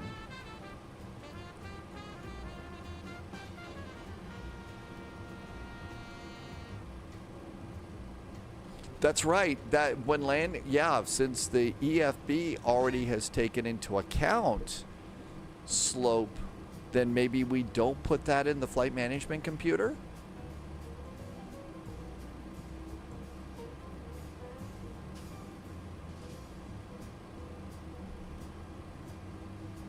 Vector Hockey is in chat. Hi, Vector Hockey. If I didn't buy the MD11 in 2020, but you want it now, it will work in Flight Sim 2020. Are you trying to decide via the extended or the base package? Pete is going to go flying in about 2 weeks' time. Where do you get to go? Or is that a sim flight?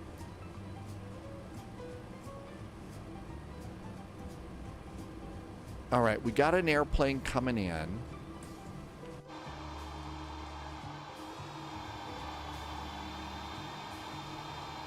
And they said they were coming in on 18 left. I see them on the runway. Memphis traffic, FedEx 441 Heavy is going to line up and take off on runway 18 center, Memphis. Okay. Strobes, known as high intensities on this airplane. Extend the... Traffic, Southwest 1283, clear, 18 left on Echo, holding short on 18 center on Echo for departing traffic message. Good evening, Toby. Welcome, welcome. FedEx 441 is taking off 18 center on the roll right now. Memphis. Landing lights. Memphis traffic, Southwest 1283 is holding short of 18 center at Echo. Throttles up about halfway. Engines are stable. And looking good.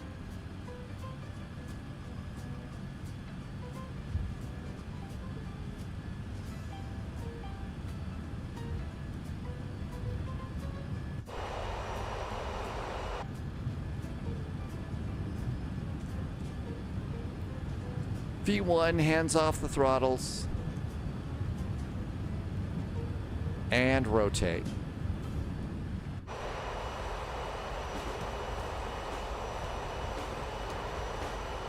Positive climb, gear going up.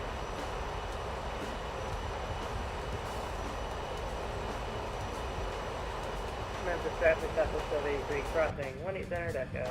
Memphis.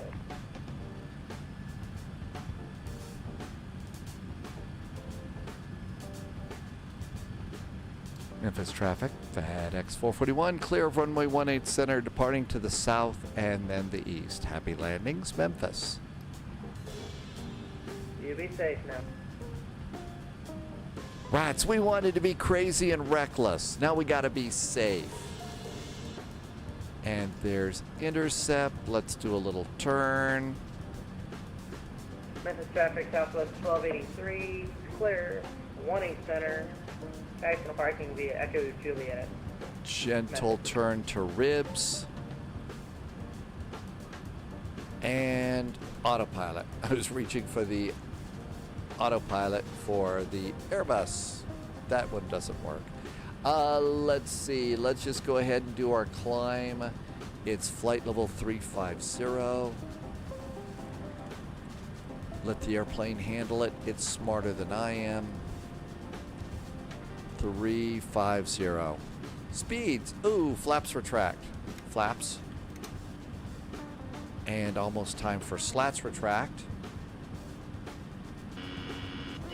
Betty is still aboard. Slats retract, and there goes the slats, the leading edge slats on the wing coming up.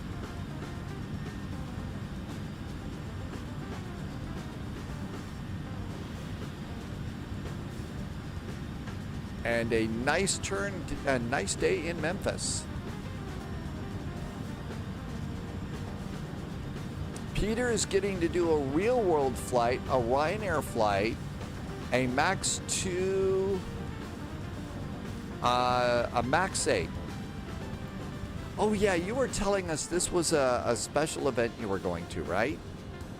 And there's our climb looking good. Let's see, how about 122.8? We're clear of the airport, and out we go. TCAS standby. No, that's something I regularly forget. It should be on Terra, and I always forget at the end of the runway to turn it on. So it's a problem. PS Morandi got it right. Following along, Gwen Kongal is doing your first flight. I hope it's working out well for you. I don't have any well, I don't have a console. Tyler, Sam, we do go to Paro every now and then. In fact, it's probably, now that we've all got this airplane, we should probably take our MD11s to Paro. Paro is one of those airports that we like to take very big airplanes into.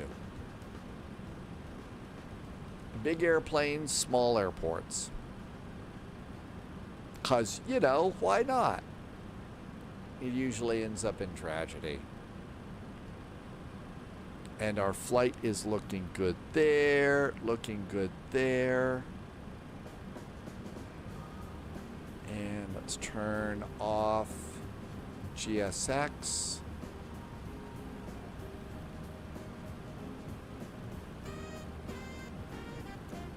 There's GSX off. Turn off the top menu. And FMC. And let's do progress over there. And let's do performance over there. We are 360 miles Subscriber out confirmed. of Memphis. Top clearance granted, Nikki Fizz is back with a nice Loyalty resub. Hey, noted. Nikki. Thank you for coming in today. Thanks for a 6-month resub. I didn't realize it was 6 months. Thank you so much. Yes, I know, Russ. Yes, they're constantly repairing that fence at Paro. Whenever the spies show up, they're very upset at us. Nikki, thanks for a resub and awesome jet fuel in the flight plan.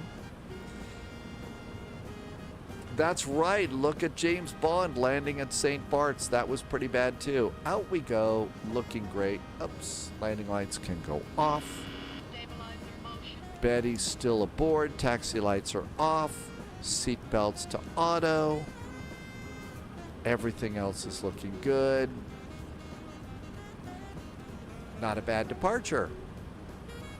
So let's see. After we get to beautiful downtown Indianapolis, we could do a continuing service flight.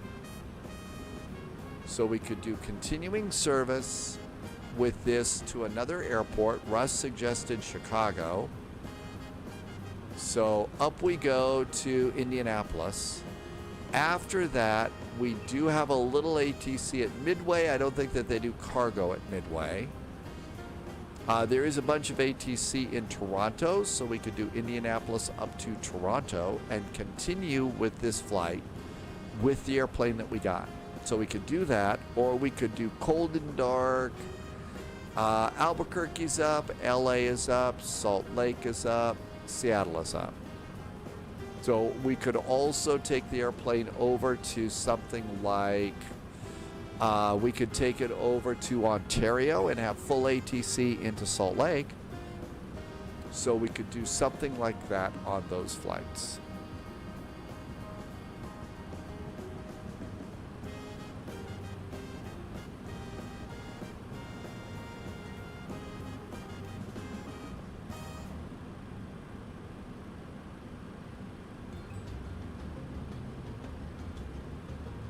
I'm just moving some stuff around. Captain Chris would like to do LA. Free Lethal, do not bring the MD11 into Midway. No. The runways are a little bit short, right, Free Lethal? HZ Flight Simmer, welcome aboard. Thank you for coming in. I do have a private pilot's license, so I could fly a Cessna 152 or 172 or a Cardinal, but if it's something like this, I really shouldn't, I should stick to Pixel planes. Manifee says there's Chile in Indianapolis. KD, we haven't been to SeaTac.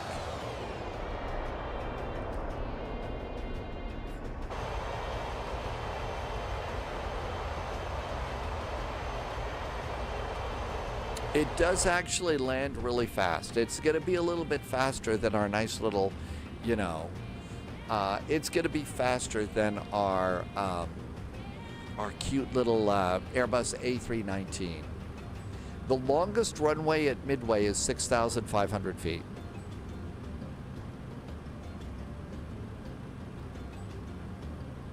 And out we go there. I'll do a poll in about 10 minutes when we get to our final cruising altitude. I'll do a poll about our next flight and see what we decide to do. Ontario has, yeah, that's right. Because of the accident, that's where they parked an awful lot of them. Well, I mean, you could stuff the airplane into. I mean, our airplane here, we could land this if I hadn't loaded it full. That's the secret to big airplanes and small airports. You want to put a 747 into Paro? Great. Just don't have any payload. Have one passenger and no cargo. You do that, you're good. Free Lethal lives by Ontario all night. You hear the cargo operations? Oh, I'll bet you do. Yeah, all of them are still grounded, unfortunately.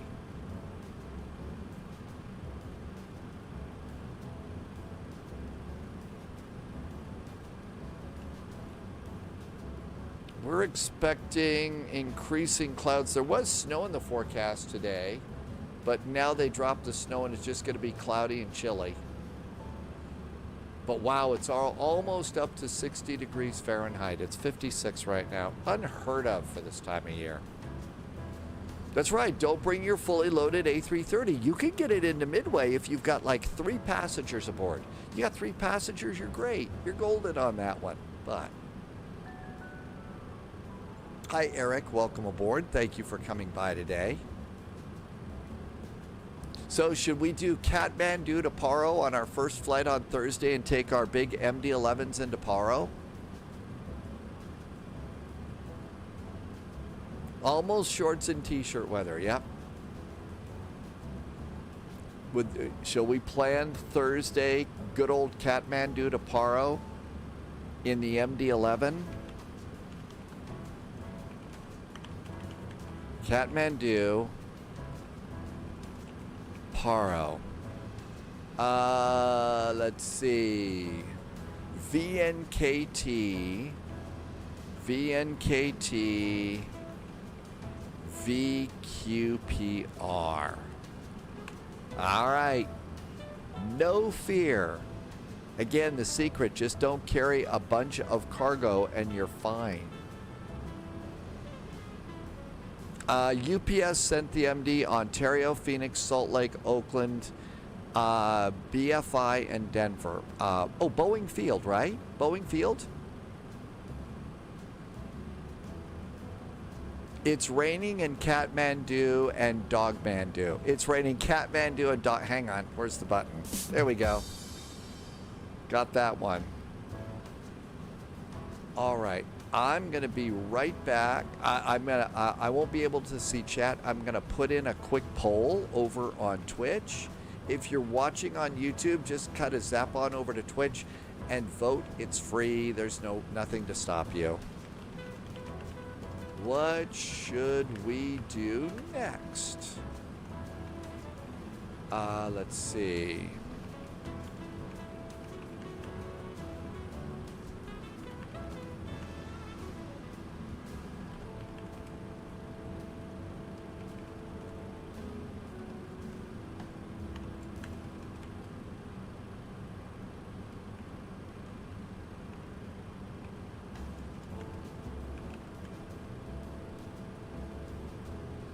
And did I see one other that would be fun? Case, okay, yeah, Albuquerque went offline, so that's no good. Okay, there is now a poll. It is up again. It's over in Twitch. If you're watching on YouTube, you're welcome to come over and vote over there. So those are 4 flights that we might do. We could do 2 flights, one to either Chicago or Toronto, continuing service, or we could do something like Ontario to Salt Lake, San Diego to Vegas, something like that with this airplane too. And that would be full VATSIM ATC, those last 2. It's free to vote, doesn't cost anything, so that's good. Everything's cool up here, right? Yep, we got the logo lights off. All the other lights are off. Passenger lights are off. Life is good.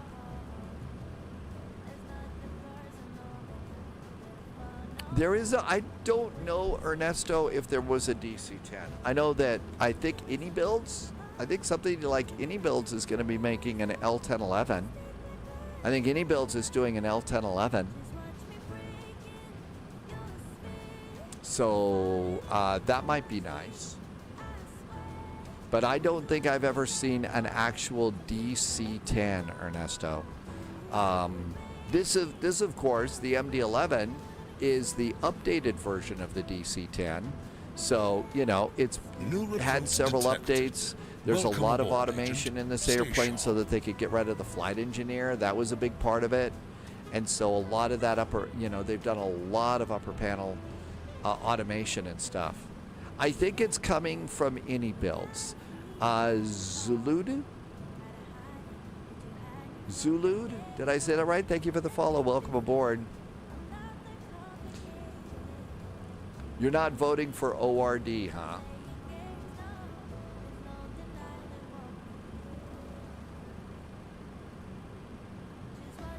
Nobody's interested in Indianapolis to Chicago.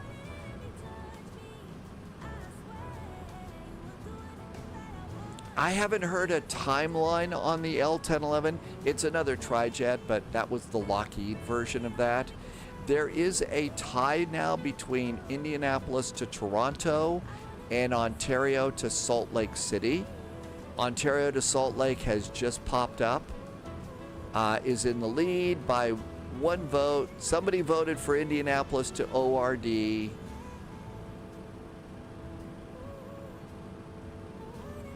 Almost done. Manifee says we should get Chicago dogs and chili with au jus sauce. Now, if we're going to Chicago, we need Lou's Pizza. Okay, almost done. There's a tie between YYZ and Salt. Okay, we got a tie. So we had a tie between IND, YYZ, Ontario, and Salt Lake. I've got to fix that. Let me go ahead and we're going to do a tiebreaker. Okay. So here comes a tiebreaker.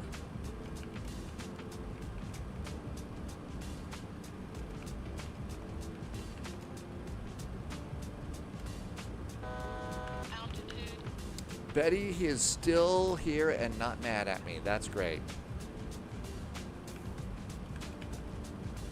All right. Tiebreaker is now up. Tiebreaker is up.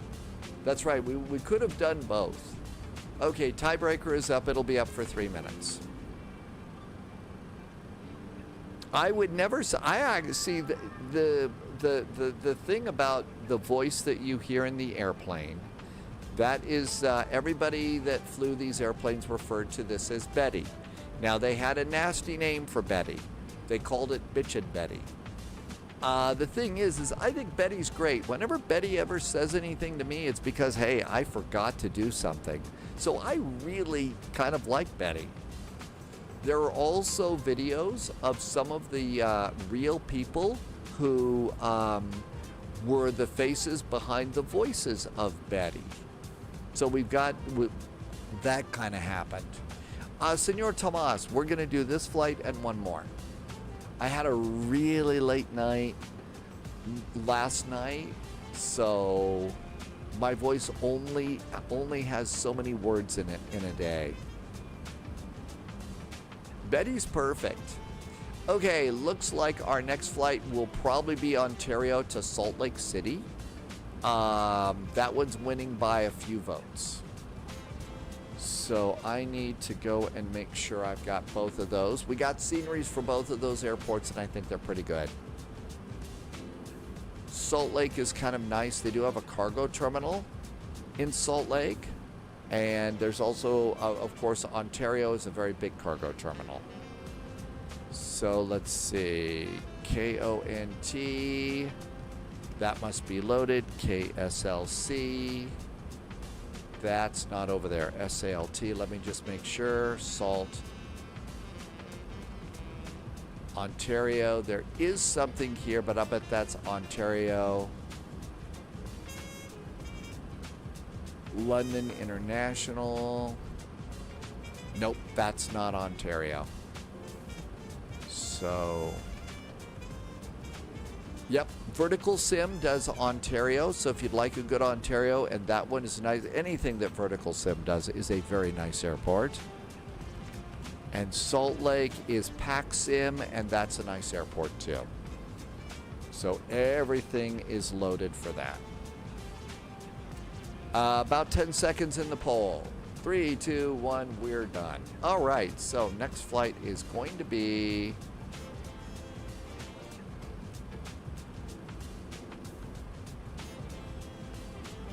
Oh, I thought it was done. Almost done. Yeah, Landy, Vertical Sim scenery is very, very good. Ontario to Salt Lake City is our next flight. I will get that updated in the next command for you. So MD11.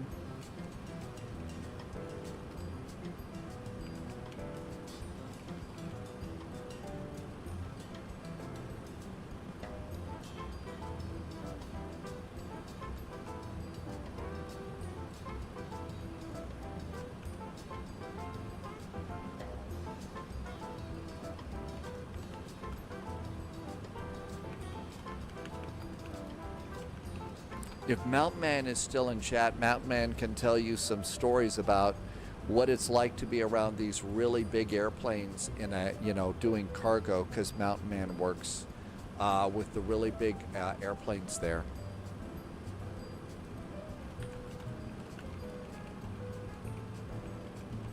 All right, next command will be updated momentarily.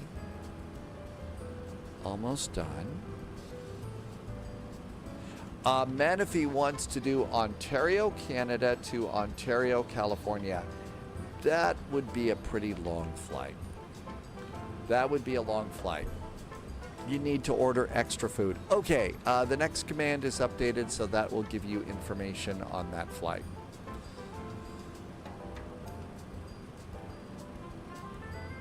Now, one of the things I like to do is come on over here and just check some stuff. Tups is back in chat. Welcome aboard, Tups. Let's see what's happening in Salt Lake City. Salt Lake City is... Oh my gosh, that's a book. Let's see. Visual or ILS approaches in use. Landing visual runway 34 left and 34 right. I'm going to guess they'll bring us in on 34 right because that's the cargo side. But we need to be prepared for 34 left because that could happen. Over in Ontario, California, KONT, this is a big cargo airport. They do have actually a passenger terminal here. So if you want to fly UPS, UPS is in the southeast side. FedEx is on the northwest side. And if you want to fly Prime Air, there's actually a Prime Air gate too. And there's no ATIS listed at the moment. So let's go to Digital ATIS and see if Digital ATIS reports for Ontario, California. They do. Real World says landing and departing 26 left. 26 right is closed. So 26 right is closed. So it's going to be departing 26 left. That's the shorter runway, by the way. So it's a little bit shorter there. So floor it. You'll have to floor it to get out of there. Let's see. Over here, somebody said that there's a little bit, there's ground at Indianapolis. Let's check their ATIS. Indianapolis ATIS still on the 23s. So talk to ground when you get off the runway. Let's see. I'm assuming that's probably Tim Dog. Yep, Tim Dog's going to do ground for us. NATO, if you take CYQT, Thunder Bay is the most southwest large airport in Ontario. It would still be a 4-hour flight to Ontario, USA. But at least you could take off from a really, an airport with a really cool name because, I mean, wow, wouldn't it be great to live in Thunder Bay? Free Lethal will be doing Delta Ops. Fryock is in chat. Welcome in. Happy Monday to you. MCO combined ATIS is a mouthful. Oh, some of them are like ridiculously long. Fryock, custom sim rig for sim racing makes you want 2024 more and more. Fryock, flight sim's pretty amazing. It absolutely is amazing what we can do with these sim airplanes these days. Okay, 73 miles from top of descent. Wabi, you used to live in Thunder Bay and you moved to Winnipeg. If we were going to Thunder Bay, where's the best place for pizza there, Wabi?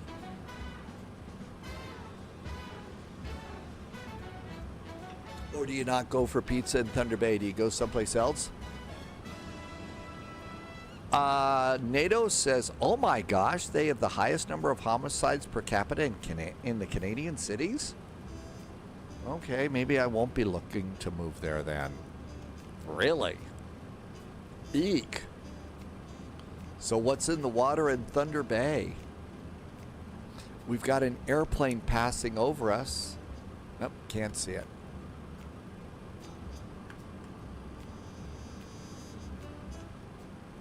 Yeah, something's in the water in Thunder Bay. Speedbird, I know. A short, concise ATIS makes our day, doesn't it? It really does. All right, we are 203 miles from Indianapolis. We are expecting runway 23 left. We'll be landing at 2330 Zulu. It is currently 22:57, so about 30 minutes.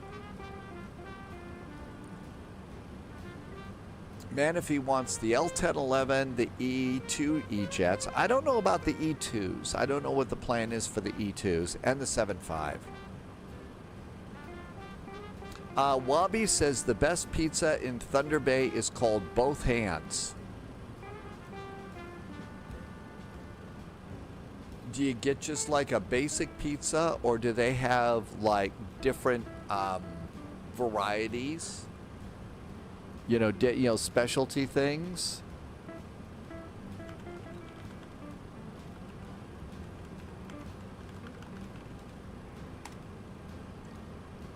Is it both two hands or both hands?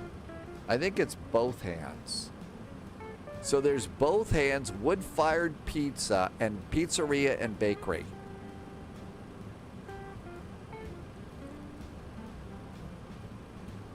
And there's a big old pizza there. Does this look familiar to you, Wabi? Both hands. Oh, there's their wood-fired oven. There's the wood oven. They have some Sleepy Giant Brewing Company. Got some nice-looking chairs. There's a close-up of pizza. That's what we're looking for. That's a good-looking crust. That looks pretty tasty. That looks really good. Both Hands Pizza. All right, if we go to Thunder Bay, we know who to call for pizza. We know who to call, where to go for pizza now. I know, didn't that look good? It really did.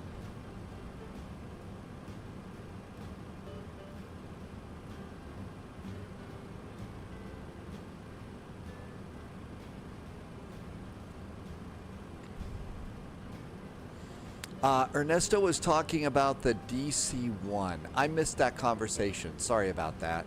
Sometimes we get a little bit distracted here. Sometimes we get a little bit distracted, and especially if we're yammering about pizza. So, welcome to the spy flight. What do we got down here? Nothing there. 41 miles to top of descent. So, let's see. If we're going to come in on the arrival, so we can go and start cleaning up a few things here.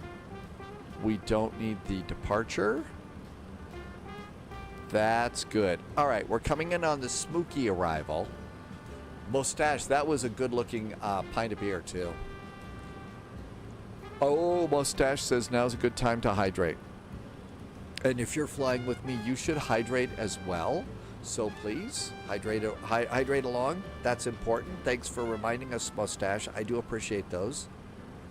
Iceman, good flight and game. You going to take off? Thanks for coming in, Iceman. Have a groovy day. The next live spy flight is going to be Thursday. I usually take Tuesday and Wednesday to just kind of shut up and get my voice going again. So our next flight will be Thursday at 1800 Zulu. Okay, and over on the chart, it said 6,000 feet. So let's come on in and put in 6,000 feet. And get the airplane to descend us.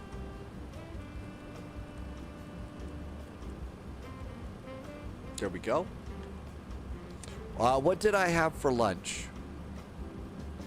What was lunch today? I was walking through one of the grocery stores I go through, and they had one of those. It's not really expensive, but it's one of those big mugs that's got a it's got a top on it that clips down over the sides. And what you use that for is it's for cooking soup in a mug, in a microwave.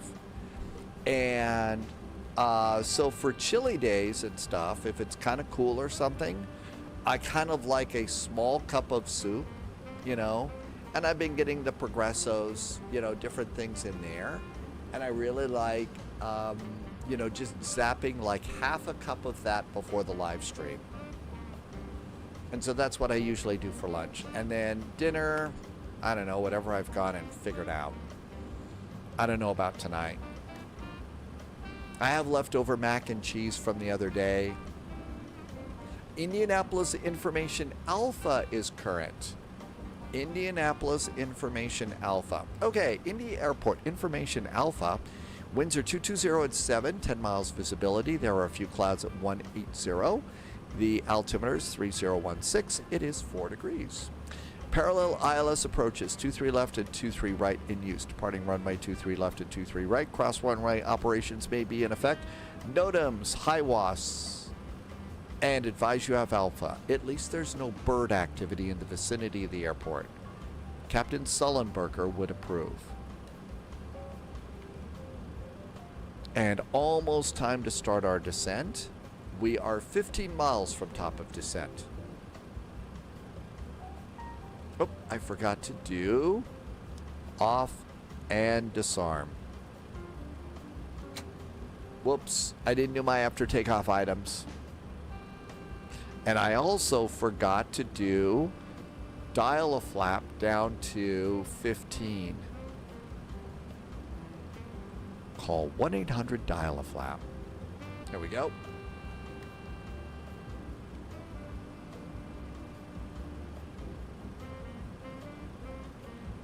So I think we're pretty good for the runway that we're coming in on.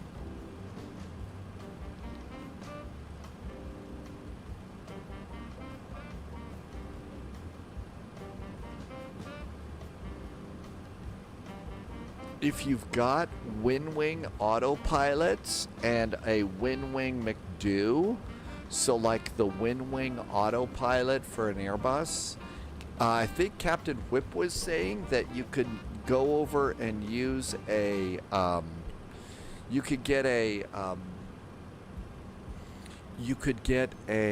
Mobi flight profile, and you could use the WinWing Airbus McDo and the WinWing Airbus autopilot, and that works for this airplane.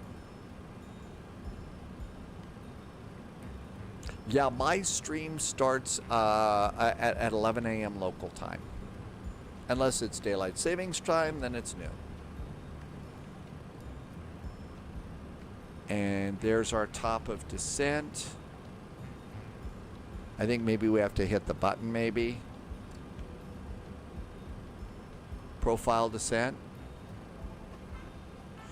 Tim Dog is going to be controlling Wilmington ground for a Pilot Club GA event tomorrow. Tim Dog, what time?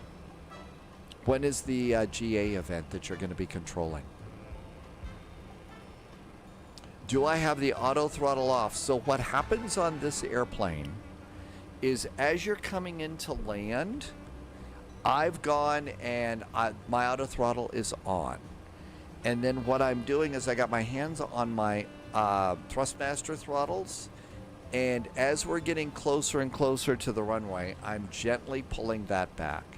The thing is the airplane auto disconnects the auto throttles for you on this airplane. I think it does it in the Mad Dog 2.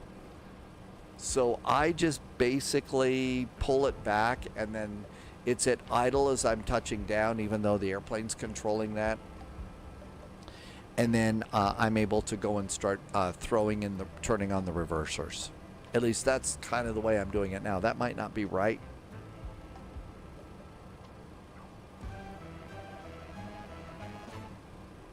Yeah, I don't turn off the auto throttle. I make no attempt to do that, but I am slowly reducing my throttles, and I don't think that the airplane's doing that.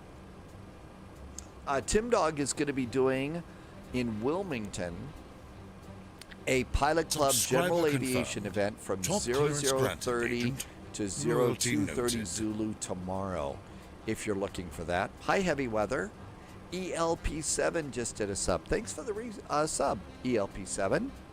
I appreciate that. Thank you for some nice jet fuel in the flight plan.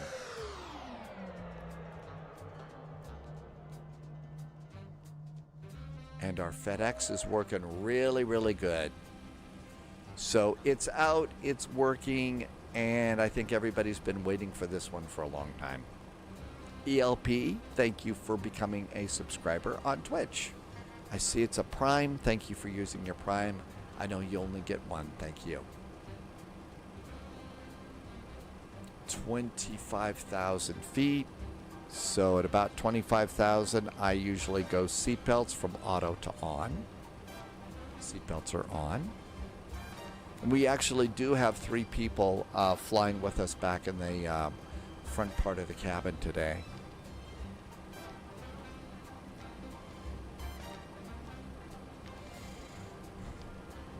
Dad, game time. The difference between the MD11, the difference in the MD11 is stunning.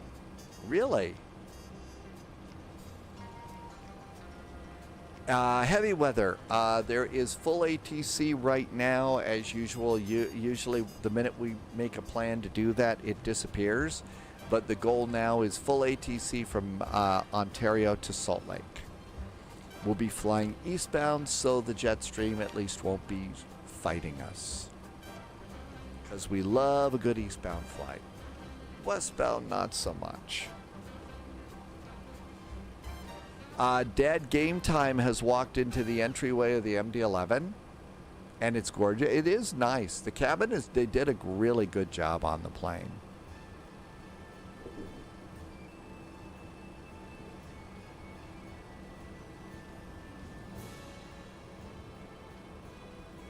Starting to get a little dark out there, so we should probably have daylight for our takeoff, but it's going to be a night landing going into Salt Lake. Okay, altimeter. It should be 3016.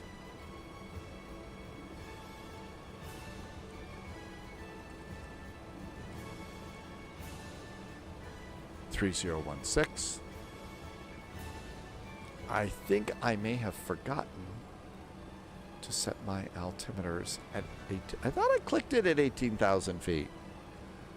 Minimums are 990 feet.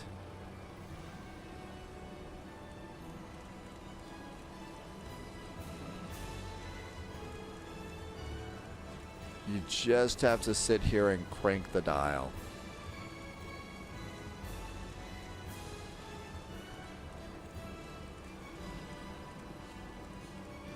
Just have to sit and crank and crank and crank. 700, 800, 990 is minimums. 900.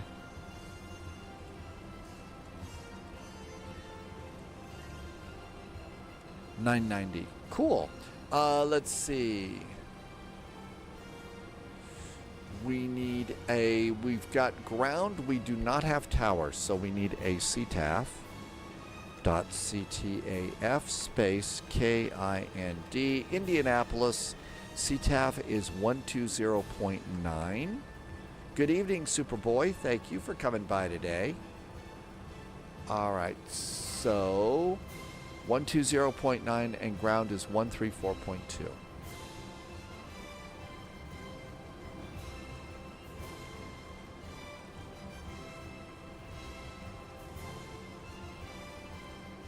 There we go.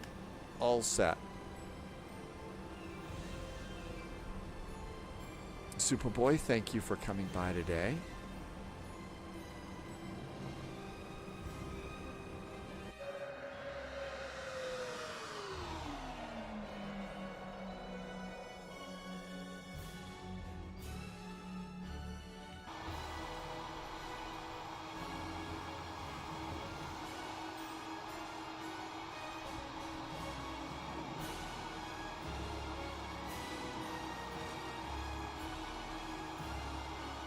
Superboy would like an EHAM scenery.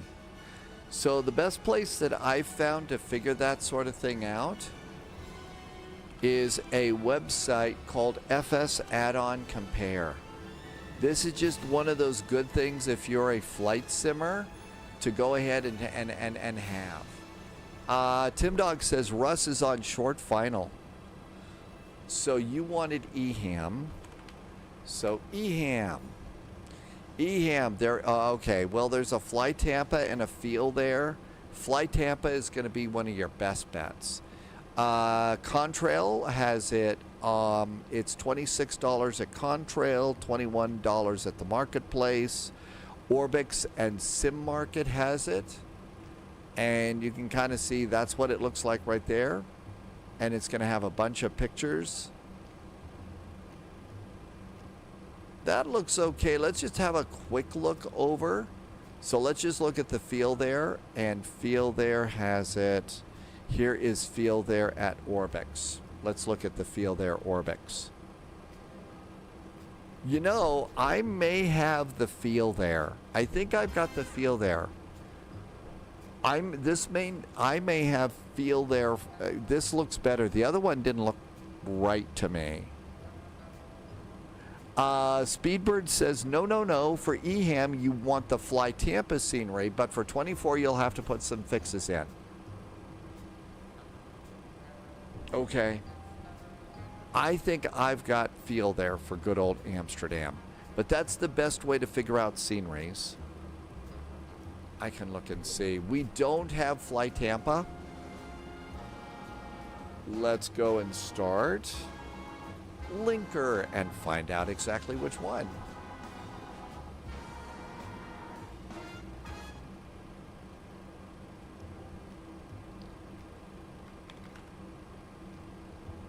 I have any, let's see, no, that says Shoreham. Oh, okay, I actually have the Fly Tampa scenery. I have the Fly Tampa scenery.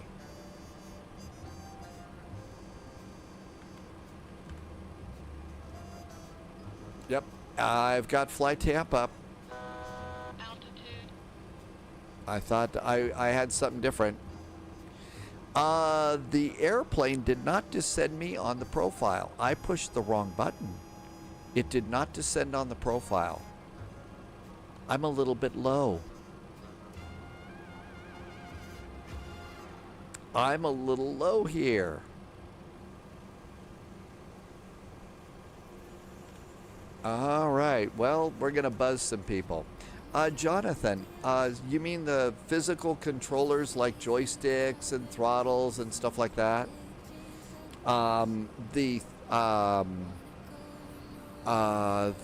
side stick, which is an Airbus side stick, in that it's from Wind Control, and it's the Ursa Minor, and I really like that one. That's what it's called, the Windwing Ursa Minor side stick. My throttles are from Thrustmaster. They're the TCA Airbus Captain's Pack throttles, and they're working just fine, so I'm happy with those. Russ, T-Bird sent a really nice set of crosswind rudder pedals years ago, and they're still like brand new. Those are the best, the best controls you can ever get. And then some other things from Windwing. Autopilot, McDo, that kind of thing. There's no good scenery that is officially compatible. So that's like that's an old Fly Tampa that we've got. We've been to Amsterdam a few times.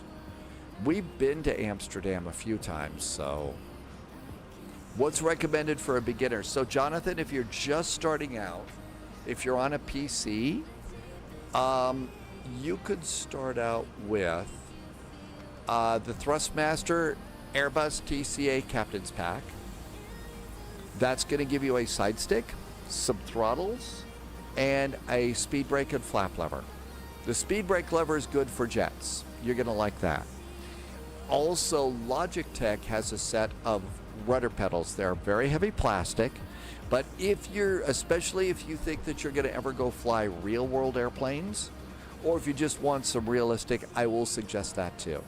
The thing about that is they are hard plastic, so never, ever, ever wear shoes. Anything less. But if you're going to wear shoes, that's going to tear up the really hard plastic sooner. But other than that, they works pretty good. Kuma, welcome aboard. Thanks for coming in.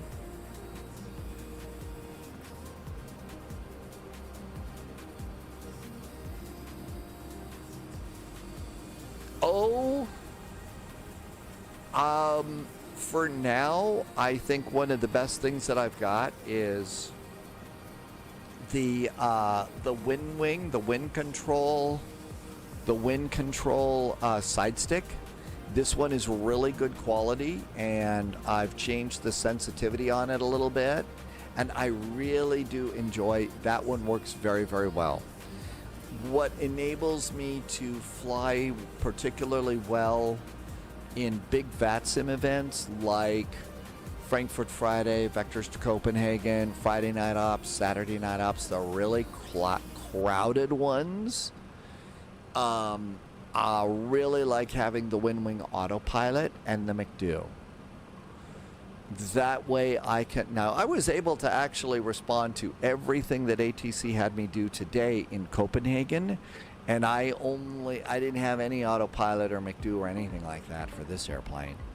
And so I don't know how mission critical that is, but for me, it's really, really nice.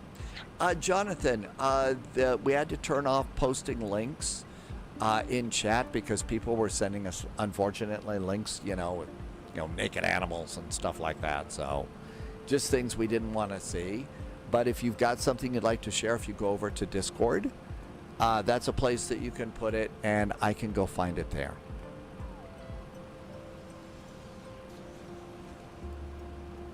Okay, so we're a little bit low on this arrival.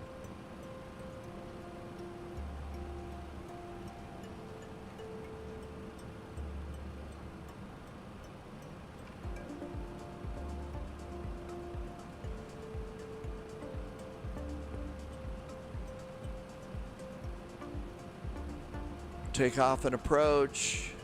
Flaps 50. Approach is 164, about 165. Welcome aboard, Impossible Face. Vectors to Copenhagen went really, really well. Landing was a little bit hard, but other than that, it was a great event. This airplane was a pro. It worked great. Had no problems. It handled the hold just fine. It exited the hold. We were keeping our speed right where we're supposed to be. It was a little dicey landing because, of course, as usual, I'm hunting for butter instead of getting off the runway. I got the airport. There's the airport right there. Let's go get on CTAF. 120.9. Ground is 121.9.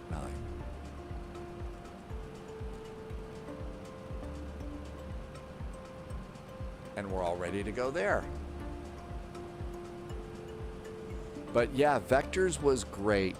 I did make one mistake. The tower told us to go to one taxiway. I took the one that was quickest, and the taxiway that I should have taken was the one that was further away, because apparently this airplane is too heavy for the taxiway that I was on.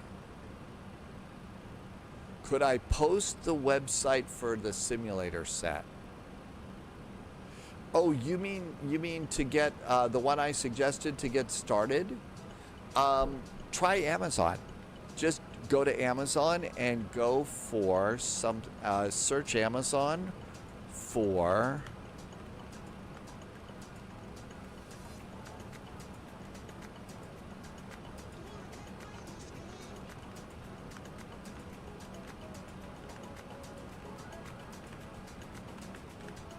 Okay, I just put it in chat. It's called the Thrustmaster TCA Airbus Captain's Pack.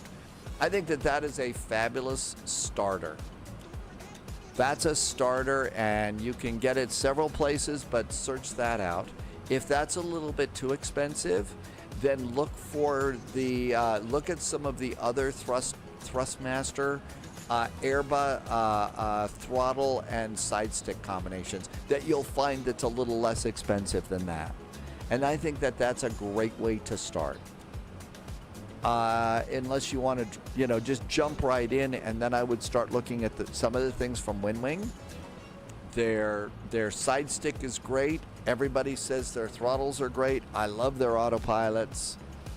Love having the McDo for my Airbus operations. And so that's good too. But I think if you're just getting started, that's the best way to go.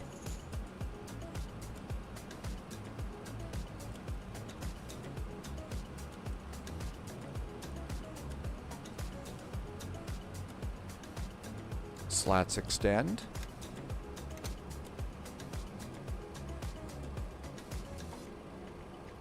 Speed brakes are armed.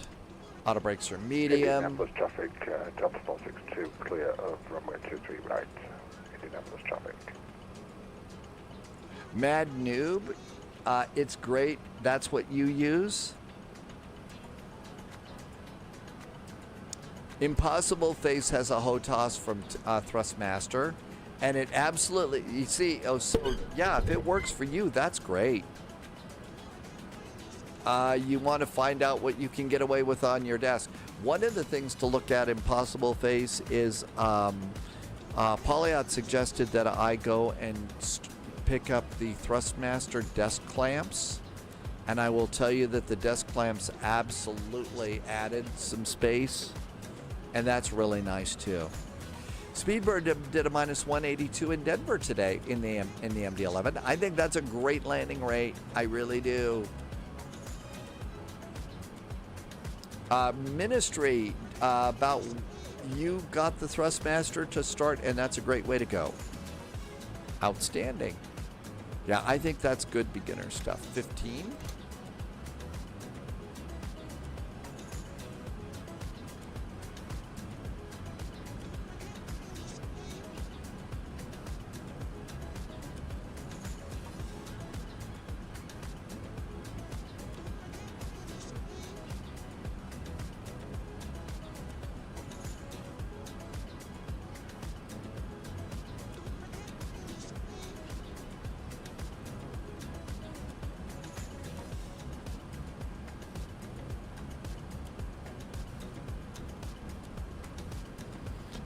The custom joystick curves are, I can tell you they're all set to -4 in the flight simulator. So if you want my exact settings, you go into the sensitivities, and both elevator and ailerons are -4.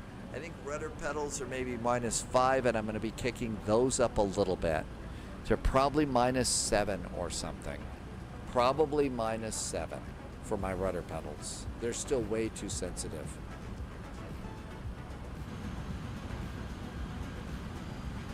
Indianapolis traffic, FedEx 441 heavy is a beam of the airport.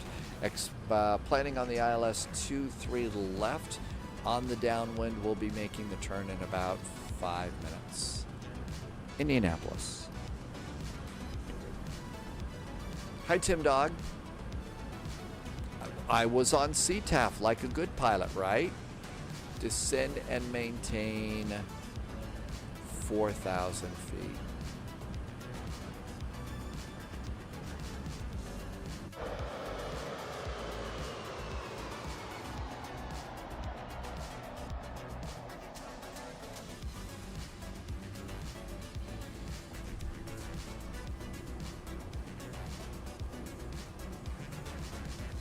And let's get ready for 180 for the turn.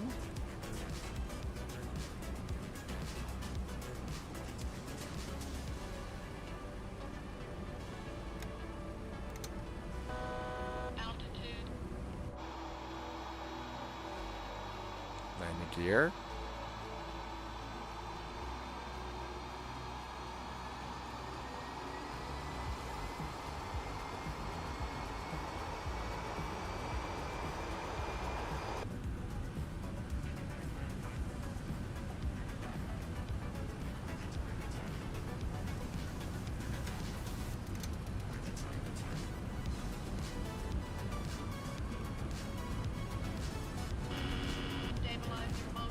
Cutting hold. We got a little bit of a crosswind here, so we're a tad bit crabby coming in.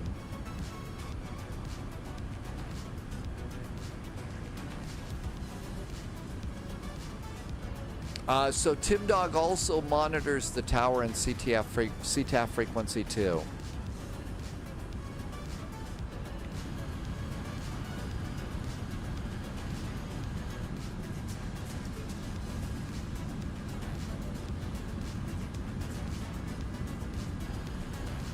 The lights are pretty nice, aren't they, Mountain Man? We're coming to your home airport next, Mountain Man. Saw Ontario to Salt Lake. Okay, there's an airplane over there. We need to... I don't know what that airplane's doing, so what we're going to do is just continue, and we'll follow that one in. I don't know if they're on the right side or the left side, but we'll see.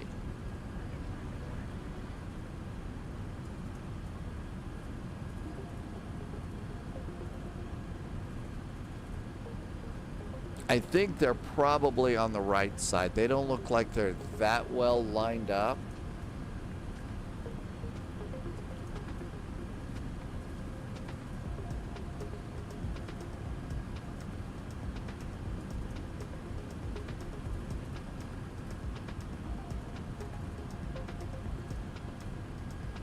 I think they're over on the right side, but we can just continue on.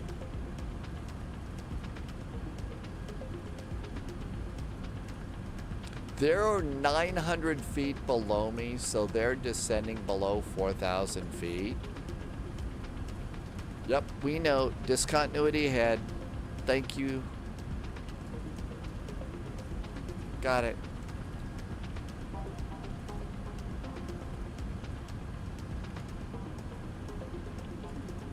I don't think they're coming in here.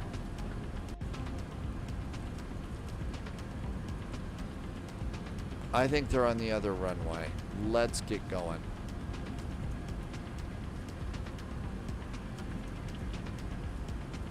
Actually, Tim Dog says that one's going away from the airport. Okay. Man, they're not going very fast. Arm landing.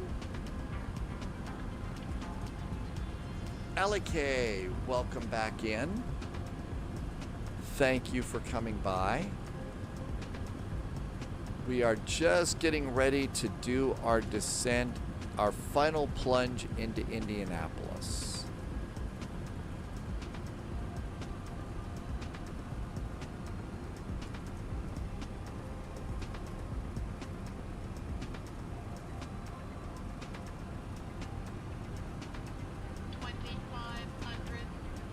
Indianapolis traffic. FedEx 441 is on base 4, runway 23 left.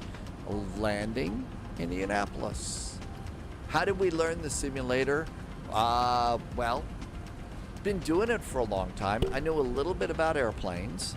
Really enjoy doing, you know, stuff like this. And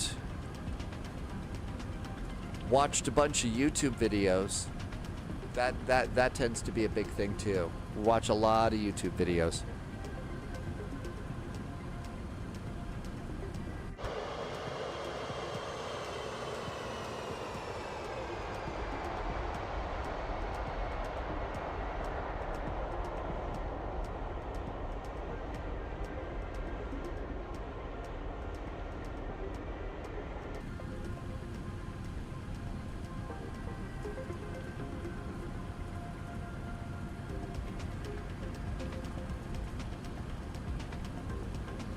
There's the runway. Drumma is still at... Drumma went for dinner. What was for dinner tonight, Drumma? Anything good?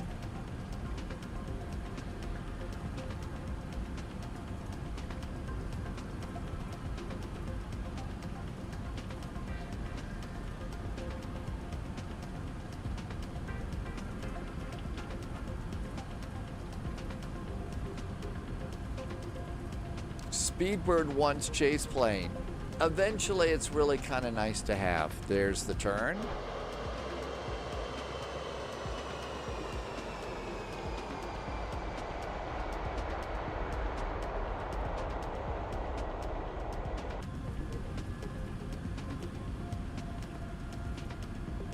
There's 5 mile finals. Speed for landing. Usually wait till we start our descent. The other plane was a VFR airplane and they connected in midair. Oh, that's nice.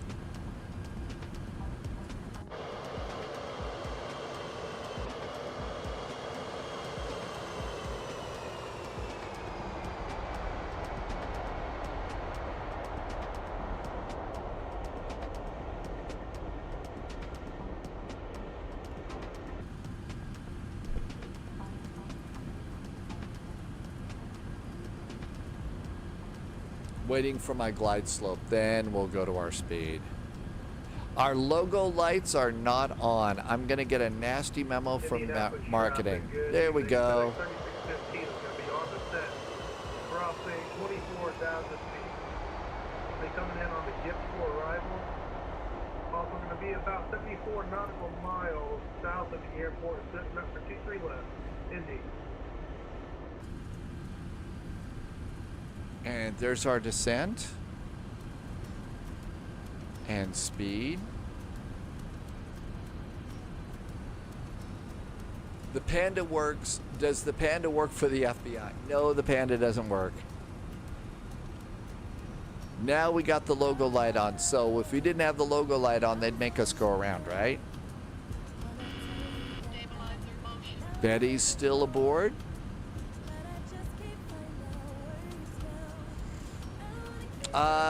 Let's see.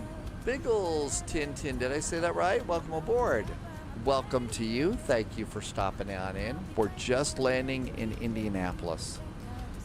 Indianapolis traffic, FedEx 441 heavy, now short finals, landing runway 23 left, exiting to the left for cargo land.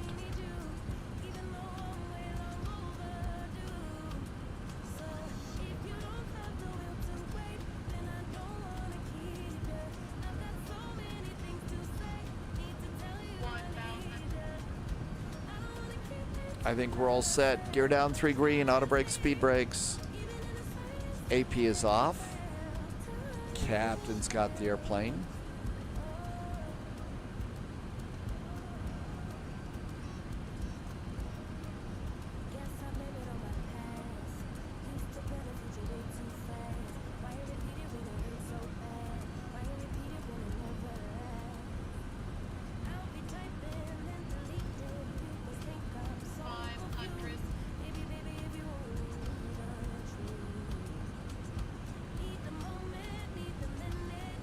Haven't turned off the autopilot. Glide slow. Glide slow. Glide slow. Glide slow. Approaching minimum. Glide slow. Glide slow. Glide slow. 200. Glide slow. Glide slow. Landing. Glide slow. Glide slow. Glide slow. 100. Glide slow. Glide slow. 50. Glide 40. slow. 30. Glide 20. slow. 10.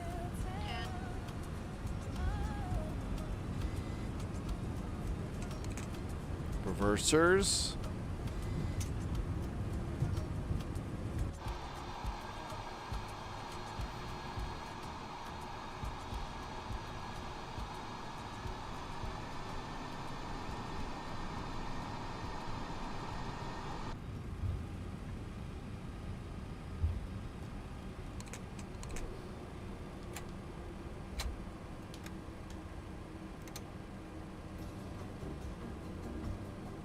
Auto brakes off. I thought I had my landing lights out, but apparently I didn't.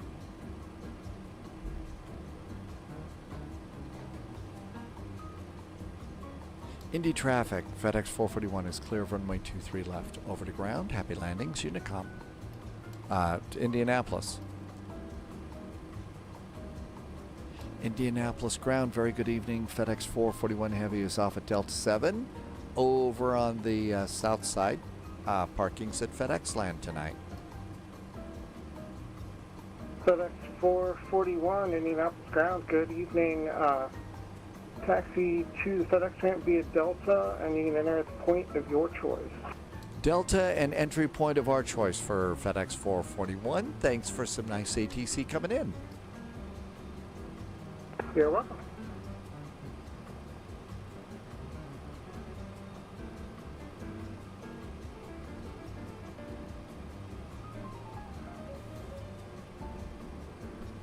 And there's a huge cargo operation here.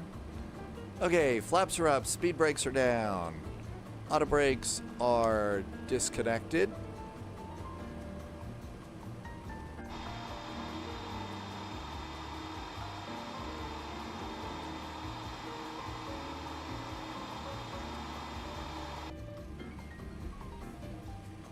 Hard to steer when you're watching the airplane do a taxi by. Really should just do taxi bys on the long. Okay, strobes should go off now. Landing lights are off. Taxi lights are on. Senor Tomas, Ontario, California to Salt Lake City.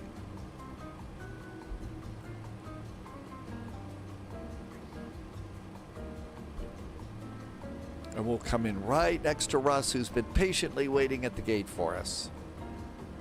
Everything looks good up there. So flaps are up, speed brakes are down, auto brakes are off. New recruit detected. Welcome aboard. Really about agent. all you need. Stay sharp. Pixelo, did I say that right? Thank you for the follow over on Twitch. And we'll go and get 0.3.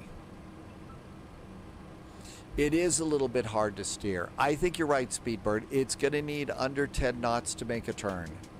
So right now I'm at 33 knots of ground speed. I think we're speeding a little bit. Sheriff Buford T. Justice is behind us and going to give us a speeding ticket. Or perhaps maybe Sheriff Pepper instead.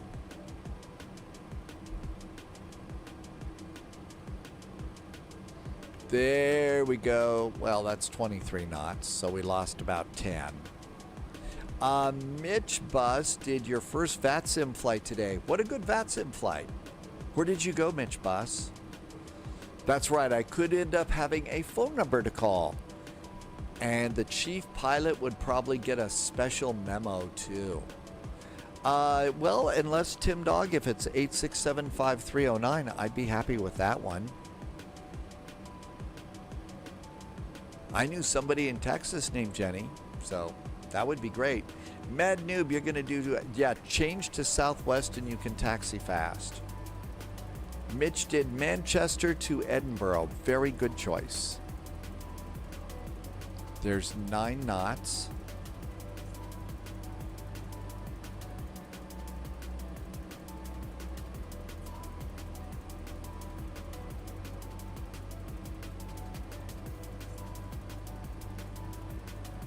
BR 549.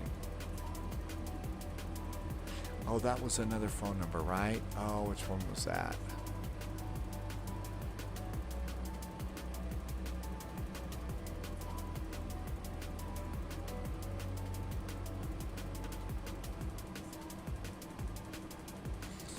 Tim Dog says it hurts flight simulator immersion when you see a Southwest airliner taxiing at 10 miles an hour, 10 knots.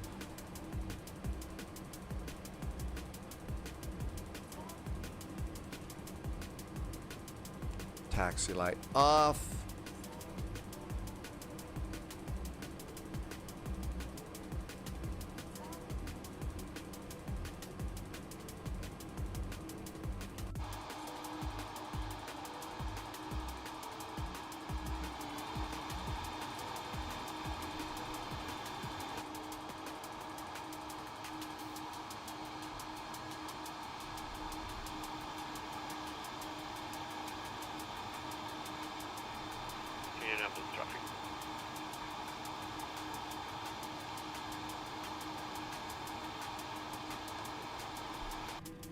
And parking brakes. I need to get a better parking brake view. And engine 1, engine 3. And services, wheel chocks, ground power, and engine number 2. And that essentially is we made it. Beacon off. And there's Russ's airplane. I think I got a little bit close to your wingtip there. Hi, Uncle Chip. Welcome aboard. Geeky, we're going to go and take this airplane. So the MD just recently came out today for everybody in Microsoft Flight Simulator. So, Russ, thank you for doing this flight. I don't know if you get to continue flying or not, but thank you for being here. Russ is on VATSIM, so when I disconnect from VATSIM, Russ disappears. So that's, you know, you only see that the only other airplanes that you see are on VATSIM. So let's get ready to rumble down to Ontario, California, where Mountain Man will tell us where the best pizza is. And we'll go ahead and recycle this in. We're going to go out to Salt Lake City. We already know that we're going to depart on 26 left, and we are going to land on 34 right. And my dot disappeared from Tim Dog's screen. Tim Dog, thank you for popping online and doing some ATC. Super nice of you. And let's see. Let's disconnect from Volanta. And Volanta is clear. And now we can start all over again. So first step, we already know about the gates and stuff. So let's go to Ontario. There is Ontario, and we're going to go park at FedEx Land. You could also fly UPS or Prime Air. So we're good to go over there. Let's go ahead and start the sim loading. And new flight. FDX, flight 441. Oh, too many fours. KONT.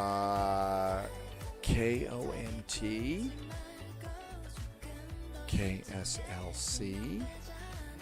This is going to be an MD11. It's the 1F for freighter.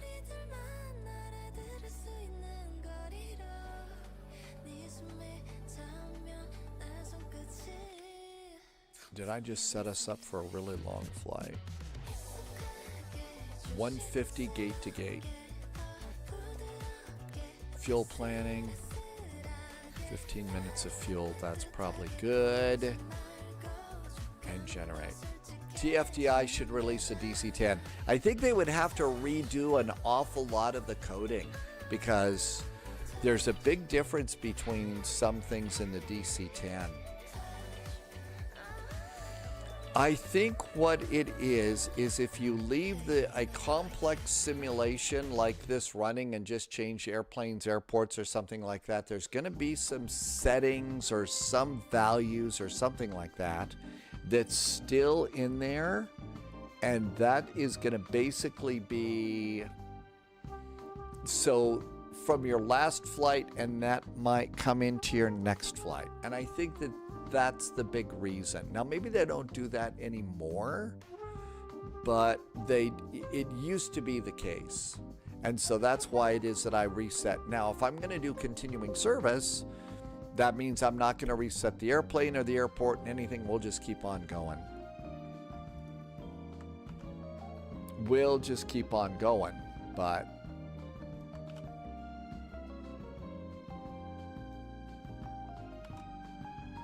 Mountain Man says, nope, they're not going to do a DC-10.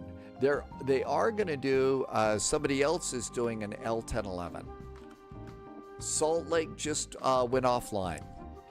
All right. Well, we can keep going with the plan, or we can change, I don't know.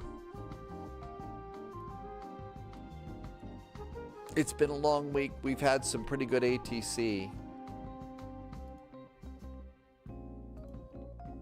Ontario to Seattle, that's a little bit longer, I think. That's a little over 2 hours. Let's go and see. So VATSIM radar. Let's see. Well, Seattle Center's still up. Has anybody else? We could go to Portland. Long Beach is fully staffed, so there'll be a break in Oakland. Is that okay? Is it, have you already done the flight plan for Salt Lake? Let's see what SeaTac looks like. Let's edit the flight. Let's see what SeaTac is. So KSEA for SeaTac. That's 2 hours. That's 2.5 hours. Oh, no. I couldn't do 2.5 hours. That I couldn't do. That's a little bit long. We could go, okay. Oakland is not up, but a Mountain Man says that Oakland is a real world flight. So they do Ontario to Oakland or Salt Lake or San Francisco. So let's do Oakland and see what that is. Oakland is 1 hour and 35 minutes. That's a little more doable. And yes, they do have some FedEx. There is a FedEx ramp at San Francisco. We've done Oakland a few times. What's San Francisco is going to be about the same thing. How about let's try the arrival into there. Let's see. Do I need to reload? I may need to reload a scenery. Oakland to PDX is a little bit shorter. It's still a 2-hour flight. I know you'd like to go up to SeaTac or something like that, and we should go and do there because we did get the new Seattle scenery, and that's nice. Okay, San Francisco is already loaded, so we don't need to recycle. If it's okay, I hope I'm not inconveniencing. So if you've already done a flight plan, I'm going to recycle my flight plan for San Francisco and do that FedEx flight there. Let's see. San Francisco International Airport is probably landing on the usual ones. KSFO. San Francisco. 28 left. 28 left, 28 right. So 28 left, 28 right into San Francisco. No ATC, but that'll be nice. And my guess is they're going to bring me in on 28 right. So 28 right. Yep, that's good. I'm still going to board 15 minutes of extra fuel and generate the flight. Hey, Mach 3, welcome aboard. Well, we wanted to part out of Ontario because that is Mountain Man's base. Current plan. Let's pre-file on VATSIM. This is definitely more doable. Flight level 360.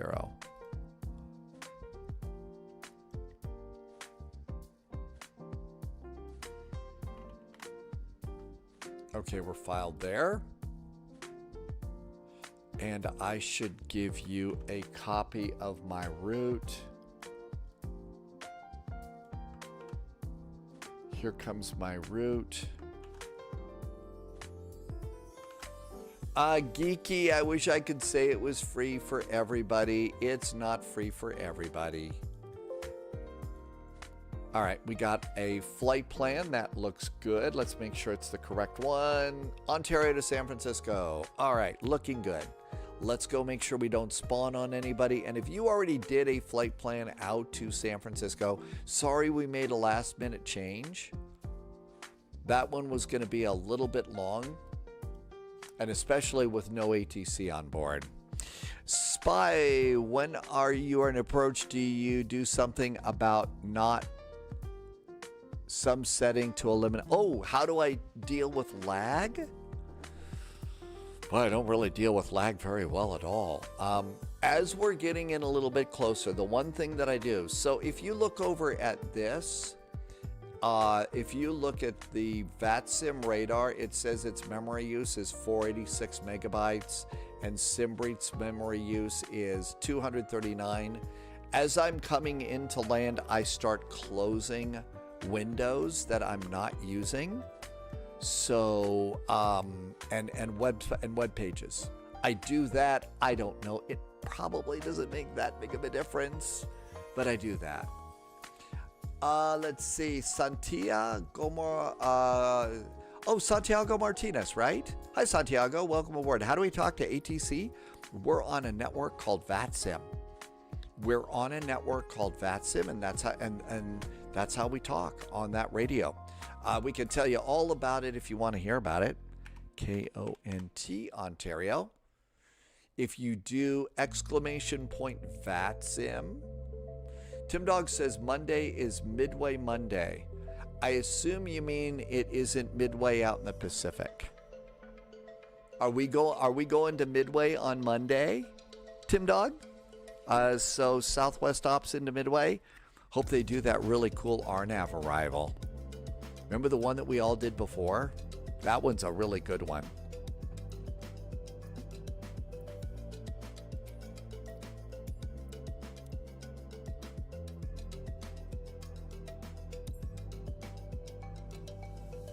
Identified, how you doing, Identified? Welcome aboard. We did a departure out of Memphis earlier, Identified. Did we miss you? Oh my gosh, I'm sorry that we did Memphis to Indianapolis earlier. So we did a departure there after we took the big airplane into, Vectors to Copenhagen. I didn't realize you had that set up, but thank you. We just landed. Like I said, we took off from good old Memphis and we landed in Indianapolis. We moved further west because it's a little bit lighter. Hey, Mustache, we'll hydrate right about now. Let's hydrate.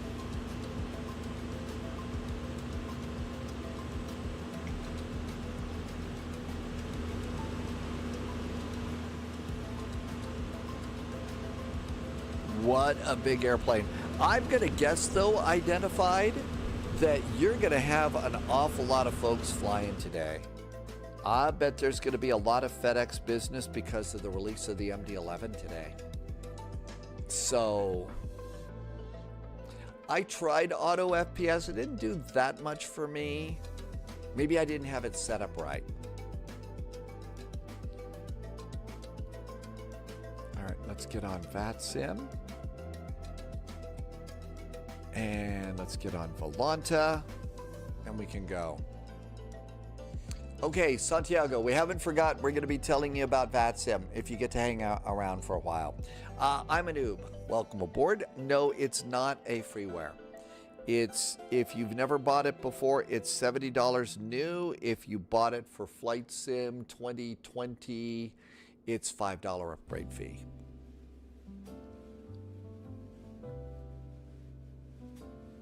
Just getting Volanta set up, and then we can go.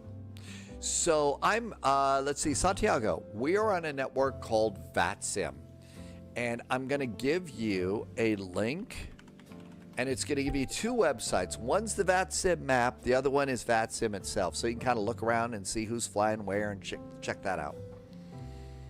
We, like I said, we're over here in the MD11, and let's see. Let's get some stairs over. It just looks a little bit weird without stairs. So we'll use GSX stairs. We'll use GSX stairs. Gotta have some stairs over there. I mean, the door's open and everything. Uncle Jip, I hope I said hi when you came in. Welcome, welcome. So being on the VATSIM network, one of the things that you do is you've got a little application called vPilot. And vPilot is how we talk on the radio and stuff. And here's vPilot right here. This is what it looks like. Pretty simple looking little thing. And it shows us where we have ATC. And we have some messages. And it says ACAR's over here. And this is my pre-departure clearance. FlyLex had a WASM really? I haven't had a WASM crash at all today. It's been really nice. It's been really good. Did I hydrate? And let's hydrate again. Thanks, Mustache. So right now, I am in Microsoft Flight Simulator, Santiago, and obviously I've got a really cool airplane here. If you see another airplane here, that is somebody that's on VATSIM. So you don't see any other airplanes. Nobody's around me on VATSIM right now. But if you see other airplanes, that is another person on Flight Sim that's flying with me, or flying just in the world right now. And so that's kind of how that goes. Let me turn the airplane down a little bit. It's going to be noisy here. All right. And then we talk on the radio. We listen on with our headsets and stuff like that. And let's just go ahead and start powering up the plane. First things first, we got a route. So it's the Sunshine departure into Surfer 4 into San Francisco. Let's just go and grab our charts real fast. So flights, import from SimBrief. Let's see. Alec wants to fly in London. We did a flight in London recently. It was a nice one. The thing about London is so densely packed that you have frame rate problems. We could still do that, of course. And we'll probably get one of those soon. They do a lot of cargo around London. Okay, so let's see. Airport. Tim Dog liked the last song.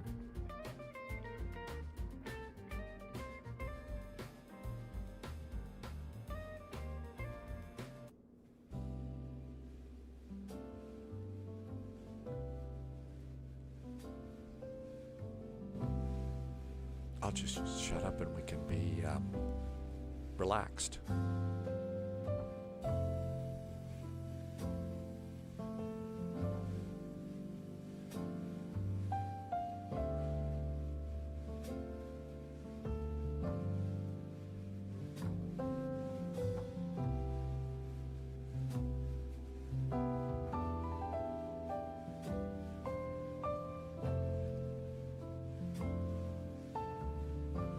San Francisco Amagosa.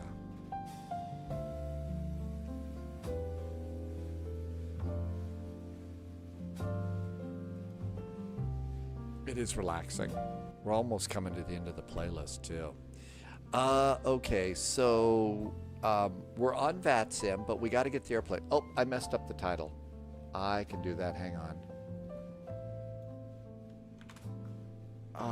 Almost done with the silly live stream things. We can fly in just a second.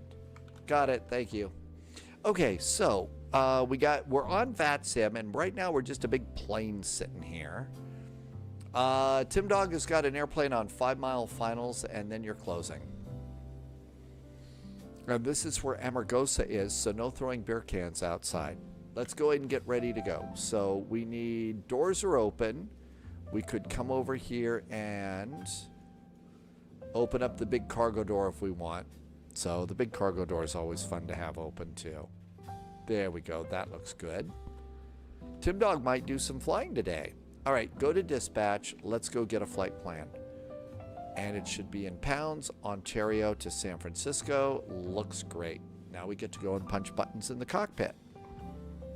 So everything is off. Throttles are at idle.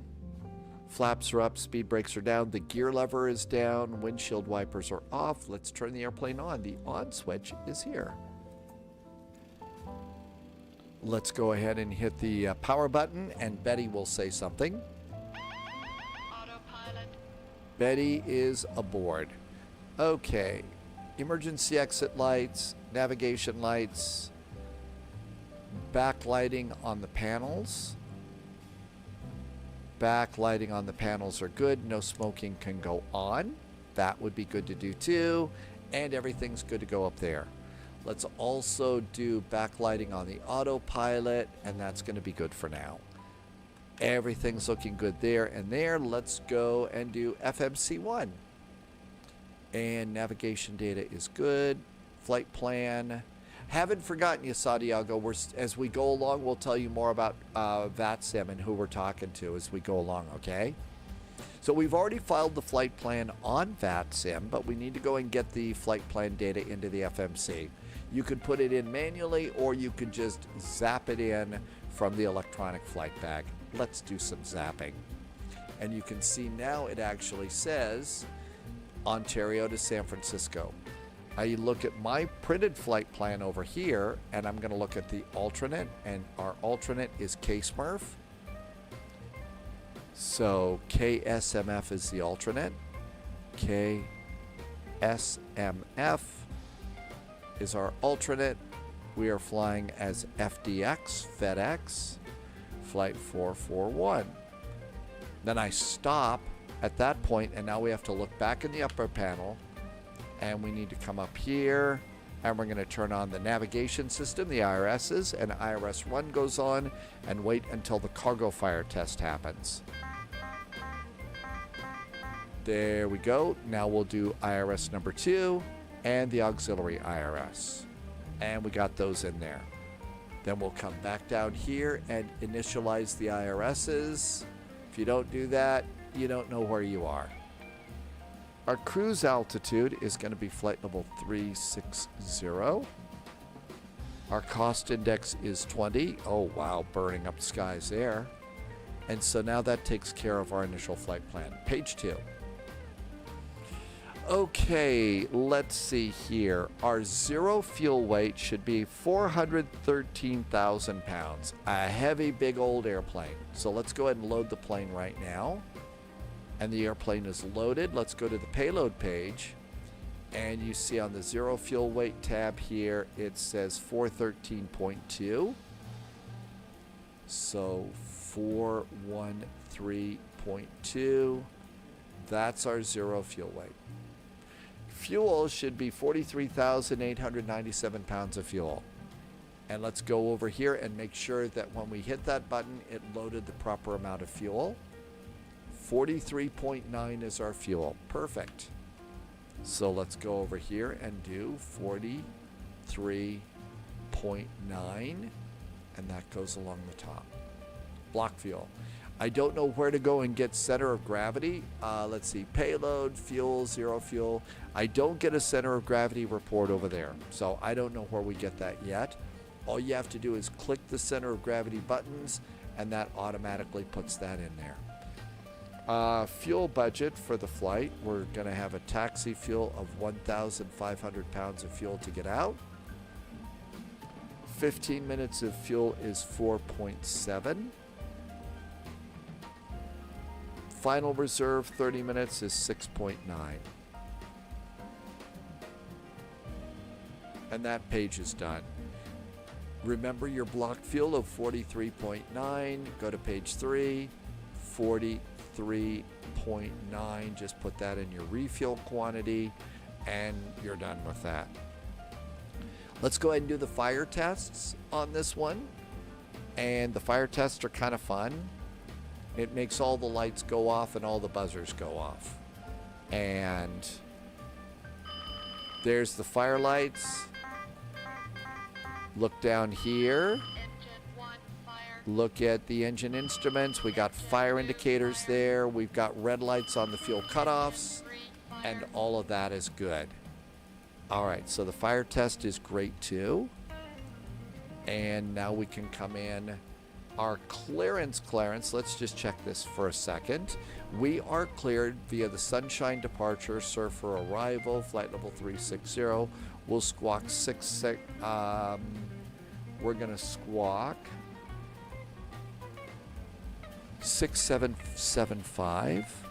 And that's a VATSIM thing, Santiago. So this is your squawk, so they know which airplane is ours on their radar scope. Climb via the SID except maintain 10,000 feet. So our initial climb is going to be 10,000 feet. Departure frequency is 128.5. Contact 128.5 for taxi. So the transponder is like in the real world how they know which airplane is which. And that's where we put that code in here. It's our code only, nobody else's code. So 6775. and that's ready for us later. Let's go do the flight plan. So flight plan, let's look at the Ontario ATIS here. Ontario ATIS. This is from VATSIM. So the controller's given us this information, and it's telling me exactly what I need to know about this airport. And we know that we're going to be departing on runway 26 right. No, on 26 left, because 26 right is closed. So we gotta remember that. And it gives us the altimeter setting and everything like that. So that's the information from the controller that we need to know about this airport. Lars is back in chat. Hi Lars, welcome aboard. We flew, our first flight today was in the dark, so we're kind of enjoying the daylight right now. So departure is going to be runway 26 left. 26 left. It's the Sunshine 5 departure, and we're going to exit at Corey's and insert. Let's go down the flight plan, check some of our waypoints. There's Corey's, there's our route, and then there's Surfer in San Francisco. San Francisco, we are expecting 28 right. ILS is 28 right. We are coming in on the Surfer 4 arrival. So Surfer 4, we're going to pick that up at Surfer. These are waypoints in the sky. We don't have a Surfer transition, so we'll just grab that. And the transition in will be Eddie. I know that one just because we fly here. Okay, so our flight plan is now in. Let's go ahead and get ready for the hydraulic test. So we're going to do pressurize all the hydraulic lines. And there goes the hydraulic pressure test going. But yeah, I'll bet. So the northern lights are shining tonight. You never kind of know in flight sim. How did you get a FedEx airplane? Well, first of all, the FedEx airplanes come with the airplane, with the when you purchase it from TFDi. This one though, we had to go and get the cute little panda bear livery. We had to get the cute little panda bear livery from FlightSim.to. So we had to grab it at FlightSim.to, and it's a free livery for the airplane because, you know, panda bears. Let's see. I'm going to go ahead and let's go to services. The airplane's loaded, so we'll close the big cargo door. Big cargo door is closing. Very big cargo door.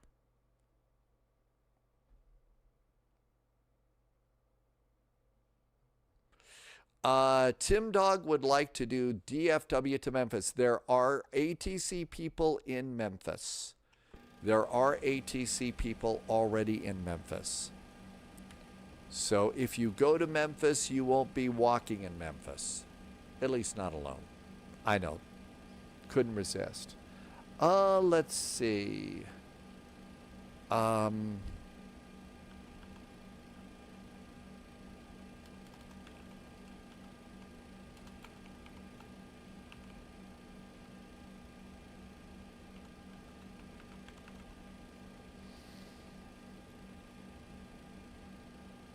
Here it is, the TFDi Panda livery. So this is where you'd go and get it for free. There's the Panda Bear livery. All right, let's close the passenger door. It's time for us to get going. Zero fuel weight is up too. Oh, Fort Worth, sorry. Let's come on over here and have GSX prepare us for pushback and departure. Gotta remember to do my update that. So outside, the stairs are going to go away, and the ground crew is going to get ready to push us back. Okay, let's see. Flight plan is aboard. Let's do takeoff and approach. So, performance.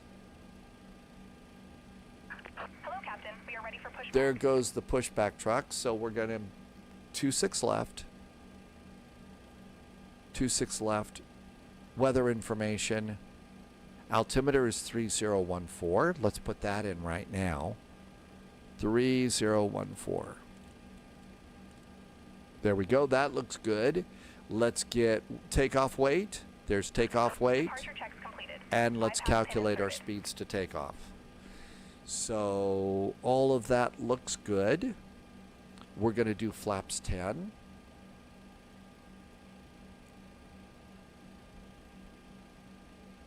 And let's set flaps 10 over in. Dial a flap.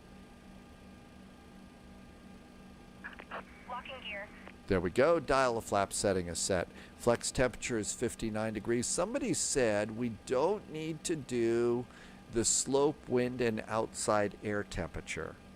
If we come over here and do it this way, we just take these speeds and put them in.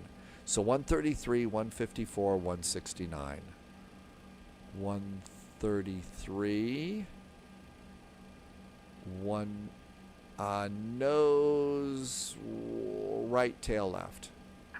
Release parking brakes, please. 133, 154, 169. 154 and 169. So if you get your speeds out of the electronic flight bag, we don't have to set those numbers in there. So that sounds good. Departure heading on the runway. Our departure heading on the Sunshine departure.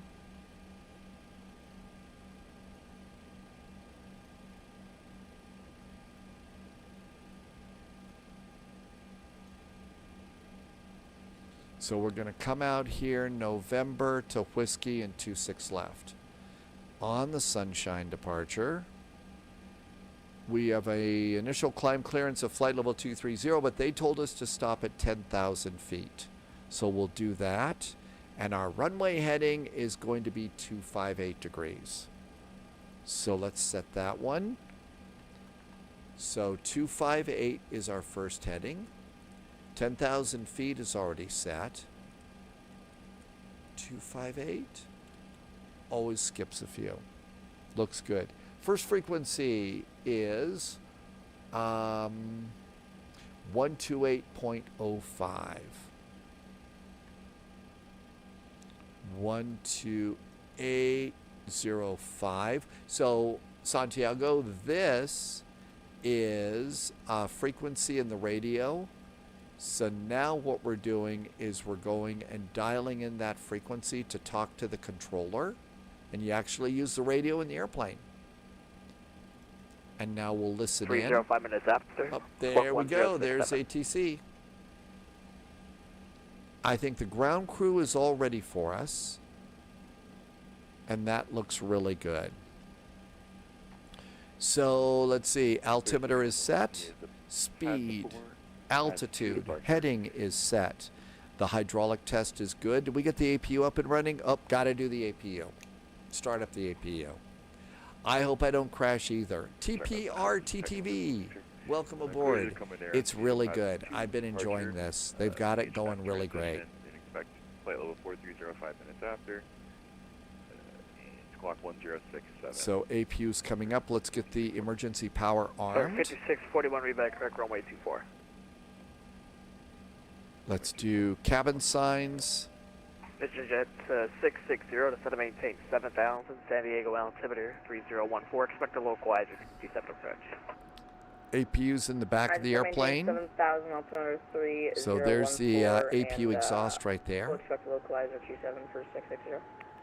1946 Conic SoCal 128.1. Wish him happy birthday. Oh, they're doing the happy birthday jokes. No. They're doing the happy birthday jokes. Okay, parking brakes. On. Parking brakes are on. Let's go to services. Did I pull my chocks? No. Disconnect. Nope, don't disconnect the ground power yet. APU bleed. Ground power can go off. Ground power is off. APU's got the airplane. Now we can disconnect GPU. Now we can remove the wheel chocks, and now we're clear of that. All right, that all looks good. Let's start our transponder. So On VATSIM, the controller has a radar scope, but they don't see us yet. They know that we're going to be flying because we did a flight plan, but they don't see us yet. So now we're going to turn the transponder to transponder and turn on altitude reporting, and now we just appeared on their scope. So that all looks good. I think we're ready to go. I'm going to go beacon. Everything else is right. Ignition, set. And we are going to be talking to... SoCal departure, good evening. Southwest 92927 is requesting taxi clearance in Ontario. SoCal approach. Information Whiskey, we're good. The airport has ground surveillance.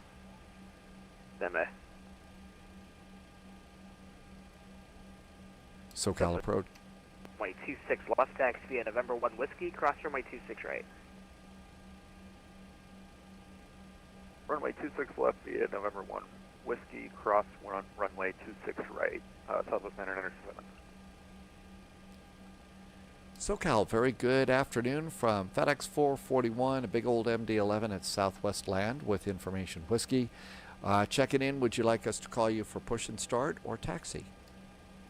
FedEx 441 Heavy, thanks for calling, sir. Good afternoon. And you can just call me for taxi. Give you a call for taxi, FedEx 441, thanks. Shall we go? Let's get ready to rumble. Engines, looks good, and parking brakes, off. Here we go. SoCal departure, good evening. November 6 Bravo Sierra is just off of Long Beach. And there goes our very big airplane. November 6 Bravo Sierra. Wrong frequency, contact SoCal 128.1. Now we're going to wait until the engines get beyond this main crew line here because there's a lot of stuff out here and we don't want start up the engines and we don't want a big cargo container getting sucked into the engines. You know, there's an Allegiant food truck over there. I mean, that'd be really bad. That'd be pretty nasty. But now that the engines are beyond this line, so there should be no junk out there to get sucked into the engines. So it's engine starting time. Starting engine 3. And the little light goes on. And the N2 goes up. The oil pressure starts to go up. The oil temperature goes up. 28, 115, clear for takeoff. And we're looking for 18% on the N2. Martel is going to call it a night. Good night, Martel. Hey, I can't believe it's Monday already, Martel. Have a really great evening. We'll see you next time. 519 heavy climate out of 2,300 for 5,000. Unlocking gear. Text 519 heavy departure at our camp. And engine number 2 is coming up. 510 10,000 FedEx on 19 heavy. Engine 3, actually. So we're starting the right engine first. 125.5. So that engine starts first. Attention all aircraft in Ontario, contact departure 125.5. 125.5 is departure. 2466, flighting 090. 090, vision jet 664. Tow truck disconnected. There we go, 125.5. Let's start another engine. Starting engine number 1, that's the left engine on the wing. And engine number 3 looks good. No oil leaks, so that's good too. N2 is coming up, 18%. Martel, thanks for coming in. Have a great evening. Catch you next time. Next live spy flight is Thursday. We're going to do Paro in the MD11 because, you know, why not? What could possibly go wrong? Ontario departure, Southwest 999. No fear or no X-ray sense. Whiskey, You decide. Headed to runway 26 left. That was 9927, SoCal departure, roger, runway 26 left, there for takeoff, 12406. That engine's coming up. Take off on 26 left, 997. Good start on that engine. Now engine 2, the one in the middle of the one in the rudder. Light goes on. And that goes up. Check the oil of the other 2 engines. Make sure that the oil quantity, if the oil quantity starts to drop significantly, it's a good indicator that you've sprung an oil leak. and that would not be good. 18% and fuel.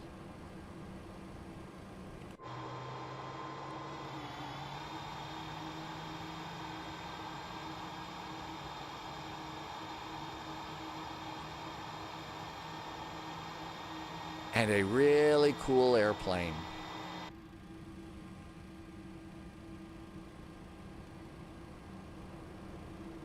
And that's coming up nicely.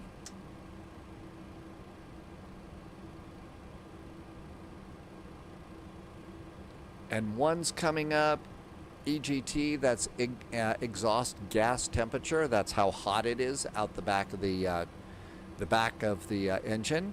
We're going to turn off the APU bleed. We're going to do flaps 15. Flaps are 15.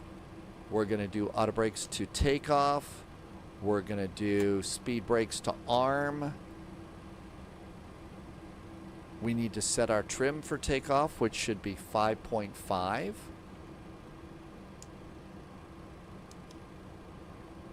Hi, Redbeard. Welcome aboard.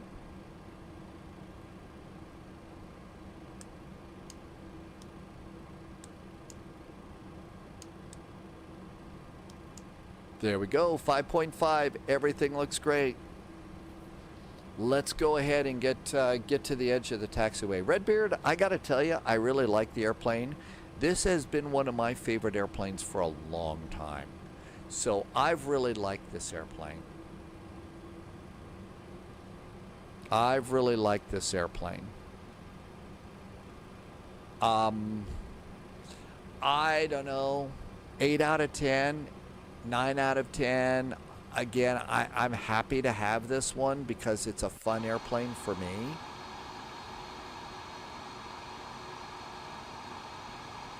Geeky, I'm also on YouTube.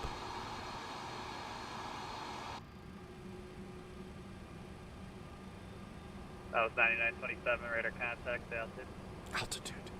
Passing 2000, Southwest 9927. That was 9927, roger. Climb via FedEx and maintain 13,000.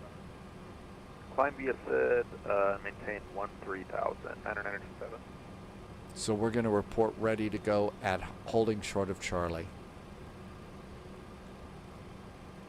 In Ontario departure, how's it going? UPS 806 Heavy over by Southeast Cargo, information X-ray, ready for taxi. UPS 806 Heavy, SoCal departure, direct there, my 26 left X. Now you could actually see Yankee Whiskey 26 left. over UPS here in 806 the scenery, that line, that indicates the end of the ramp area, which is where we are now, and the beginning of ground control and ATC. So we could taxi like this all day without any problem. But now we got to call and get permission to move beyond that line. 4299, information Echo's current at Log Beach, advising have Echo. We have Echo. 4299, roger. Expect ILS runway 30 approach. ILS 30, Southwest 4299.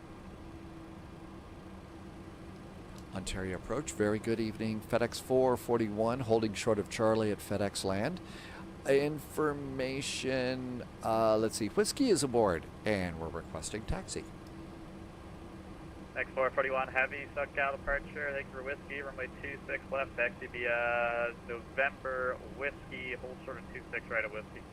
November and Whiskey, holding short of 26 right at Whiskey, FedEx 441. Let's go. Okay, so Santiago, you were hearing people talk to us, right?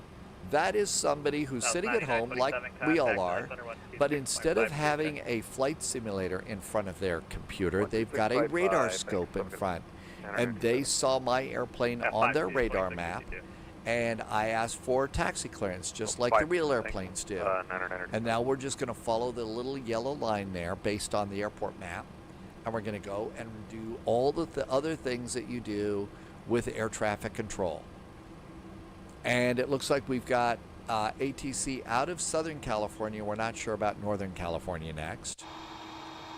And you can see all the little markings that are out here. That's what you get in the real world too. So we're operating as though we were in the real world. UPS 806 ready to go. The weather, is current. Heavy, runway 26 left, clear for takeoff, wind 24. Weather is current. Time is current. So we try to fly as real as possible in Flight Sim. Let's get the autopilot ready to go. FMS speed, nav, and profile. And if we look down here, you can see nav is armed, profile is armed, so we're all ready to get going for takeoff. Steve, couldn't find anywhere in the online docs for TFDi. Does the MD11 have an EFB setting for SimRate 2X? Not that I know of. I've never done that before for 2X and 4X. I got no clue on that one for you. I just don't know that I've ever done that at all. If you look here, you see these two little white lines here. Those are the little lines you're supposed to, if you put the taxi line right there, you're supposed to be right in the middle. Your nose wheel should be right where it's supposed to be. Let's see how it is.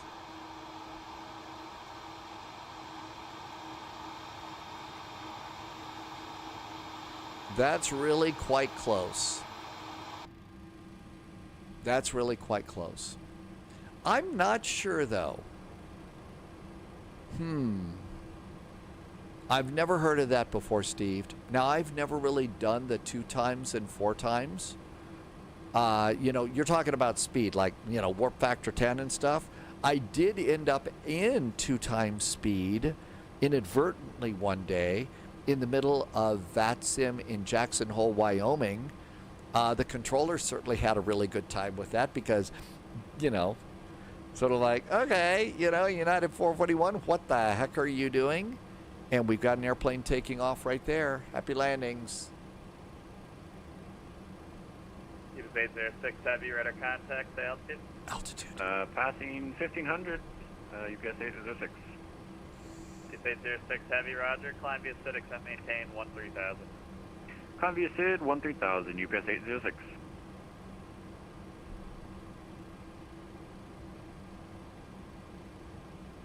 Sorry about this. We've got a United 737 over here at the airport passenger terminal. No problem.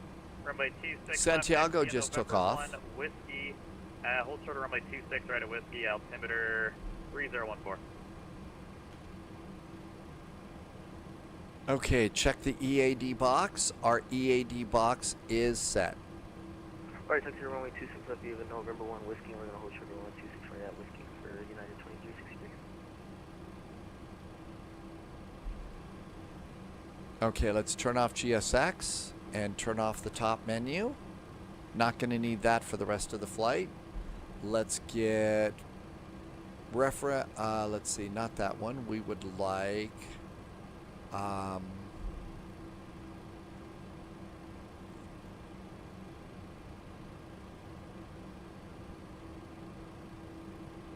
menu,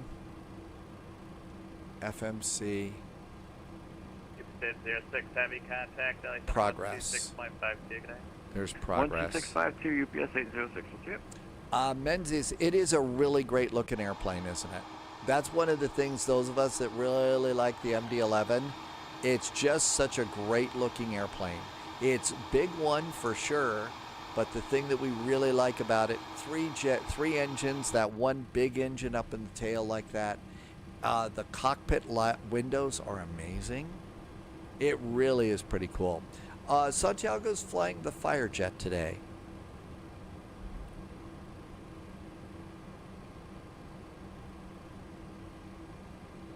And we're almost done. Taxiing from one end of the airport to the other. That's 4299 contact, SoCal approach 128.1. Yeah. 281 Southwest 4299, we'll see it.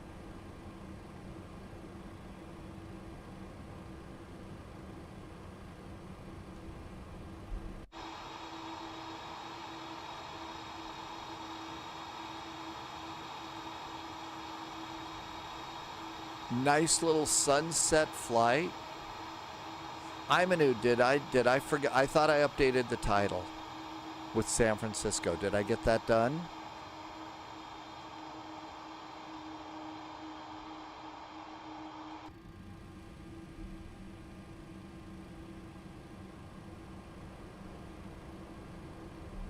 All right. I think we're all ready to go. The EAD box is green. Let's get ready to rumble. I didn't. Ontario to San Francisco. MD11. Hang on.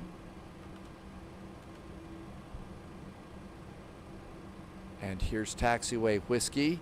Remember, on this thing, we're sitting a lot further north. Pandas are on the run.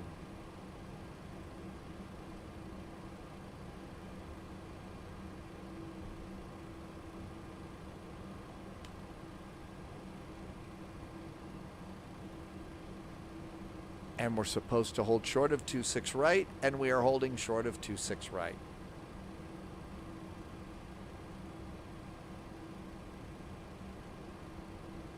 There we go. Brakes.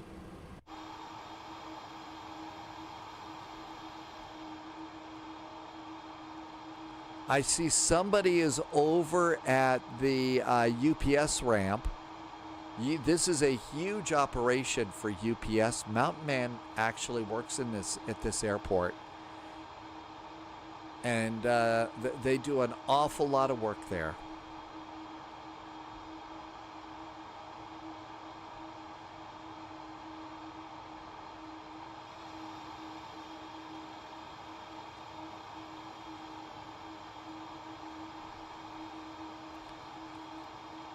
Ontario approach. Hi there. FedEx 441 is holding short of 26 right, fully ready.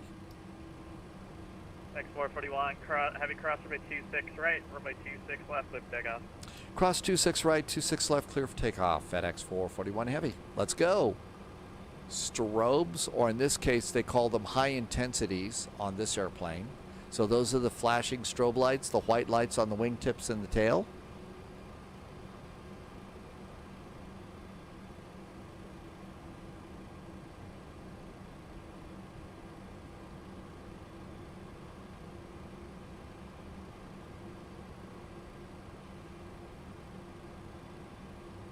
Senor Tomas, you punched the wrong waypoint and the autopilot is taking you to Hawaii. You know, there are worse places to go, Senor Tomas.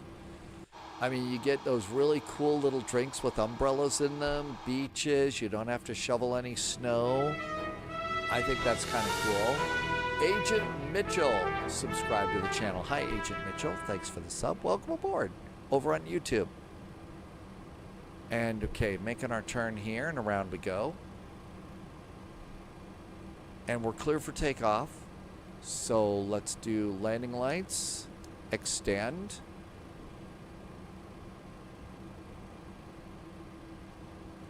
And keep the engines going. Roddy's back. Welcome back, Roddy. Just in time for a takeoff. And landing lights on. Looking good. Shall we go?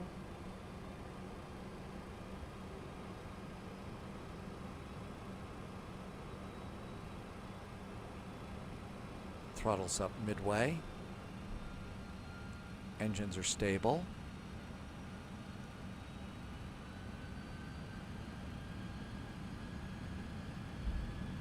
And takeoff clamp is set. There's our takeoff speed. It's up and away time.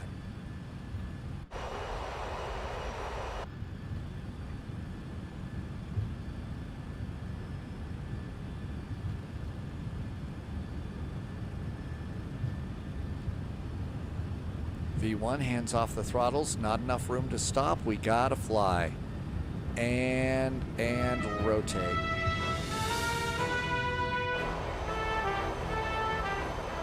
And positive climb, gear going up.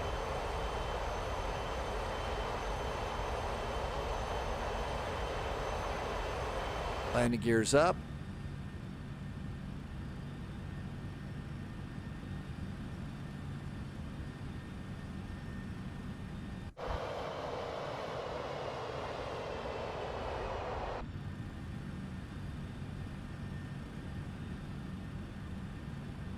And roll it back over.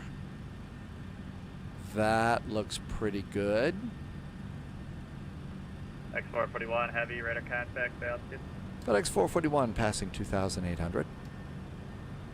X441 Heavy, roger. Climb via SID, accept maintain 13,000.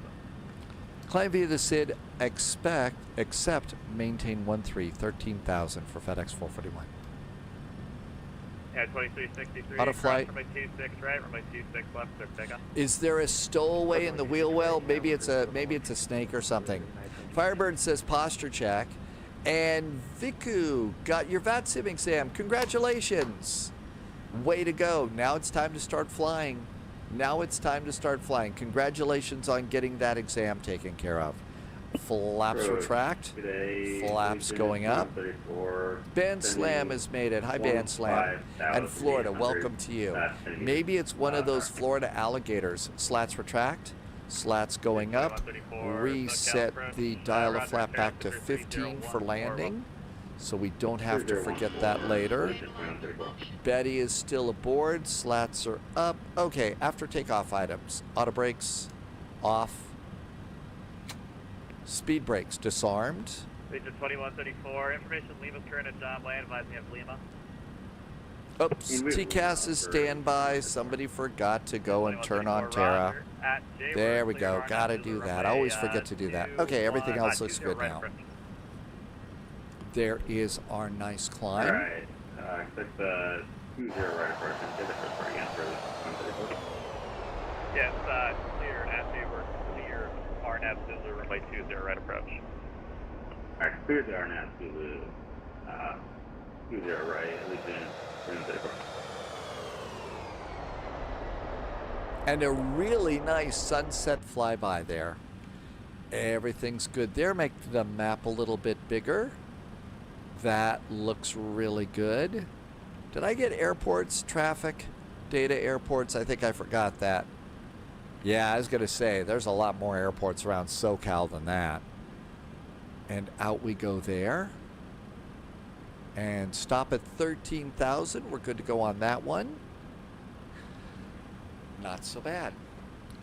What plane do you do for your first flight on VATSIM? The first one that I ever did on VATSIM, it was the Flight Factor 757 over on X-Plane. It was the Flight Factor 757 on X-Plane. That was sort of my baby at the time. Yeah, 2363, radar contact, altitude. Altitude.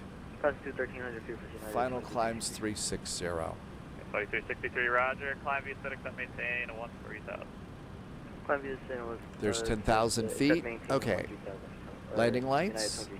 Up and off. X441, contact SoCal, contact Alley Center, 126.52. 126.52 now for FedEx 441 Heavy. Thank you. Have a good week. 126.52.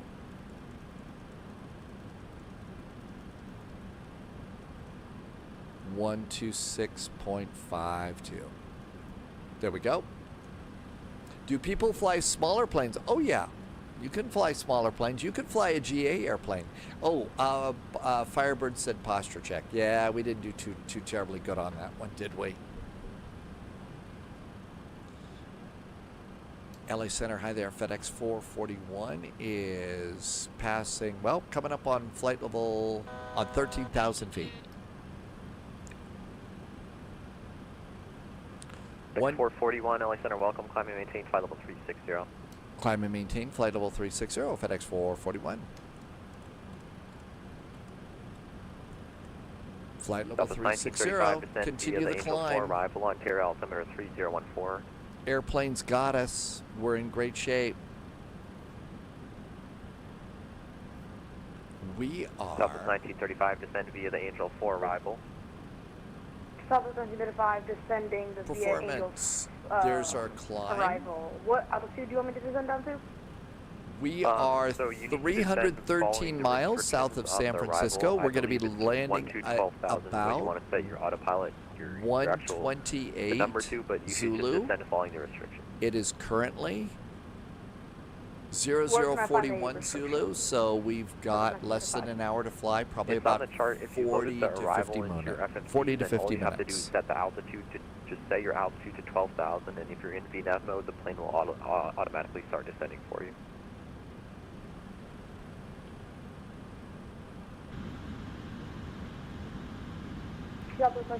Pretty cool view outside that one little window so that the pilots could go back and look at the wing if they need to. And really nice sunset flight. So it won't start descending yet. Really nice sunset flight here. Another 30 miles. If you look on your navigation display, you should see something T/D.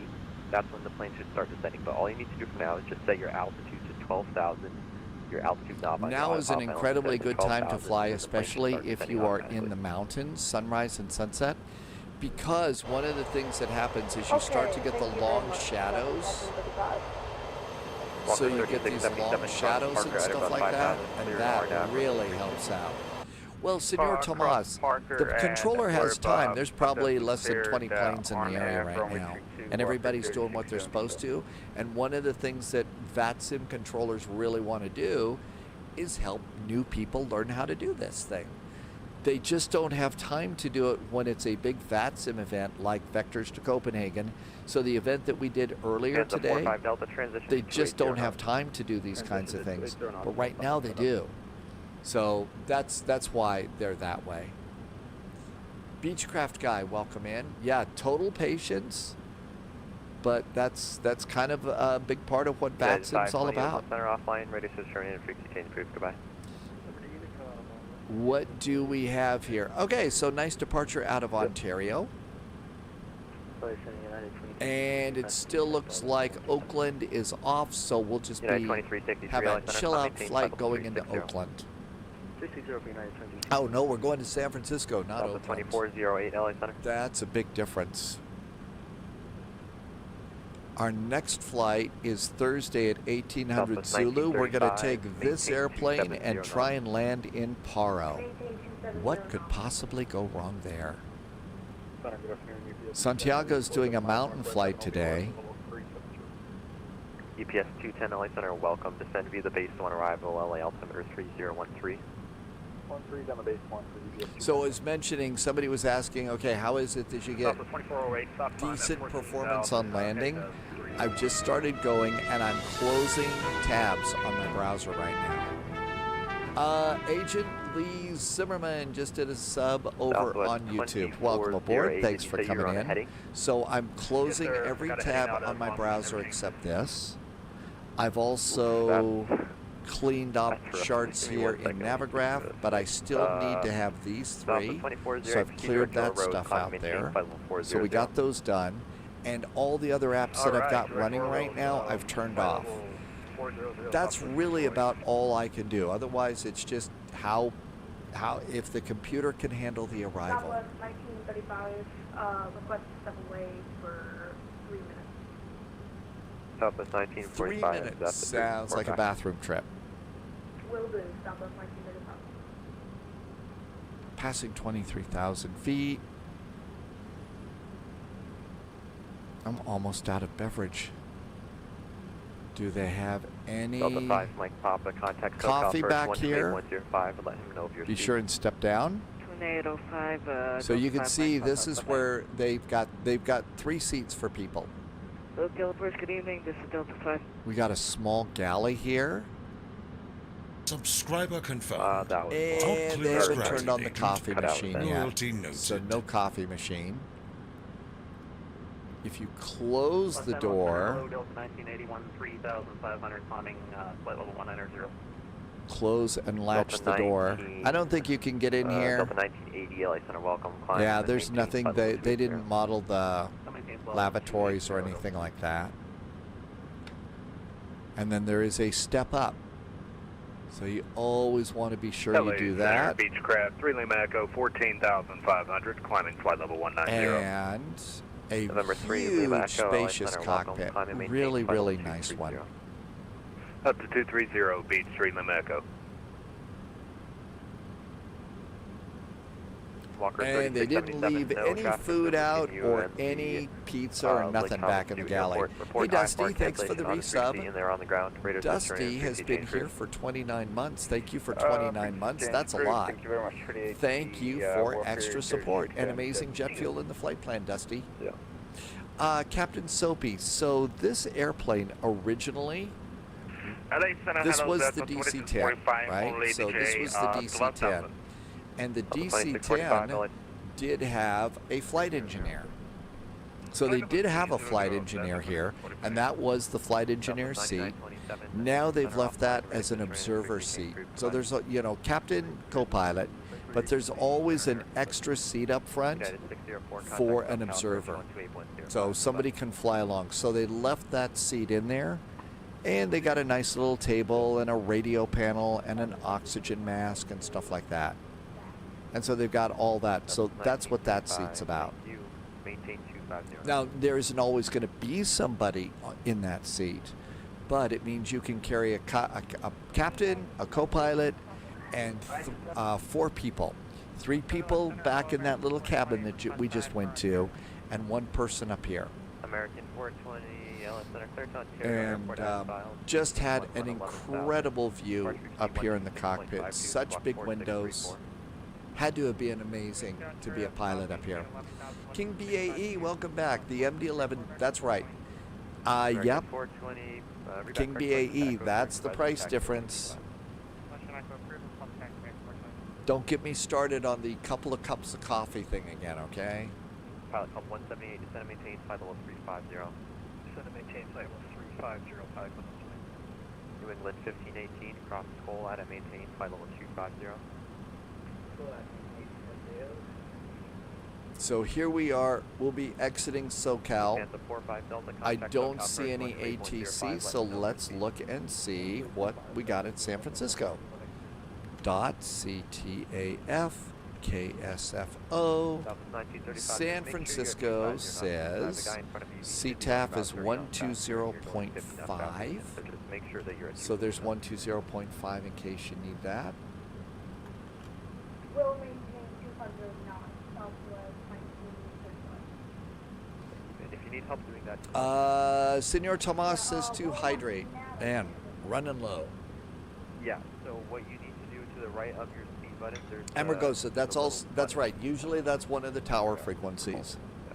Now they don't have one listed on the chart at this airport because the tower is 24/7. It's called, yeah, speed intervention. So if you look over here at the airport chart, 120.5, but see it doesn't say CTAF anywhere on here.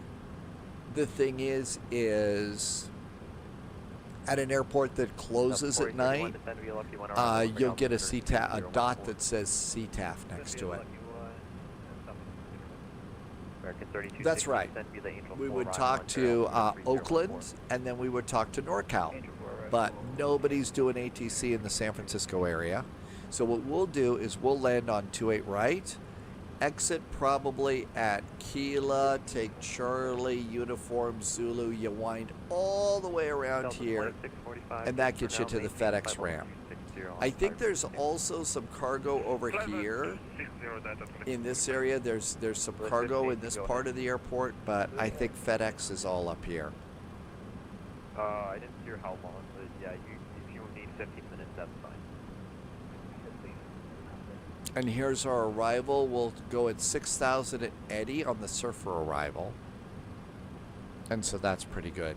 All in all, I think this is just a solid airplane. And if you want a really good, you can fly this on across the pond. You can take this. It's an intercontinental airplane. You can load it up on fuel and take it a long way. The first video in the Lufthansa Cargo series that I, mention all the time about these airplanes, they went from Frankfurt down to Mumbai on their first leg,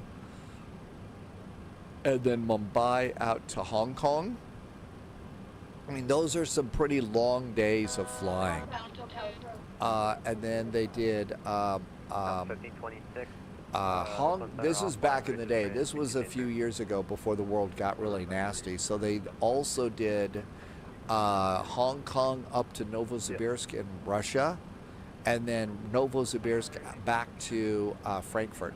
So they had a little four-stop tour like that they would do. I think they still go out to Hong Kong and Mumbai, but they don't go to Novosibirsk anymore. I think because we're a heavy, they would put us on the right side, so the big airplanes get the right side and everybody else gets the left side in San Francisco. I think that's right. Free lethal that you see at night. That's the one thing that's saving grace of flying at night, because it's so dark when you're flying at night and all that that's just no fun at all, especially when the moon isn't out. But now that we can see the lights of the other airplanes in a big VATSIM event, flying at night's actually pretty cool. When you see the lights of all the other airplanes that you're flying with.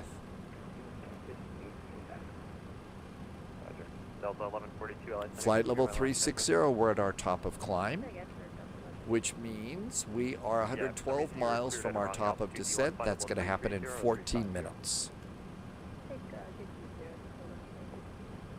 The 1142, roger, descend and maintain, flight level 330, that'll be your final.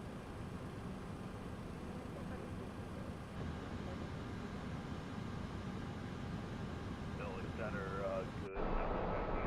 We're at Zurich, level 330, like 10 west of British.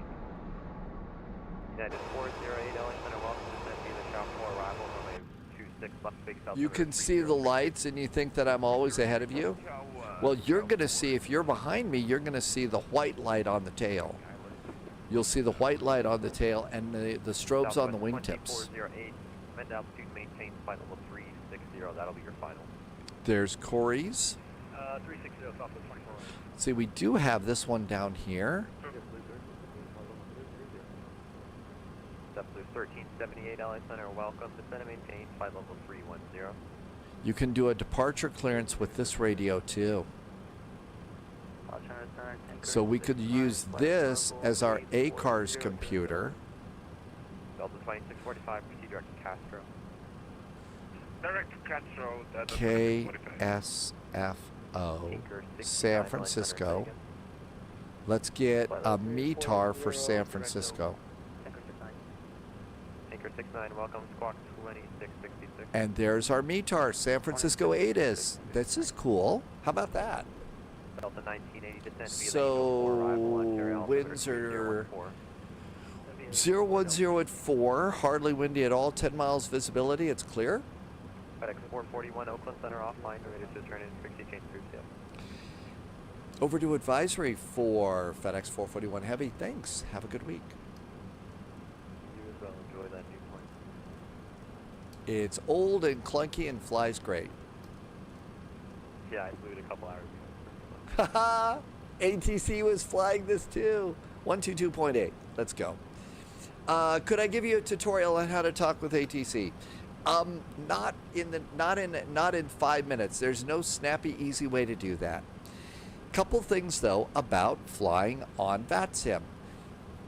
Generally, except for your very first call up to get a clearance, you're basically responding to ATC. And ATC is going to tell you what to do. So that's kind of the way that works. And then you repeat it. That's kind of what we do with ATC. I think the best way to learn those, because there's so many different things that you're going to have to learn over time, the best thing to do is just, spend some time with some live streamers on Twitch and YouTube that are flying on VATSIM and pick things up. One of the best things you can do, especially if you're new though, is let's say that you are a movie star and you're filming a movie and you're about ready to shoot a scene. The director's almost ready to say action. And before that though, you practice your lines. And that's one thing that I still do, even after 9,000 hours on VATSIM. So when it's time for a clearance, I kind of run through what I'm going to say. So if I'm asking for my first clearance, I'll say, think in my head, okay, I am Lufthansa Cargo 441. We are at stand Foxtrot 215. Information Charlie's aboard. And I want clearance to Munich. So I kind of think a little bit ahead. That helps me most of the time. Not all of the time. I stumble over my words like everybody, and that's the second thing. Don't feel like you've got to say everything perfect. Okay, not even the airline pilots say it perfect, okay? They stumble over their words too. It's just the way life is with us silly humans. So a lot of folks get nervous about talking on VATSIM. Don't be nervous about talking on VATSIM. We all are. Conquer just did a Twitch sub, a YouTube sub.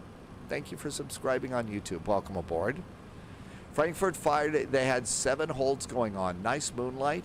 Yeah, DT. DT is right. They had lots of stuff going on in Frankfurt last Friday.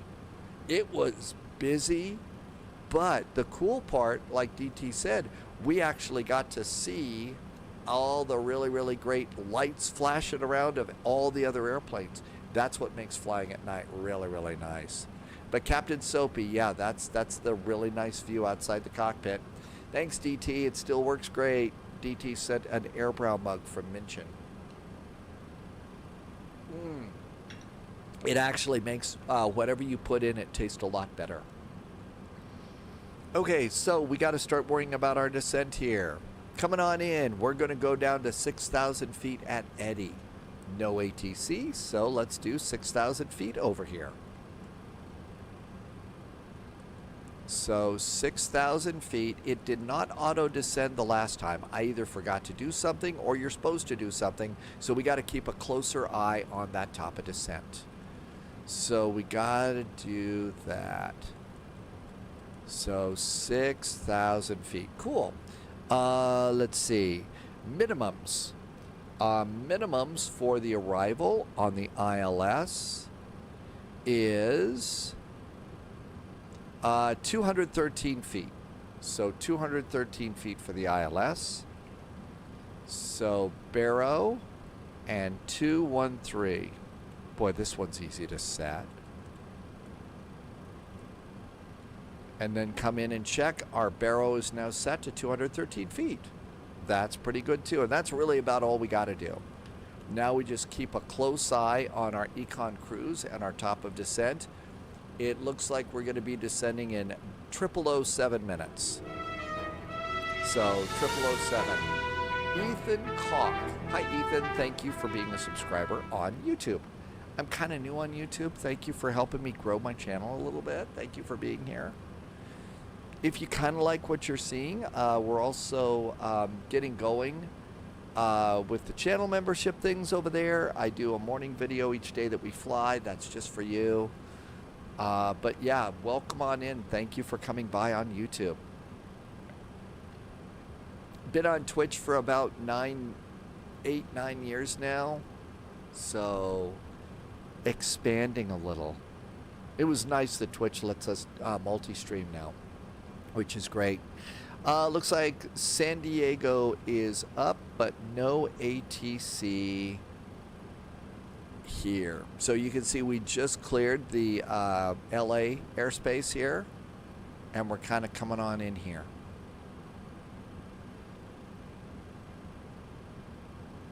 Let's see how many MD11s have picked up here.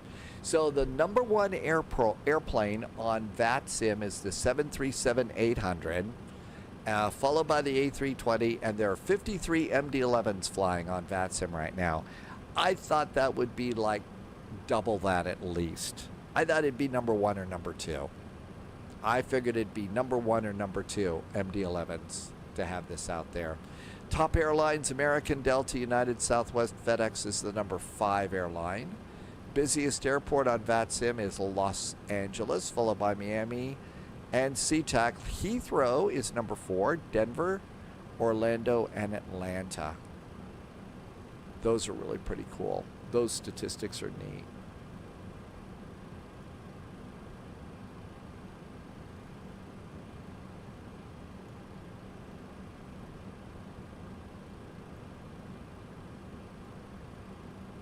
Okay, over here.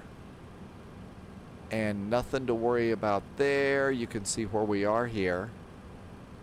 Up and down the California coast. So San Francisco, LA, there's Ontario, the departure. So we're about halfway. Ethan likes flight simming. You want to work up to this kind of airplane. That really is one of the keys to flight simming, though, is like you just said, work your way up like this. So it's not really a typical computer game. A typical computer game, you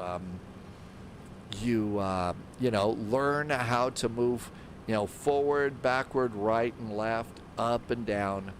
You learn how to do whatever weapon you're doing, and then you play the game. And it works for about 90 days, and then you kind of come to the end, right? Flight sim's different. Flight sim, you can play this game for years and years and years. And there's so much to learn. And the cool part is the airplanes have gotten better than ever before. So it's probably about as close to the real world as you're going to get without going out to the airport. And the scenery is pretty amazing too as you look outside and take a look at the scenery.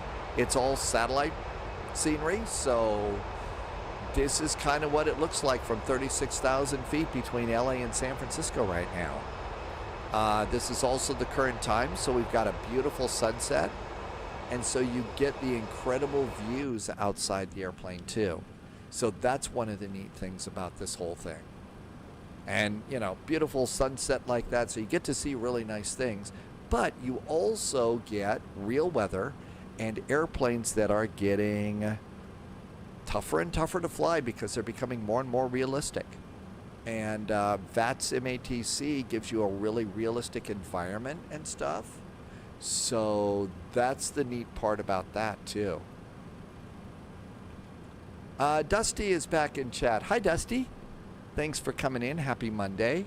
And Frosty is in San Francisco, and Frosty said, yeah, it looks just like this now. And that's one of the other nice things. I frequently, well, not frequently, but every now and then I'll go and look out the window, and this is what it looks like out the window of my place. And I'll go and set the airplane out at the airport and look at that, look at the live picture. And it doesn't always match. Sometimes flight sim weather is a little bit kooky, but it does match more times than more often than not. And the thing is like Ethan was talking about, working your way up to a big jet like this means that you get to play this and enjoy it for a lot longer than any other computer game in the world. So that's the cool part about this, among other things. Let's see, 2 minutes to top of descent, 17 miles to go. Let's see, you do buy airports. Now, you don't have to. You can go with the default airports, but default airports are kind of ridiculous, to be honest. They're not that great. So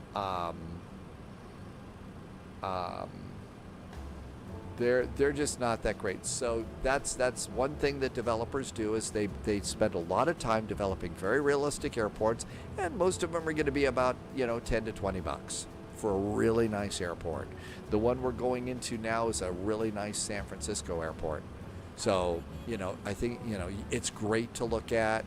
It's well done.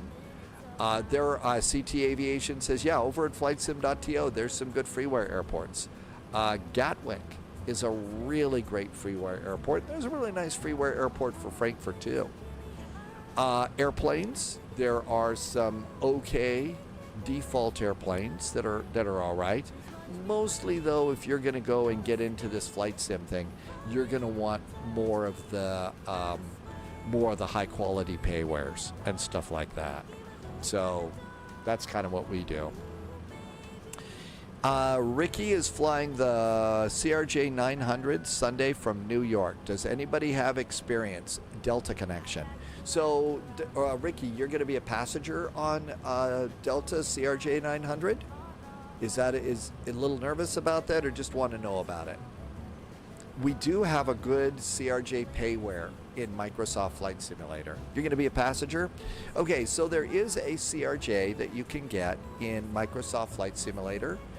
It's not bad. It's the quality of the instruments look a little bit like this.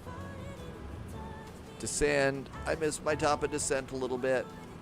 There we go. Got to descend. A little nervous. Okay, so here's the thing. There are hundreds of CRJs that take off and land every day. And everybody gets a little bit nervous sometimes about flying. One of the best ways to learn to not be, to get over fear like that is, quite frankly, what we're doing here, Flight Simulator. It's a great way to figure out how it all works. And when you learn how it all works, you realize that, okay, sometimes things happen, but, things happen on the ground too. So that makes you feel a little bit better. The CRJ is a little bit smaller than it's a lot smaller than this. So when you get aboard the cabin, you're going to walk onto the airplane. You'll look to the left and you'll see the flight deck. You'll look to the right, and that's the way you'll turn to go back to your seat.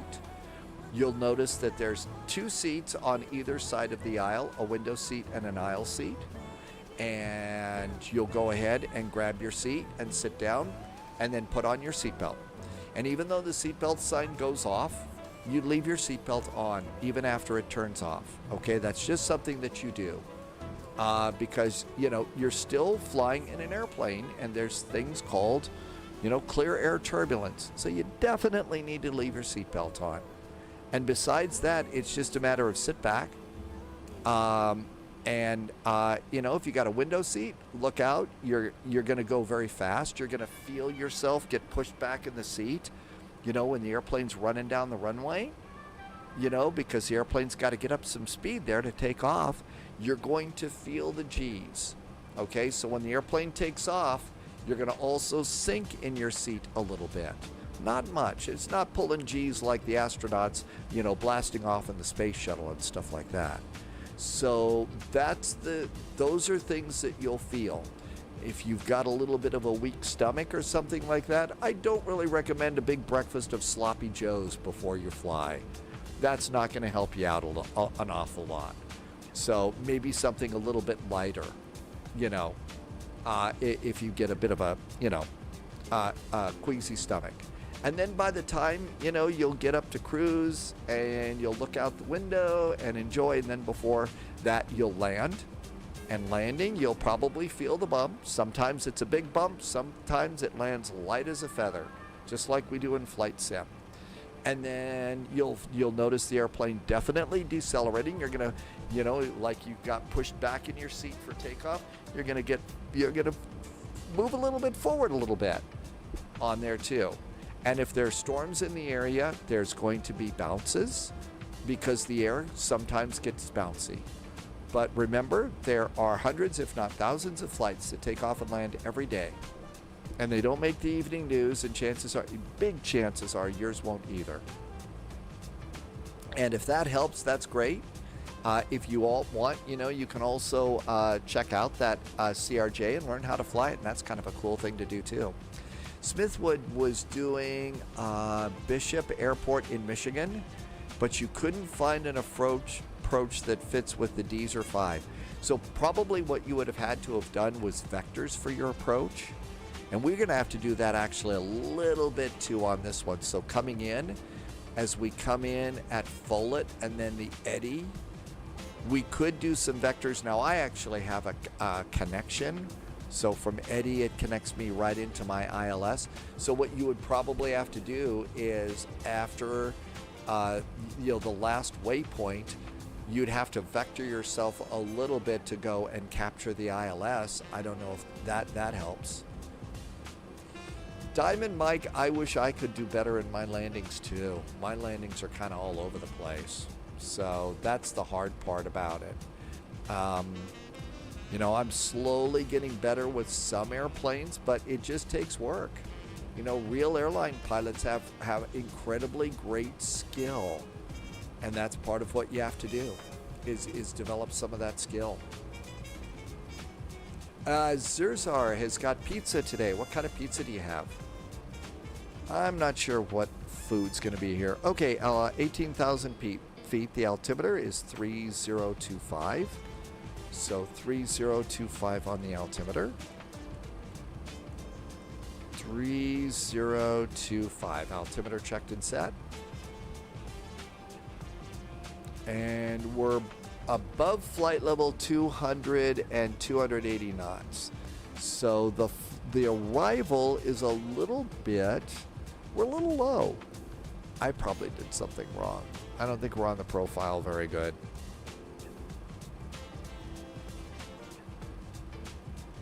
There's our speed going down.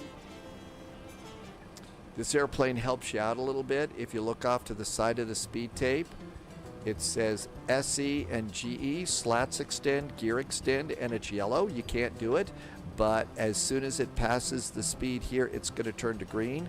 That lets you know you can go ahead and start throwing out slats. Zerzar has an onion and tomato pizza. I don't keep snacks in the cockpit. I do keep beverages, and I have a little snack before the live stream. But I don't have snacks over here on the computer table. I will after the live stream, but I'm not going to put food over here. Excuse me, and be eating in front of a camera, because there's people on the other side of that camera who don't have enough money for dinner tonight. And I just, I'm very conscious of things like that, and there's no way I'm going to sit here and just chow down, in front of somebody that can't afford dinner. But yeah, I have a nice dinner before. Captain Chris, you going to call it a night? See you next time. Loviz is going to IAH. Well, that's the other thing. Your friend dropped a water bottle on his PC and had to replace the CPU. Well, Stormy's over there. It's not going to get anything over on the water. But yeah, I also try to be really careful with the keyboard and stuff. But you got to do that. Thanks, Captain Soapy. And we're looking good. Still above flight level 150. It's not handling the descent that well. I must have done something wrong. We're a touch low. My guess is since this airplane just came out, there's going to be ATC at Memphis. People anticipating people doing FedEx flights. Ricky has got a flight from New York. It's in an A220 and then the CRJ coming back. You'll probably be just fine. Get to the airport maybe a little bit sooner so you can wander around and just look at stuff.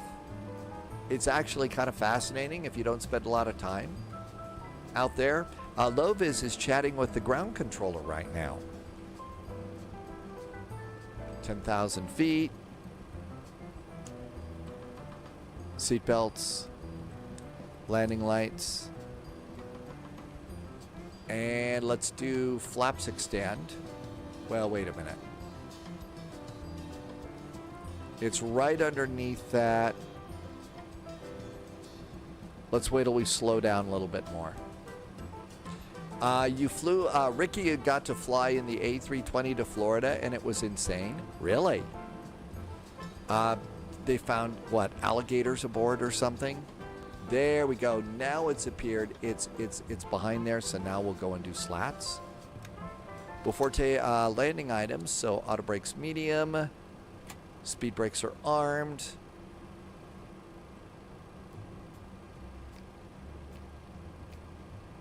And there's 250. And let's come on down here to take off and approach. VAP is going to be 160.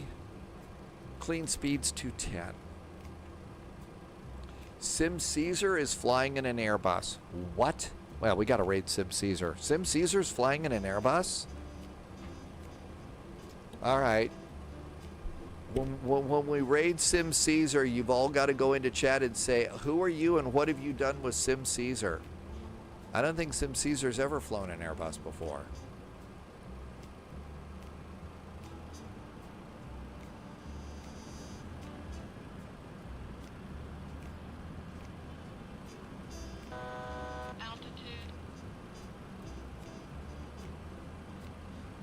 Okay, coming in at 6,000 feet. I did not get profile set up correctly on this airplane because it descended us too low. Speeds were a little bit wonky too, but that's not so bad.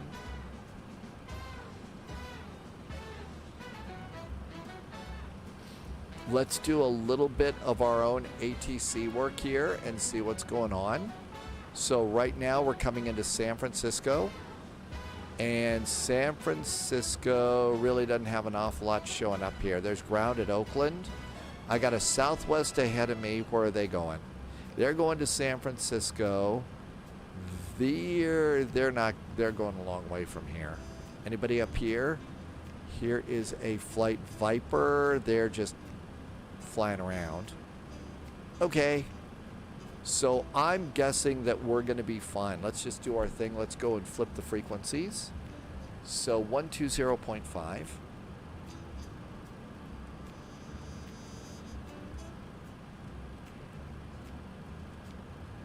120.5. Let's see. Robinson is back in chat. Welcome back in. Okay, that looks good.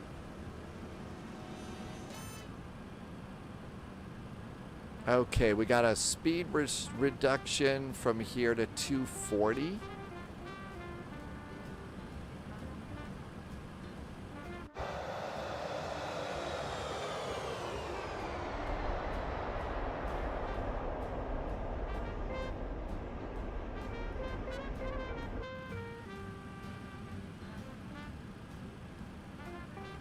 Okay, next, well, we're 245. Traffic, Southwest 99er 27 is on 9-mile final to runway 28 right, San Francisco traffic.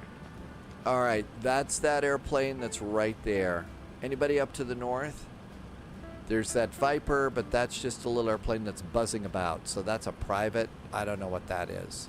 So we're gonna follow. We got another Southwest here. San Jose, they're going out to Vegas, so that airplane is not a factor. United A150 is airborne off of 1 left at 800 feet now, collecting direct turn 350. That was Senor Tomas coming in, so there we go. Does autoflight help you on the landing? It helps get us set up for the landing. It helps get us set up for the landing. Flaps 15.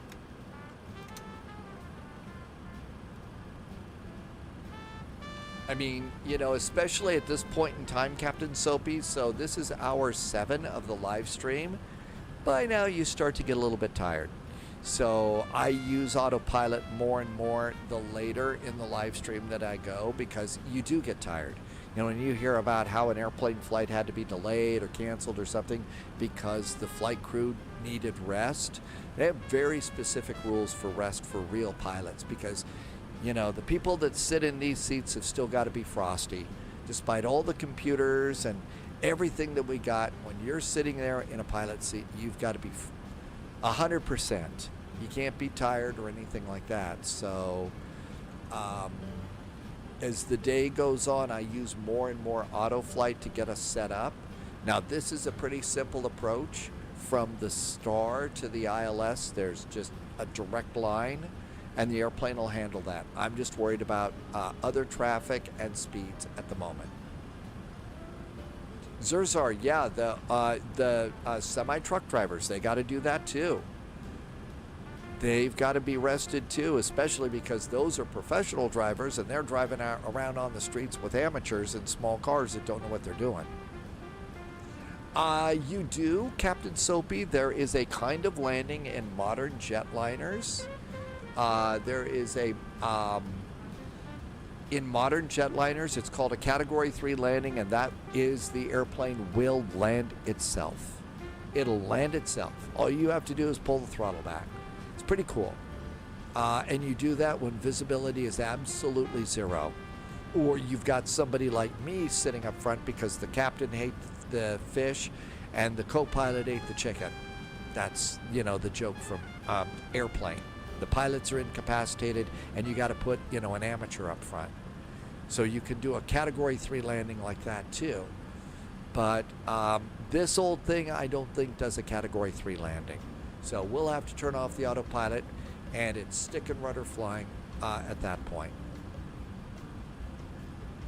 Okay, our next altitude is going to be 4,000 feet. So we're going to put 4,000 feet in the window. There we go.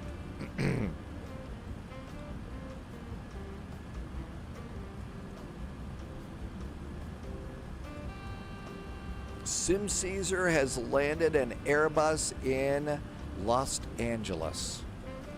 Again, who is it that snuck into Caesar's palace and took over for Sim Caesar? Can't have that. Sim Caesar rarely flies jets. That's the joke if you don't get it. Let's see, next altitude after that is 3,000. We're going to just continue to let the airplane do its thing.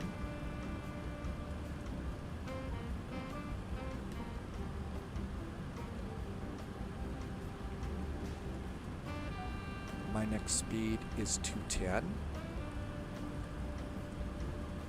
And there's 210 in the speed. It does. One of the things that I really like about this airplane is I have preset an altitude and preset the speed.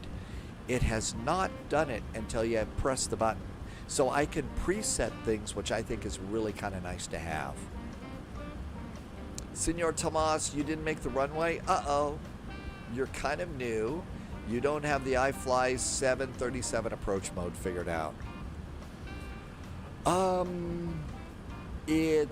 You do have to manually put in your ILS. You do have to manually do that. Did you do that? Speed reduction and descent. And then it's just like any other 737, you hit approach mode. 8150 is direct bebop at the time, and we're passing 12,800, level 380, final call San Francisco. San Francisco traffic, FedEx 441 Heavy is at Eddie, setting up for the ILS runway 28 right, San Francisco.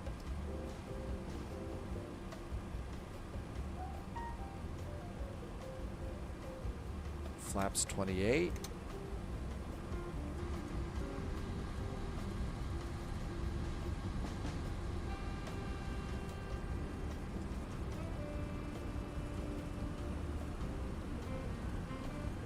I've got glide slope and localizer. So you're asking, okay, do you use auto flight? We're going to come over here and we have a button here called approach and land. We're going to go ahead and arm that, and landing is armed. What that's going to do is capture the localizer, right and left, and the glide slope, up and down. And that's going to go and put me on the arrival. And so that's the next step in the process for me. How about wheels? Landing gear going down.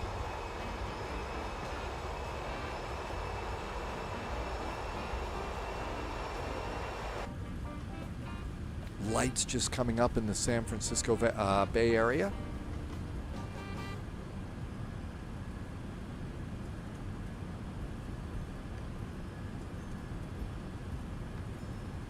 Come over here. We're all set on the arrival.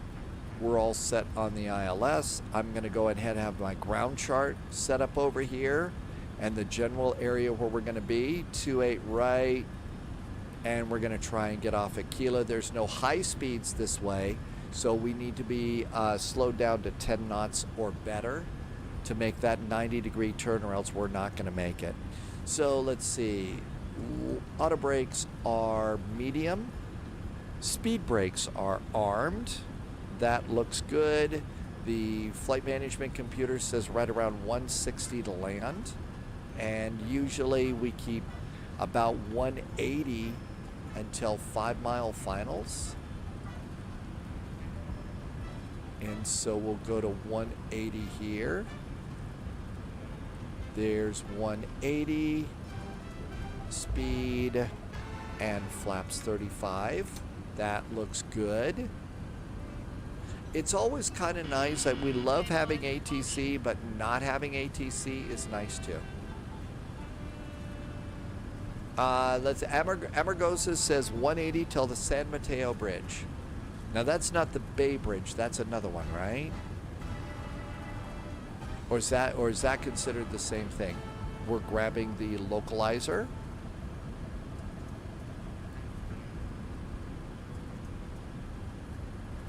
And there's our speed, so 160 to land, there's 180. I'll put in 160 so that it's all ready for us. There's our turn. I've got the airport.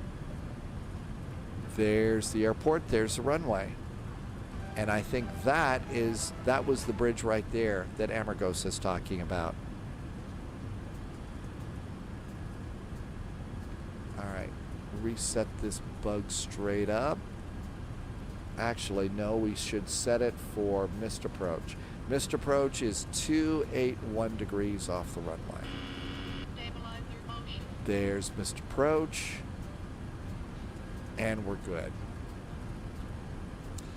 Rick, so any plane I buy in the marketplace, you can fly on VATSIM. Yes, you have to be flying.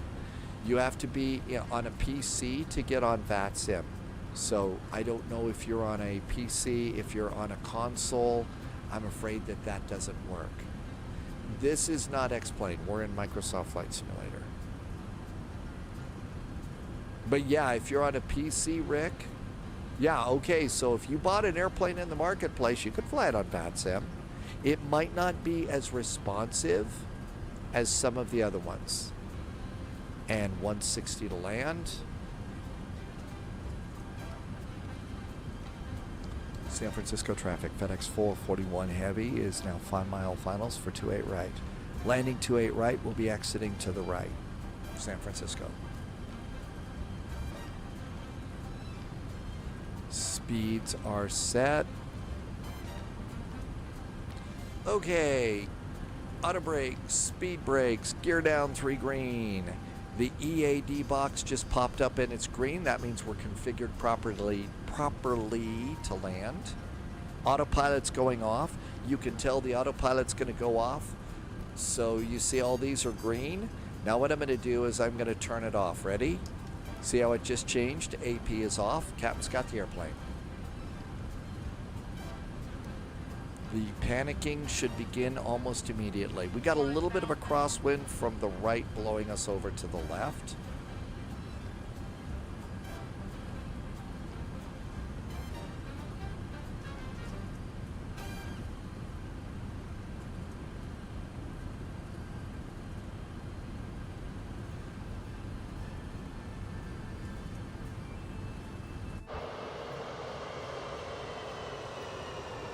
Jeff the Hawkeye guy, you did not fly today. That's okay. Learning days are just as much fun as flying days. They absolutely are. 400.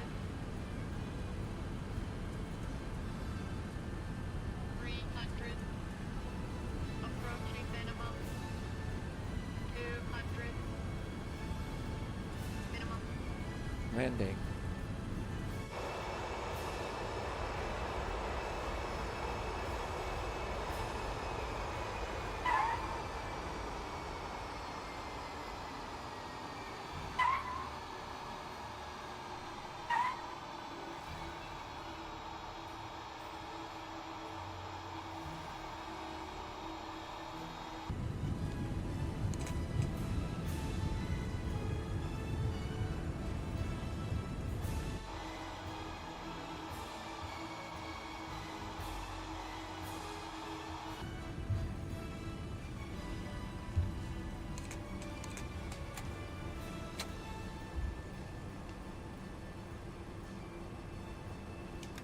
Speed brakes down, reversers off and stowed.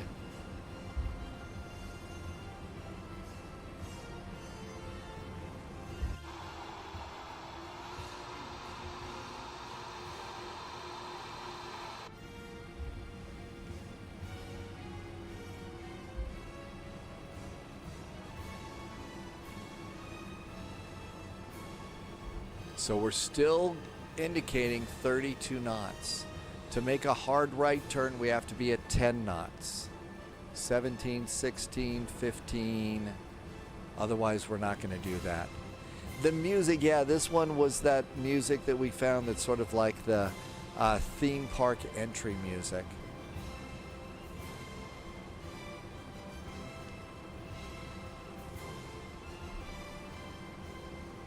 And around we go. San Francisco traffic. FedEx 441 Heavy is clear of runway 28 right. Taxi to FedEx land.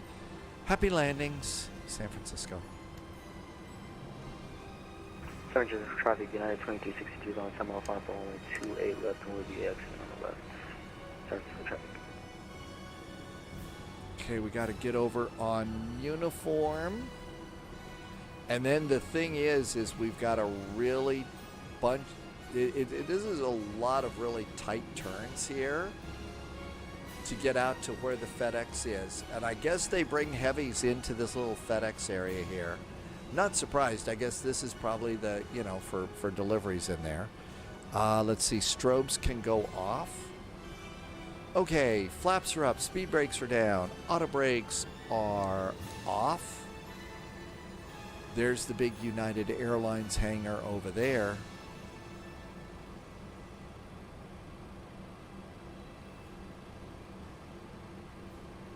And around we go here. So now we're on Zulu.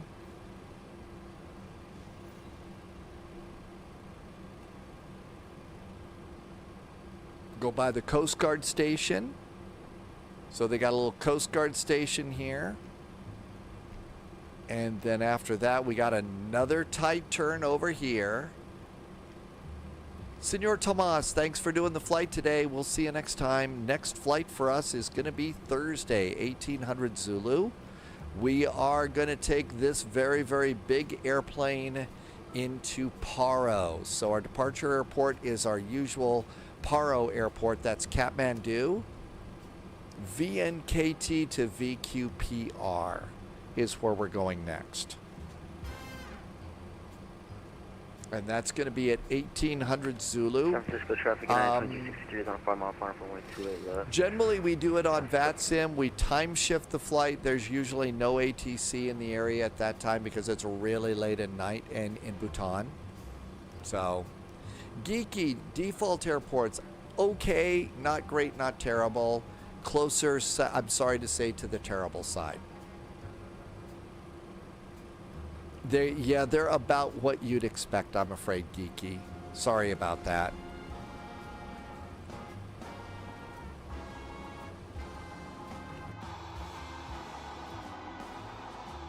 Now we're not turning on the APU. And here is the FedEx area. Boy, good thing that they've got the FedEx name on the side. Jeff, live stream is actually pretty ambitious, but I'm trying to build a couple of channels so that I can, do a little bit better than just keep the lights on. So that does require a few hours, but I also happen to really, really like what I'm doing. So. Always wanted to fly airplanes like this, and of course never could. So this is, in my world, it's the next best thing. Erica, yeah, this is our last trip for today. This is now almost hour 8, so it's time for some food. And then I usually kind of like to come and zoom in here. And this is how I'll do guidance in. Subscriber confirmed. Top clearance granted, Agent. Loyalty noted. Somebody just did something nice. Hang on a sec. It was Maple Leaf. Hey, Maple. Thank you, Maple Leaf, for a resub for 31 months. Some awesome jet fuel in the flight plan. Thank you for helping me to keep it going here. Really, really appreciate it. Thanks so much for being here. Mike on the radio. Good to see you. Thank you for coming in, Mike. Bravo Zulu to you. Thanks, Jeff. Thank you for coming in. I know. Happy New Year. We are two weeks in, but thank you for coming in. I hope you had some nice time off.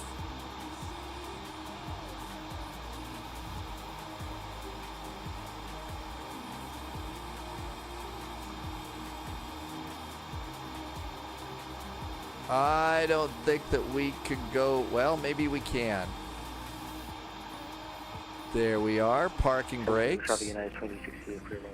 And I'm going to rework a couple of the views for this airplane over the next few days. So parking brakes are on, and we'll look down here and do engine number 1 and engine number 3. We'll get off the radar scope here, and then let's come on up here. Nope, actually we come over here and go to services, and we need wheel chocks. We need a ground power unit.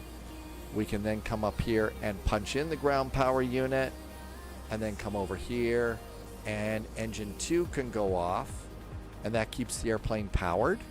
So that's good. We can then go, if we want to, GSX request deboarding. Let's see what it does. So deboarding should go and do all sorts of things there. Whew. I think this is a great airplane. This is really, really awesome. I absolutely enjoy this thing for sure.